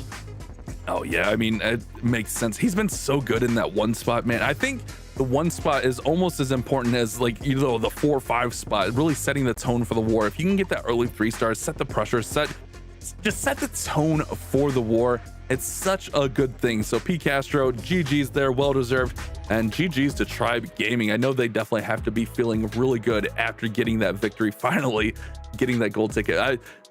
Kind of an interesting fact there with only BadZ now moving up the point leaderboard too. We got 1 more month of qualifiers, so if only BadZ make it back next month and have a strong running, they necessarily don't have to win a golden ticket. They can just get the points leaderboard ticket.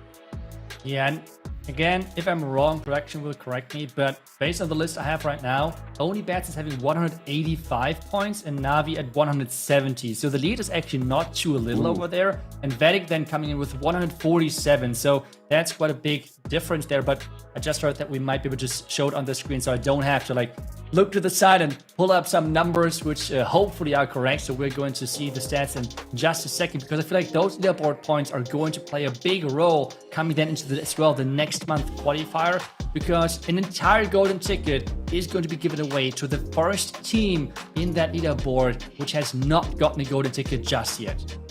Yeah, I mean, that's going to be a big thing. Not to mention, all of those teams are going to be playing for the last chance qualifier as well. So if you don't get that golden ticket there, you still have one more chance. But guys, don't go anywhere. We'll talk about the points. We'll come back with our grand finals after just a short break as we set the stage here.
Welcome back to the final match, the last hour or two, if there's a bracket reset, of the July monthly qualifier in this Clash of Clans World Championship. A golden ticket has been awarded, but there is still a $15,000 prize to claim. And both Elevate and Tribe Gaming want to get their hands on that money. Elevate in the upper bracket, while Tribe would have to win twice to be able to knock him down. But it is not too difficult for a team that has put up so many triples. Welcome back, Carbon. I think you've got an interesting segment to tee up for us. Well, actually, what the interesting thing is, we've got a special guest. That's what we have here. Let's go ahead and welcome the one and only Eve Maxi joining us here today. Welcome, Maxi. How are you doing? Hello guys, hi, I'm doing great. It's an amazing monthly final so far, and yeah, I couldn't be more excited about being here on the live stream. We're thrilled to have you, Maxi, and you've had quite a bit of success in the background. Off of the main World Championship stage, you've been racking up some wins. Tell us a little bit about that. Yeah, I guess you're referring to the Town Hall Cups that are currently taking place in the 3rd edition. Yeah, and I was actually playing in the Town Hall 9 Cups with I would say an ex-Tribe All-Star team as well as Rico, famous base builder in Clash of Clans, and it was quite successful. Yeah, we were able to win the first 2 editions, but the next one is up next weekend, so we're gonna have to see how that goes. Yeah, that's intense. It's amazing. You're playing at Town Hall 9, so it's a little bit of a step back that you're used to playing when you're playing in the competitive pro scene. How has it been different from playing in the very first and second one to this very last one? Has it changed? Yeah, that's actually a good question. It has changed indeed, because I feel like the competition has gotten a lot tougher. I think many people have watched at home and thought, well, Town Hall 9 is actually quite interesting, I should give it a try, and the number of teams competing has increased tremendously, and so has the quality of the opponents, in my opinion. There have been some very, very good teams right from the start, but now the density, I think, is a lot bigger, and I think it's going to be tough next weekend, but we're doing all we can to prepare and to be able to have the fastest attacks, because just like the last 2 editions, it's going to be coming down to time in the end. Well, Maxi, as Carbon just alluded to, you had an extraordinary run through your own professional career with 2 appearances at the World Championship Finals. in 2019 and 2021. Tell us what you make of Tribe Gaming re-qualifying now. Your former teammates now able to make it back to the main stage. Yeah, of course. I'm very happy for them personally and professionally. I have to say, well deserved. I mean, it looked like they already had their golden ticket, but then they had to fight against only BadZ, who's the better team, who gets the direct golden ticket qualification, and they were able to, you know, reset and, you know, come back from the short moment of joy I'm sure they had, refocus, and yeah, were able to take away that victory. A lot of the guys I have played with, I have so many memories together with them, and of course Tribe Gaming and the guys always have a special place in my heart. But yeah, apart from that, I think, as I said, they deserved it, and it was a crazy monthly final so far. And yeah, I mean, the two best teams will now fight it off in the finals, and that's also going to be very interesting between Elevate, who almost seem to be invincible, and the new golden ticket winner Tribe. Maybe that gives them the, you know, backwind they need. Yeah, Elevate's been what an impressive run they have been doing, but Tribe, they got knocked down to the lower bracket due to Elevate. You have the experience in the pro scene, being on teams like this. What is Tribe saying right now to each other to play in the grand finals? What would you kind of insight you think that they're talking about? Well, I guess Nebrax is probably just screaming. He'll be saying "Vamos" or something like that. Wir sind die geilsten, something in German, something like that. But yeah, I think then after a while, Kronos is going to be like, okay, guys, come on. It's very good, but we can be happy later. So now focus and let's just get the win. Let's just show them we're the best team and, you know, make them fear the tribe, something like that. Kronos is very good at holding these speeches at these intense moments. So I'm pretty sure he'll be able to, you know, keep his cool, keep the teams cool, keep them together, and yeah, let's let them focus on the next match. I think they will be giving it their all. I'm sure they had bases prepared for Elevate, more than enough, so maybe they'll have another set to use against them. But yeah, it's going to be interesting. At least they won't have any more pressure, right? So that's got to make it a little bit easier for them. Excellent. Well, we know that in addition to the teams that we've seen here today, there are some other teams waiting in the wings. And as we've already pointed out, P. Castro seems to be just intensely focused on the next match at all times. As soon as he wins one, he's already moving on to the next. If we look months into the future to the World Championships and see that there's now a Chinese regional qualifier with Sibai, Carry Esports waiting in the background, haven't seen them. Vatic Esports didn't qualify this month, but so many points on the leaderboard. What do you make of the rest of the field? Who do you think is going to qualify? And do you think Elevate has got the best shot, or is there another team out there that you've got your eye on? Yeah, those are all great questions, and I wish I would be able to answer them correctly, but I can, you know, only guess at this point. So what I'm pretty sure is that Elevate is still going to be extremely strong at the World Championship, because it was not just 1 month where they were, like, I would say the best team. They seem to be the best team this month as well. So there is quite the consistency for them. Their hit rates speak the same language. But then there's two specific teams I have my eyes on. One is Na'Vi and the other is Synchronic. Because Synchronic is the current world champion, right? And they have been struggling this year. So it's basically just the August qualifier, which is their last shot. Because I think in the leaderboard, they'll probably not make it anymore to come to the last chance qualifier. So Synchronic is one team to watch out for, and then of course Na'Vi. They were knocked down to the lower bracket, I think, almost every single time they competed. Then they usually had quite a good run, but they never were able to quite get into the final. I mean, now with Tribe, one more team is actually off the leaderboard list. So the challenge for the golden ticket from the leaderboard points is going to be very interesting next month. But yeah, I think Na'Vi and Synchronic are the ones to watch out for, have the highest probability to qualify, and I think Elevate must be the favorite at this point for the World Championship. Yeah, absolutely. Thank you so much, Eve Maxi, for joining us here today. I know you'll be watching the grand finals along over on your stream, so enjoy that one, and we'll see you later. Have a great one. Again, thank you so much, Maxi. Thank you very much, guys. Have fun. Thank you. So, Well, we'll be pivoting into our next topic now. Carbon, we have got just 7 minutes left between now and our next match. And I think I was just hearing, can you confirm this? Yeah, we're going to be bringing back the rest of the casters, and maybe we'll see what they had to think about our brief discussion there with Eve Maxi. He's a good friend of yours, Itsu. Did you find anything that stood out in what he had to say? I just like that he put some German into the interview as well. I mean, that was quite nice.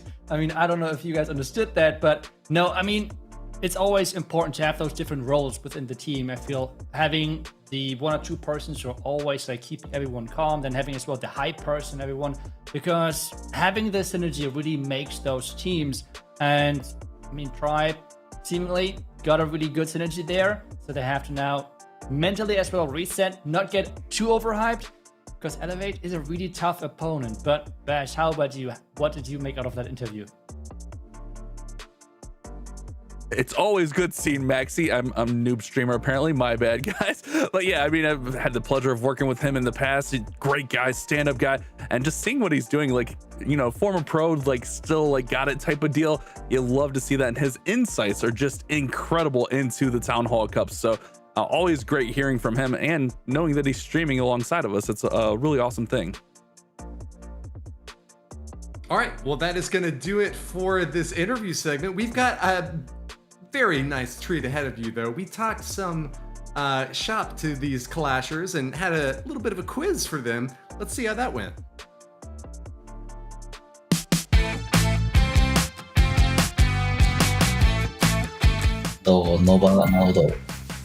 Nova. Oh, then it was Nova for sure. Foi o Nova. これは A ですね。 It was Nova.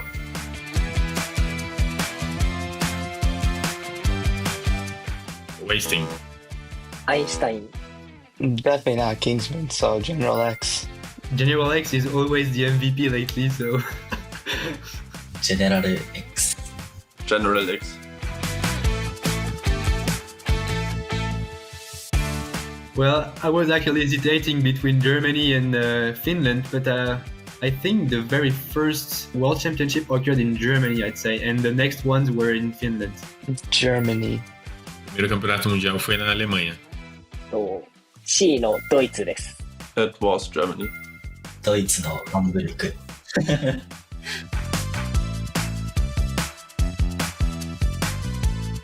I would say Elevate. Elevate. D のエレベートです。 It must have been Elevate. ああ、エレベート。 Elevate. Meu time.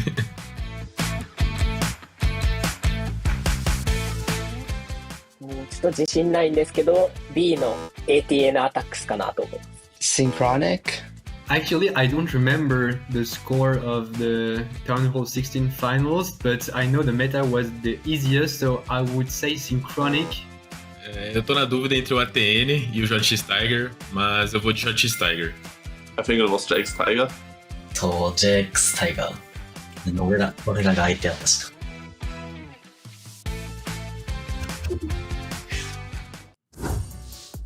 And we were the opponents. Gaku speaking from the heart there, unfortunately getting perfected in the World Championship Grand Finals, losing to JX Tiger. Man, brings back so many memories throughout the years there. It's such an impressive run to see these players continuing to come back over and over. And fun fact, Gaku has been the only player that has been to every single one. He's gotten all the golden tickets, all the years. And he's going to try to do it. I mean, he still has to earn it this year, so there's still a lot of work that he has to do, Bash. Yeah, I mean, they're not in a bad spot. They've been to our qualifiers all but 1 month here. They're sitting nice on the leaderboard, but yeah, time is definitely running out. You feel like it's going to be them, only BadZ, or Vatic on the points leaderboard, but I feel like one of those 3 teams hopefully win next month. I mean, there's still so much Clash to be played here to determine our final few spots, but I'm definitely looking forward to who does finally get that. But let's go ahead and hop into our next matchup here. I think you and Woody are actually going to take this one over, so go ahead and take it away, boys. Well, thanks very much, Bash. Yeah, that would be really thrilling to see if Gaku does manage to requalify and attend every single world championship. And I guess if he would win another one, not only would he have attended every single one, but he would be a 2-time winner as well.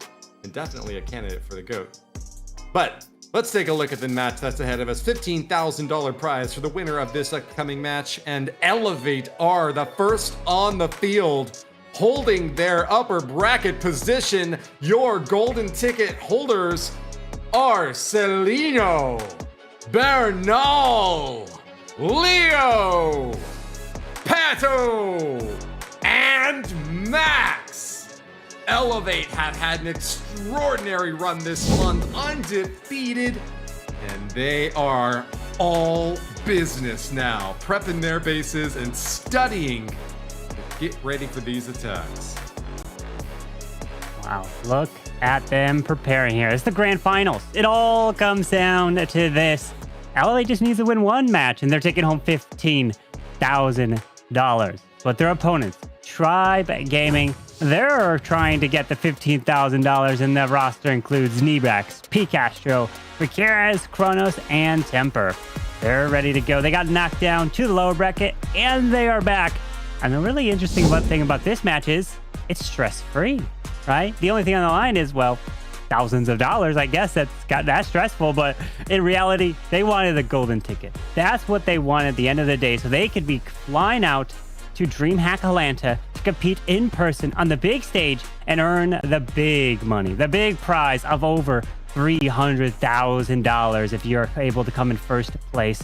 And that's really what they're able to do. But these two teams both have golden tickets at the moment, meaning this could be a rematch of a world championship matchup. Granted, they won't necessarily play in the very first round, probably there, but they could play later there in the grand finals. Who knows, sometime later in the world championship. But if we take a look at the predictions, it's unanimous across the board. All of us taking Elevate in this match, which means that if Tribe wins, then we will have a bracket reset and another match.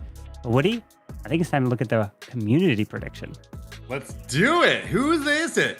Oh. 52% for Elevate, 48% for Tribe. And I think that this vote is a lot more revealing about how close this match is going to be than the caster predictions were. Although we were across the board for Elevate, I gotta say, I was very iffy after seeing how well Tribe did in that last match, earning their golden ticket and finding another opportunity to move on. The possibility of a bracket reset does loom large, but Elevate have just been so good. They already had their golden ticket. They didn't have the stress and the, just like jitters going into that last match. And so they've been playing cool. They've sat back and watched Tribe, and that's an advantageous spot for them. And I think that's why I give them the tip of the hat in my prediction for this next match. But you can show your support for the team that you believe will win online at event.supercell.com/Clash of Clans. That is the place to be if you want to earn rewards while watching the show and express your support for the team that you think is going to take the title. Let's kick it off, Carbon, and introduce our first attacker. We are getting ready for P. Castro, and he's been so calm, cool, and collected for all of his attacks. Even after the attacks are over, they get the gold ticket. He's like, okay, I've done it before. I've won the world championship before. I know what this feels like. I just want to focus on continuing to win and earn that $15,000. So maybe, just maybe, if they win this and then win the bracket reset, will he actually be celebrating? Because then they earn as much money as possible this month. Sneaky Royal Champion to dive deep into the base, catches that multi-gear tower to start things off, and with 5 more invisibilities yet to deploy, this is going to be a long bomb stab into the core. It's a little bit of a CC pull there, and we see a couple of rocket loons popping out. Got to stay off of that minion prince, and with the invisibility spells, might just be able to pull it off, but a little bit of an awkward deploy there. It's going to force the retarget into the center. That's the last chance to make that stab at the ricochet cannons. Not necessarily the highest value targets that I'd like to see there, but P. Castro looks pretty happy with what he's done so far in terms of funneling, and the deploy is done. Recall him out and get ready for the main attack, Carbon. That is some nice value to start for P. Castro as the queen is off to the right. The poison was clearing that furnace, and it is now gone. No more furnace mites jumping across as he's going to power through into the scatter shot. Grand Warden is down with the Apprentice Warden. Going to move into the enemy Royal Champion slowly as these roots will be opening up the walls. Still yet to deploy that troop launcher. I'm curious to see when it comes down, because typically you'll be putting balloons in there so that the balloons can then get out in front of those healers and protecting them.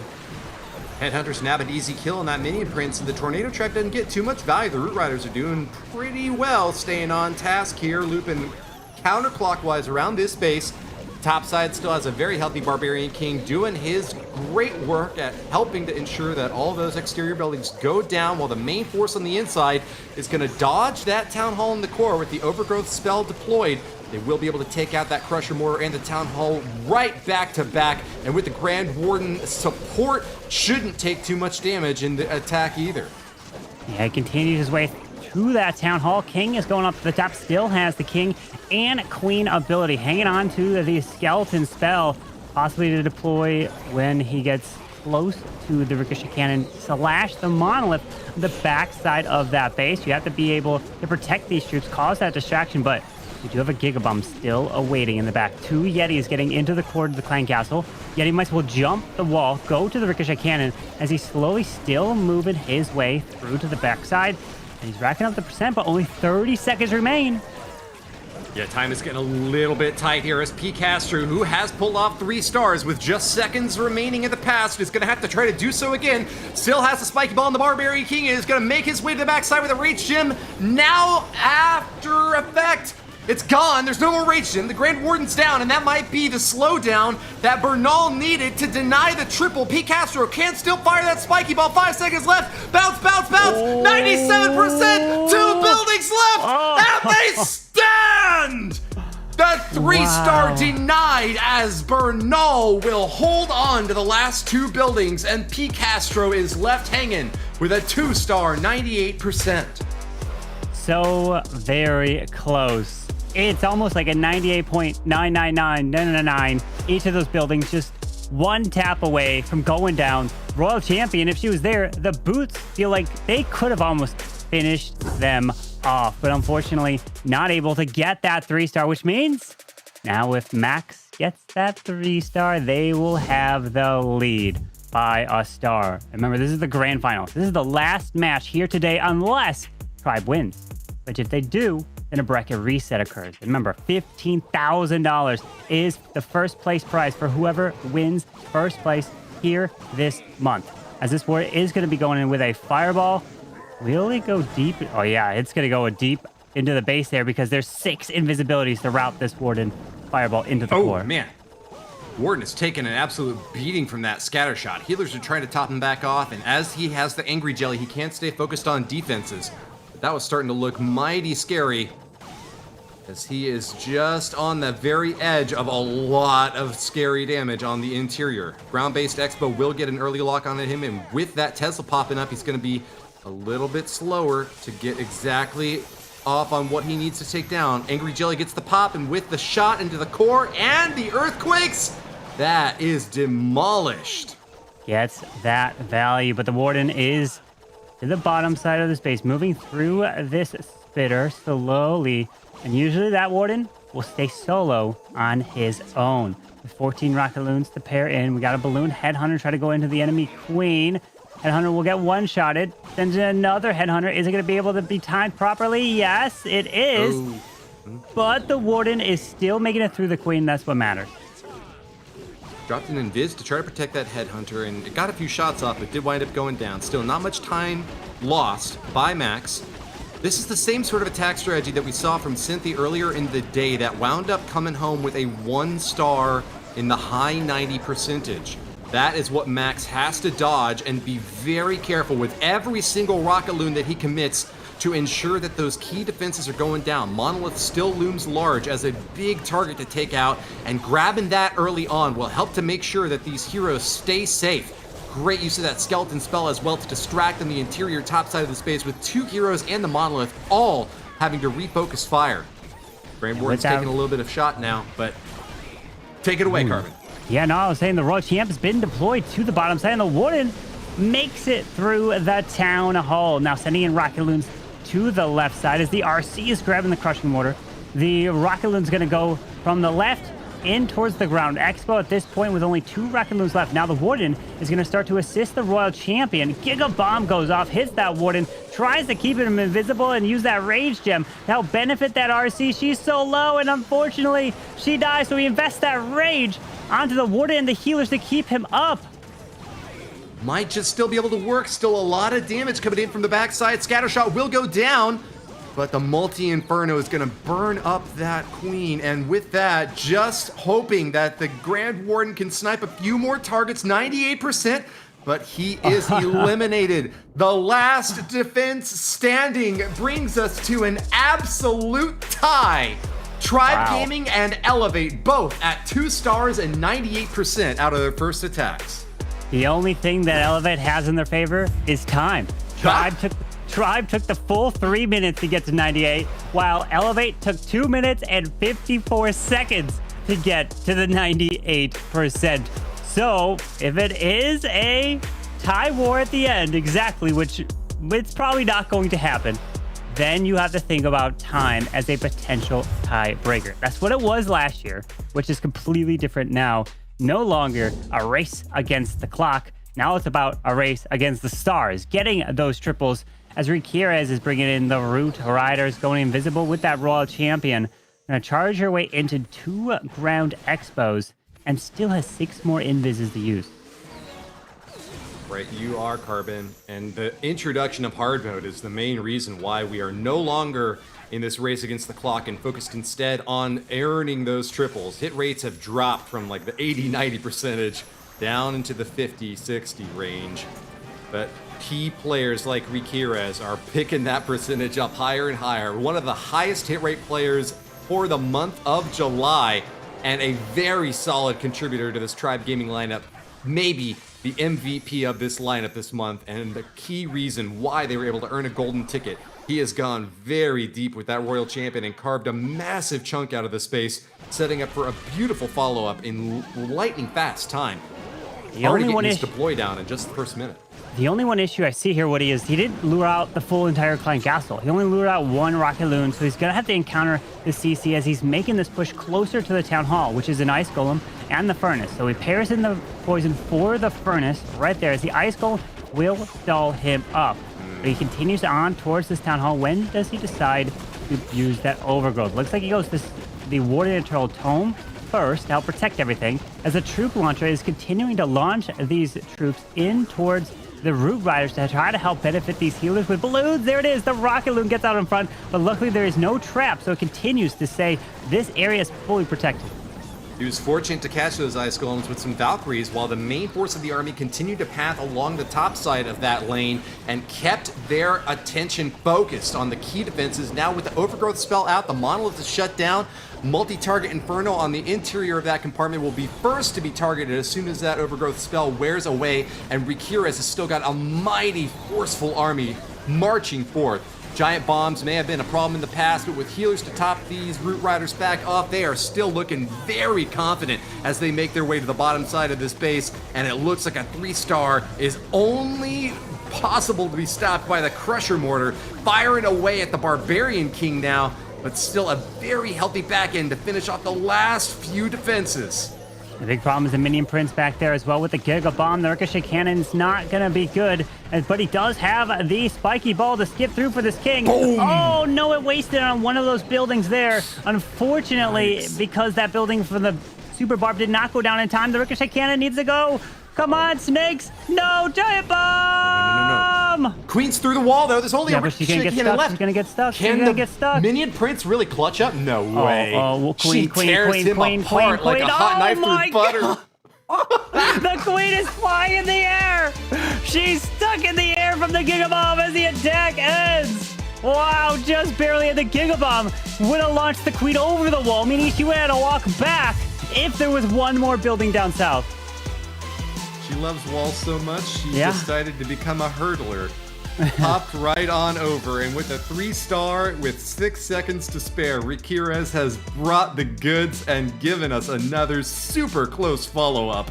What a showing from Tribe Gaming, keeping the faith as they get a 2-star defense against their longtime foes and then put up a 3-star right afterwards. Pato has got his work cut out for him against Nebrax's base in the 4th attack of this war.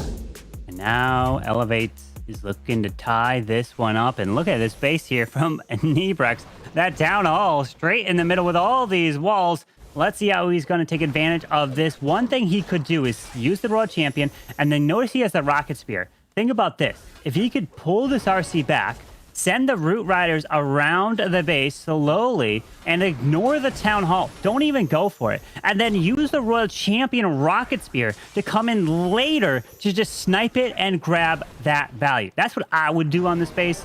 Let's see what he does.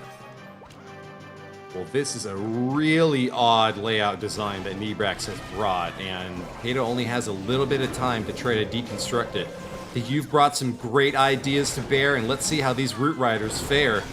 Headhunter on the backside is a little bit awkward, but it does manage to snipe it without too much damage on the heroes, and an early pop of the Grand Warden's Eternal Tome will protect on the entry point here, as that Crusher Mortar is not going to get any value against invulnerable defenses. Monolith on the right side as well is another really important defense to take down early on, and with the overgrowth on the Town Hall, Pato is saying, I am going for all 3 stars, ready or not, here I come. Let's see when he deploys that Royal Champion. Wait, no, he must have. She must be in there. Oh, no, she is in the mix there, because I was like, there's no recall. He had to have already redeployed her. So he's just going to power through with the RC. And one Yeti did make its way to the Town Hall, but it's actually on the Ice Golem. And now he can actually grab the Town Hall with her ability, as she'll reach over soon. Kingston on the outside. Ice Golem to the far left as well, with Headhunters coming in the mix. He's got a lot of power still pushing around this base. Grand Warden getting low, though. He's been taking some shots from the Town Hall, and he is very danger territory. Boom! Grand Warden's out, and this attack is toast. Oh, it's looking... I think it's still looking... Well, actually, hold on. I was going to say looking great, but this backside is a lot of damage, but the Queen and King still have their ability. The RC burned her ability, but not able to take full advantage of the Rocket Spear, unfortunately. Oh, wait a second, hold on. Things disappear really quickly, unfortunately. But it's going to be the King ability that needs to clutch this.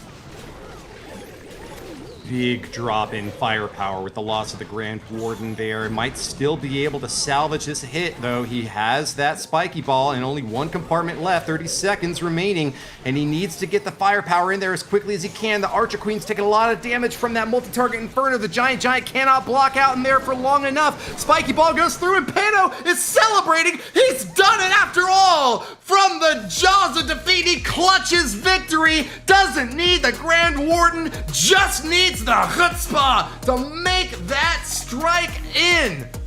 5 stars to 5 stars on a 39.6% average destruction.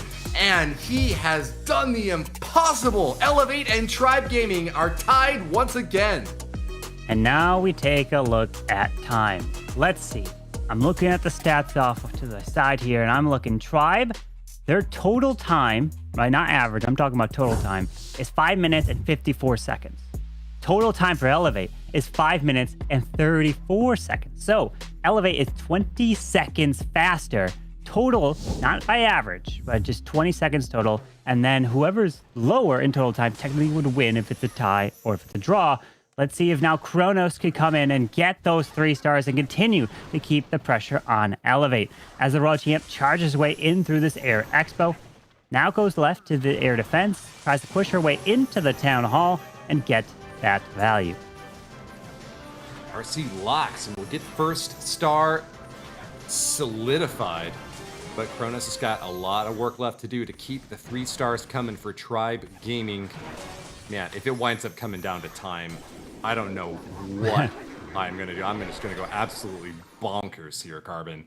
But still, yeah. It seems like everything is still going according to plan here for Kronos. Got a nice early stab in there and a CC pull. The poison now out to take care of that furnace. We'll see as the Root Riders are pathing to the bottom. Ice Golem dies. No! Unfortunately, didn't die to the residual poison effect.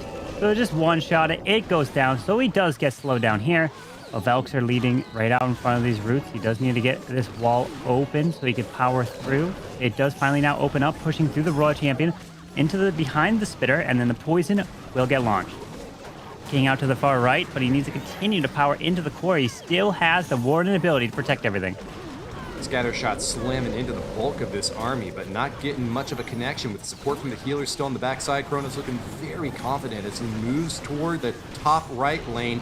He does take out a multi-target Inferno, which was not covered by the Overgrowth spell, and with those Giants now cruising up onto the top side, he will pop the Eternal Tome, soaking a ton of damage from these heroes, trying their best to defend, but Chronos will keep his path clear.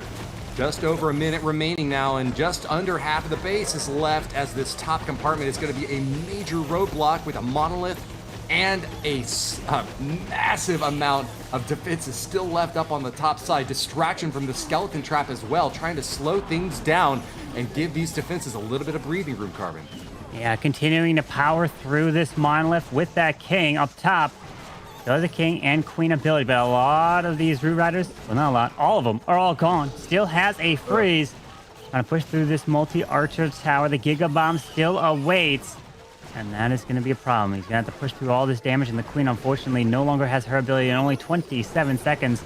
And Elevate is looking to have a strong defense here. It's just passing into the 80s, freezing up that core, barely keeping that queen alive. And that's actually the cloned queen there. Oh, wow. As he does trigger the Giga Bomb, but the problem is only 12 seconds. Yeah, I got a few more shots off with that cloned queen, but just not going to have enough time to wrap around the rest of this base. The queen is looking very healthy thanks to the healer support, and with the bouncy ball does manage to nick those defenses in the core of the base, but can't tear them apart. And with a 2-star 93%, try to set a high standard, but one that Elevate has shown time and again that they can surpass. Absolutely. Elevate can 100% get higher than a 93%, a 2-star, and that's what they're looking to do. They're looking to bring in the 3 stars here. Remember, if Elevate does get the victory, that's it. This weekend has come to a close, and Elevate will win first place in the $15,000. They don't take home a golden ticket because they already had one from last month. Tribe earned the golden ticket only because Elevate made it to the grand finals, and they were the highest remaining team, and that defaults them to the golden ticket. Because this year is different from the previous years. If you earn a golden ticket, you can continue to compete in the World Championship for the sole reason of proving that you are consistently the best, and 2, allowing you to earn more prize money. Because why not? Because these pros are so good, they deserve the chance to continue to show why they should be at the top. We are seeing Leo with the Root Riders as well, and continuing the classic Royal Champion chart. Visibility's aplenty to keep her on target, and that is going to be a major commitment from Leo, but does find her way into the core of the base, taking out a ricochet cannon next. Poison is down, and that could cause a little bit of a problem here for our Royal Champion. Spirit Fox right behind is taking a little bit of chip damage, and it's getting awfully low. Hope to avoid any more traps, and they will indeed. With the recall out, Leo is going to set up for the next stage of the attack. Top lane is going to be Root Riders storming through, targeting onto the defenses. They will pivot off onto that Tesla next as they make their way toward the scatter shot. Yeah, with Super Barb to the left, trying to help grab the building to force a potential funnel as the Roots are making their way through to the left. Ice Golem Queen, King as well to the far left to then loop these Root Riders deeper into the middle near that monolith. As the geared up cannon is firing upon his troops, still has the Warden Eternal Tome, not using it just yet, but he does have to encounter the Clan Castle, which includes that furnace right near that Town Hall. So this Warden ability will be clutch in the middle. That'll be a lot of value as he still is powering through. Maybe wait until the Ice Golems are gone before using the Warden ability. Yeah, I mean, if the Ice Golems just freeze him up when he's not taking any damage, then he can just sit there and let it soak. He's not too worried about time as he's done a lot of great work already and will pop it right as soon as that Overgrowth wears off. Leo is looking so good right now, but there's a little bit of awkward pathing now still as that bottom compartment is still standing tall. They need to pivot off of that Town Hall and get down to the bottom of this base and help out that King. It looks like that's exactly what they're going to do, and Leo is just not even breaking a sweat at this point. Huge army still remaining for the last minute of the attack and still holding on to an invisibility spell in case things get a little hairy. He's going to distract that Crusher Mortar with a skeleton spell of his own up top and will make sure that the rest of these heroes on the backside can stay safe. Invisibility for the Royal Champion, and this base is donezo. Absolutely crushed. Still has the king ability. That queen ability was pretty much swag, didn't even really need it. And Leo delivers the 3-star for Elevate and putting him in a star advantage in the moment and percentage as well. Not by too much percentage. It's well within a small bit of an attack that could completely change at the very end, granted. But they've got the star lead and the percentage lead as well. Leo took a sip from that limited edition orange World Championship water bottle that he had on his desk there, just showing off the amount of skill, experience, and time that he's had on the pro scene. But with that, we now have a clear and decisive lead for Elevate. Only just 7 percentage points ahead. But a full star in their favor means that Tribe, next to attack, have got their work cut out for them, to be sure. Nebrax is on the offensive and is in the same position that he's been in time and again in wars past. On the back heel, but not out just yet. He has got to bring a 3-star in to keep Tribe's hopes alive.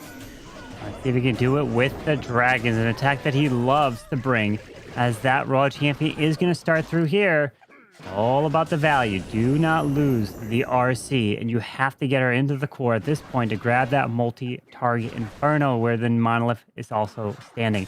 Invis on the RC there. You're going to have to make the Wizard Tower invisible. Probably. Hold. Wizard Tower invisible. Wait for it. Oh, no. Yes, there you go. Invis, and perfect. Now gets that RC to path into the core. Beautiful timing there and perfect pickup by you, Carbon. He also nails the Monolith. Oh, does it go down? Yes, barely does. The Electro Boots finish off that work just in time and knocks apart a Fire Spitter as well. Does he manage to finish it off? There's no Builder's Hut around there, so he should be able to. Yeah, the last invisibility goes down. Spear takes out the... Oh my god, he's just gone from the full right side of the map all the way to the left side. And is going for the Town Hall? Oh, he had one more invisibility spell. I'm surprised he didn't use it because I feel like he could have gotten it down. Just maybe. Let's see, as he drops an archer to the far left, the Ice Golem goes back and forth and stays in the poison and might just die. Ice Golem is... Oh, no. It's literally got the smallest tick of health there. Staying alive, and unfortunately, it's going to go off to the Queen, slow her down. But the Dragons are now down, but the Town Hall is still standing, and too bad he didn't invest that invis for the RC to try to finish it off. Ice Golem is going to slow down this Queen out of the right side, whose ability might get forced if he's unlucky here. Looks like the King is still chopping away. Oh, yep, that Queen ability just got forced on the right side. Bad news for Nebrax, who was definitely hoping to utilize all that DPS on the deep end of the base. Still, with a great RC charge, he's got a solid shot at still clutching this triple.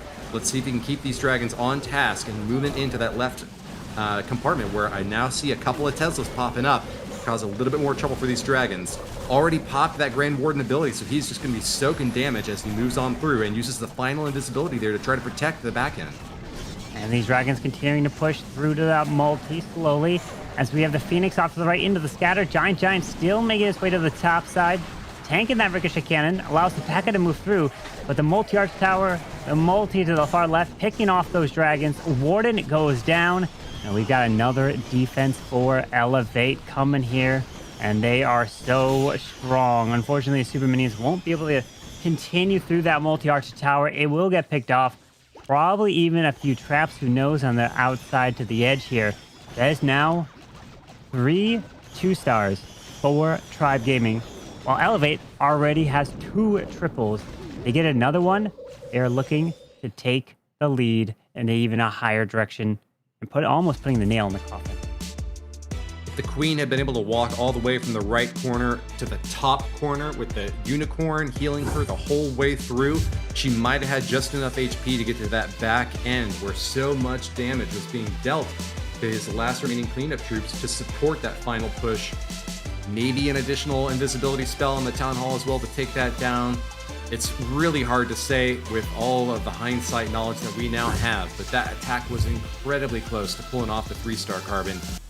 And it'll be up to Bernal now to try to push this advantage even further and see if he can kick Tribe off the map.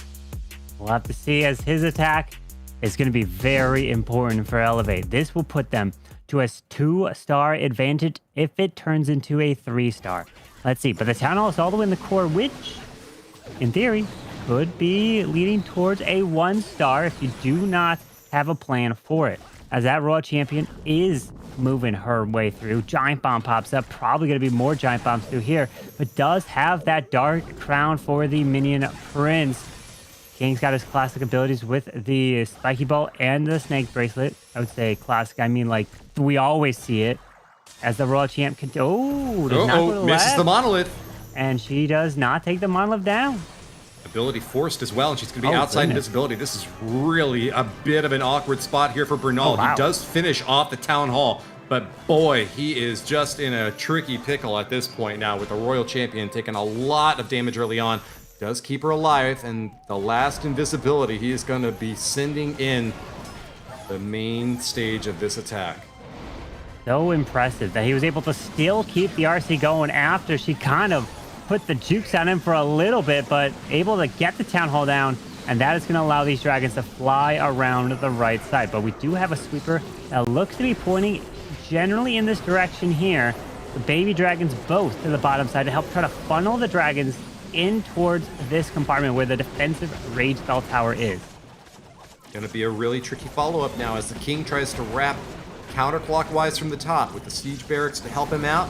And on the bottom side, dragons up plenty. Very, very healthy still, and with the poison that he can even drop in to help out at any point if skeletons come through.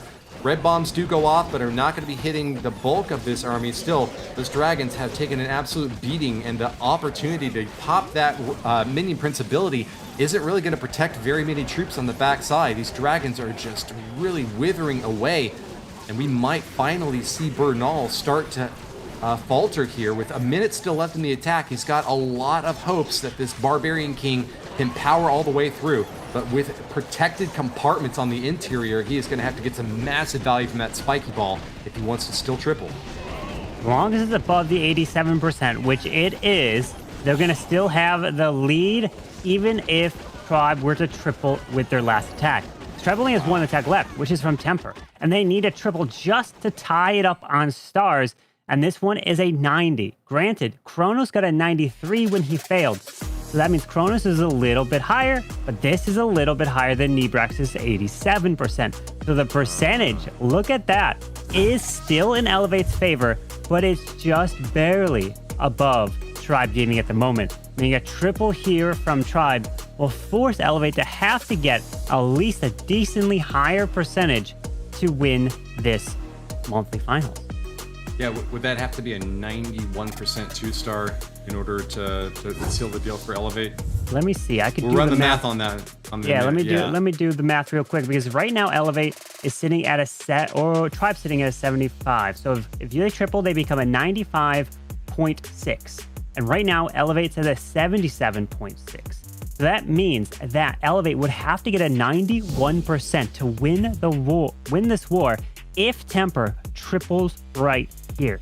So Selenia would have to get a 91% 2-star. 90% would be 100% tie in this match, which right now Elevate are winning on time. So technically all they would need would be a 90 or higher. Well, Temper knows that if he just gets a 2-star, then Elevate can walk all over the last base with a 2-star of their own and finish off this war in their favor to claim that $15,000 grand prize. Temper needs a triple here and now, and then an excellent defense against the last attack from Elevate. Nothing that you can definitely rely on, and so he has got to put every ounce of pressure that he has against this assault. Holding on to 4 healers, an Apprentice Warden. He's got a lot of support troops ready to back up a big old Root Rider assault. Didn't go too deep into this space with the early strike from the Royal Champion, but with the Giant Arrow, he's cutting up a lot of those interior defenses. Monolith is still standing, a big target to worry about later on, but with an Overgrowth spell to shut things down, and with additional damage rolling through from that log launcher, he might just have the angle of attack that he needs for the 3-star carbon. Yeah, pushing through this Giga Bomb though, the log launcher going to open the walls leading into that Monolith. You have a balloon off to the far right, does go down here, but the Queen is now going to join in with these Root Riders as the Yetis pull and trigger the Giga Bomb there, so they take a lot of damage. We do have a Tesla to the left. Belk will clear that. The king is not yet deployed, so he's hanging on to this king. Going to be using it somewhere. One rocket loom pops out of the CC, and a few more distraction air skeletons are going to have to cause a little bit of mayhem to keep Teamper at bay. Still, the monolith is still standing with 2 support multi-target infernos right next to them. That is going to be a lot of damage dished out onto this main force. The rest of these C2 troops are trickling out now, and the poison spell got a little bit of value onto the furnace on the backside, but the ice golem is going to slow things down even more on the top side, and an ice golem right there in the core. The monolith is just going to be wailing away at the frontline troops now without any way to get rid of it that quickly. They have brought one root rider way far down. The pathing is still a little bit scary with the last minute of the attack at 70% and 1 star. Teamper needs to finish this base off and clear his tribe team to a victory. He does have the Earthquake Boots, which opens up the walls for the queen on the backside. She's going to follow the king now through into this town hall. We have a Ricochet cannon to the far right. We have one Headhunter, a Goblin as well to use. Try to help be used for cleanup, but only 30 seconds now remain. And Elevate is happy. They're thinking, yeah, this is not going to convert because the queen's dead. Panto celebrating, and it is a defense for Max, which means that Tribe's going to be at 11 stars. And all Seleno will have to do is get a 2-star and Elevate our back-to-back monthly finals champs, winning $15,000 last month, winning $15,000 this month. And that's $30,000 just within 2 months. That's insane. We don't even need to bust out the calculator for that. Elevate says, don't call the accountants just yet. Just call the banker, because we're sending the check straight there. Tribe Gaming with a 2-star and 91% from Teamper are finished at 11 stars total. And right you are, Seleno eats 2-star attacks for breakfast. That is, he'll left-handed, he'll do a 2-star with his toes. He'll do a 2-star in his sleep. This is not going to be a problem for him at all. And with the confident knowledge that he can close out undefeated the last attack of the entire month, let us see what he has to bring to bear against Teamper's base. Let's see what he needs. Obviously, it's the 2-star, but he doesn't even need a 2-star to win. He just needs an 82% 1-star, and that's enough as well. So, hey, you got to know all the outcomes just in case, right? Because you have to know the scenarios, just the plan. So obviously you go for the 2. That's the safest approach, just to lock it up. But if it comes down to percentage and you only do somehow get the 1, you got to get the 82% there to lock it up. It does pair in that Earthquake right through that Town Hall. Raw Champ's got her ability, and he still has a handful of invises, and this Raw Champion will easily take this core down. Oh man, any marginal hope that Tribe must have had is just gonna wither away as Elevate Seleno takes the Town Hall and will work toward 50% when the victory will be complete. With this upper bracket showing, Elevate with an undefeated run through July have cemented their position as the terrifying team to beat. Synchronic may be the reigning world champions, but without a golden ticket in their pocket, Elevate are the once and future kings. You know that these teams are going to be planning for attacks like this going into next month. And for those that don't have a golden ticket, next month is their last opportunity to get a golden ticket outright, other than the points leaderboard and the last chance qualifiers, because next month will also very heavily weigh on how many points you're getting and who is able to move into the last chance qualifier. So if you perform very poorly and do not make it to the monthly finals next month, then your hopes of getting a golden ticket are out the window. So let's see as Seleno is continuing through with these dragons through that right side. And my friends, he has gotten that 2-star, and Elevate are your July monthly finals champions, taking home first place. First place with $15,000. And not just winning, but an undefeated march through the upper bracket, knocking Tribe apart in 2 separate wars and demonstrating decisively that they are at the top of the game. Tribe have earned a golden ticket, but they have got their work cut out for them in the months to come if they want to make their way to Atlanta with a hope at dethroning this Elevate squad, which just does not show any weakness at all. It's so impressive what they've been putting together here last month, this month, and throughout all of the different events. Congratulations to Elevate winning this month's monthly finals and really proved why they deserve to be at the top of Clash of Clans esports. And we are going to be seeing them and Tribe Gaming in the World Finals later this year in DreamHack Atlanta. So we could see this as a rematch possibly there, or they could even face off next month in the monthly finals, where all of you at home can also prove that you have a shot to try to win a golden ticket. So make sure you are signing up your team in-game for the Esports Hub.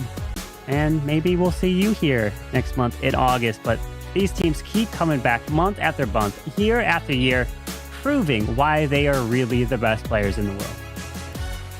Absolutely. The consistency is exactly what we look for in a high caliber, high powered, super burst opportunity. Elevate at the very top are worthy of your accolades. $15,000 for your July monthly finals champion. Such an impressive performance, not only on the defensive side, but on the offensive side as well. Bringing 13 stars many times, getting exactly what they need, and of course, going through the upper bracket and not losing.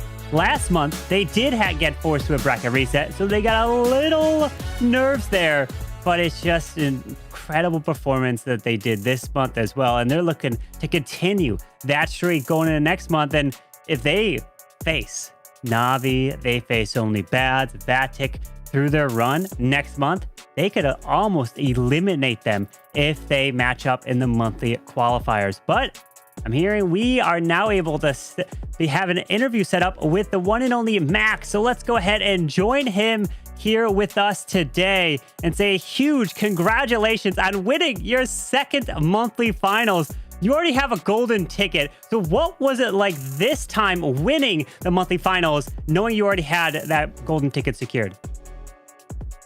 Thank you so much. It's an amazing feeling. I don't think any team has ever won 2 monthly finals before with the new leaderboard format this year. So it's incredible to be the first or one of the first teams to do this. Yeah, we're really happy. I can't believe it. Max, we've alluded to this before, that some of your teammates as former world champions and now having a golden ticket, returning for the possibility of becoming the first squad to have members with 2-time world championship titles. What do you make of your chances for that opportunity now that you know you've won another monthly final? I mean, we're feeling really good because even before last month, we finished second place. So top 2-3 months in a row, we're definitely feeling really confident in winning the world championship is definitely our goal. And I think we can do it for sure. It was an impressive run to win again, but did you guys do anything differently? Obviously, you've won it in the previous month, but did you guys kind of take it easy a little bit, or were you guys still with the gear all the way down, going in just like you never had a golden ticket? So what was your guys' approach going into this month? Yeah, we still took things quite seriously. We spent a lot of time, especially on the base building side, doing a lot of testing and trapping against our opponents. There was a little bit less pressure knowing we already had the golden ticket, but we still worked just as hard. Well, Max, winners get prize money and interviews, and the losers just have to sit back and listen. I wonder if you've got any message out there for the other teams that were competing against you today. I mean, huge shout out to Tribe for winning the golden ticket, even though they didn't come in first. I mean, they put up a great fight in the lower bracket as well. I don't know, like coming and able to do that after the loss is, definitely pretty difficult. So huge shout out to them. And BadZ as well, they played really amazing after finishing second last month. And I hope to see all these teams back again next month. So I don't want to put you on the spot here, but there's only a few golden tickets available left up for grabs, 3 of them. Who do you think has the best chances of getting it? With the way only BadZ is playing, I think they'll definitely get one, whether it's next month or in the leaderboard. Okay. I'm also looking at Vatic Esports. Na'Vi are still really strong, and I'd love to see Synchronic make it as well. but I'll know only 3 of them can make it, but we'll see. Well, you've done everything you've needed to do so far this year to make yourselves the team to beat. Congratulations again on your monthly finals victory. We appreciate you coming in and sharing your thoughts with us during this time. But go back to your team now, celebrate, and get ready to spin those winnings as you prepare for the World Championship at the end of the year, Max. Thanks again. Thank you so much. Bye. Amazing performance from Elevate. Just unbelievable. Like he said, they came in second 2 months ago. Then they came in first. Then they came in first. They're clearly the favorites to win Worlds at the moment. Let's go ahead and welcome back Itsu and Bash here to the cast and just break that grand finals down. And what a performance. Let's start with you, Itsu. What is your thoughts on Elevate and what they've been doing over these last few months? I mean, it's just mind-blowing. It is super impressive. As Max said, they are the first team ever of like winning 2 qualifiers in a row. In general, just winning 2 qualifiers, which is really not an easy task. And I think, if I remember correctly, I think they're now 3 times back-to-back in the grand finals as well, because I think they were in the finals before, but they lost there. So they are setting records currently, that's for sure. And as well, seeing that they're still so motivated and everything about the base building and not keeping not letting the pressure go is really something quite impressive for them, and as well about the mindset. How about you, Bash? Oh yeah, I mean, they definitely have to be the team to beat right now. They look so unstoppable, and they just keep getting stronger. They had that first upper bracket run where they got the bracket reset and lost, and then last month they get the bracket reset and won, and this month just straight up winning it. But remember, they won it. They already had the golden ticket, but that means that Tribe Gaming were our golden ticket winner for this month. So we're seeing more and more teams qualifying, and there's really not too many spots left here, Woody. Dizzy X Stamina, Carry Esports, Elevate, Tribe Gaming, and Seabuy will all be at the Clash of Clans World Championship later this year at DreamHack Atlanta. But we've still got another monthly qualifier in August ahead, as well as the points leaderboard and the last chance qualifier. There are 3 more golden tickets to hand out, and you've heard from the teams themselves who they think might be at the top. But let's see now the end of the July monthly finals with the standings finalized and the prizes accumulated. Elevate with 15K are at the top. That is a lot of prize money, especially considering that they're winning this back-to-back, and the month before they have received $8,000. But let's switch the graphic and let's go for the points leaderboard and how that is currently looking, because with now handing more and more golden tickets out, this is getting really interesting. Only BadZ now in the number 1 position when it comes down to the teams who have not claimed a golden ticket just yet, 15 points ahead of Na'Vi. Look at that. The one thing you have to take into account is you still want to be in the top, towards the top, for having a chance at getting in the last chance qualifier. And Synchronic just barely hanging on there at number 10. And it's just an impressive run that Elevate's done, proving why they are at the very top with a golden ticket, 280 points. But we've talked about only BadZ in that number 1 spot, having a potential chance of getting a golden ticket if they don't get it next month. But granted, they do have to make it to the monthly finals only if Na'Vi also makes it, right? So it depends on how the other teams do that can affect where they end up. So it's going to be such an amazing match for next month that you're going to want to tune in, not going to want to miss. And then all of you at home can also try to compete. And if you do get far enough, you can try to upset these teams and take them down as well. So we'll go ahead and get everyone's final thoughts here as we are wrapping up this one. So we'll start off with you, Bash. Yeah, I mean, just an amazing month. I mean, Elevate have to be the team to beat here. Who's going to slow Elevate down? That's going to be the question. Obviously, we still have a lot of time until Worlds, but we still have a few more golden tickets to give out. But for me, my eyes are on Elevate. Who can stop them in the next month's qualifier? What are you feeling? I think that the change in the format this year to allow previously qualified teams to continue competing in future monthly events has really shaken up how teams are approaching these monthly finals. We saw already in this case, Elevate advancing to the grand finals, and it resulted in Tribe earning their golden ticket in second place this month. The same thing is going to happen next month. If past is prelude, we're going to have more already pre-qualified teams making it back to the monthly finals. The potential as well for this leaderboard to be completely reset, as several teams at the top have already earned their golden tickets. This August month ahead is going to be the most crucial month of competition, and I'm really excited to see how it unfolds. I mean, I agree 100%. The next month is going to be crazy. And for me, always something interesting to look at is the meta, because we have seen for sure a tendency over this qualifier that dragons are getting more and more priority again. So we feel, I don't know, maybe a shift in the base meta that people are defending those dragons again. We have seen way more black mines on the outside of the bases to defend versus healers, which is obviously then weaker versus those dragons. So there were a lot of things which favored the dragons, but at the same time we have seen now the first couple of times throwers, again, a couple of super witches, even super bowlers, to seeing those troops making it come back, and pros are putting more time into identifying those bases, maybe utilizing some of those less used troops. That's something for sure I'm excited about for the next month, Corbin. Yeah, it's so exciting. Cannot wait for next month in the August monthly finals.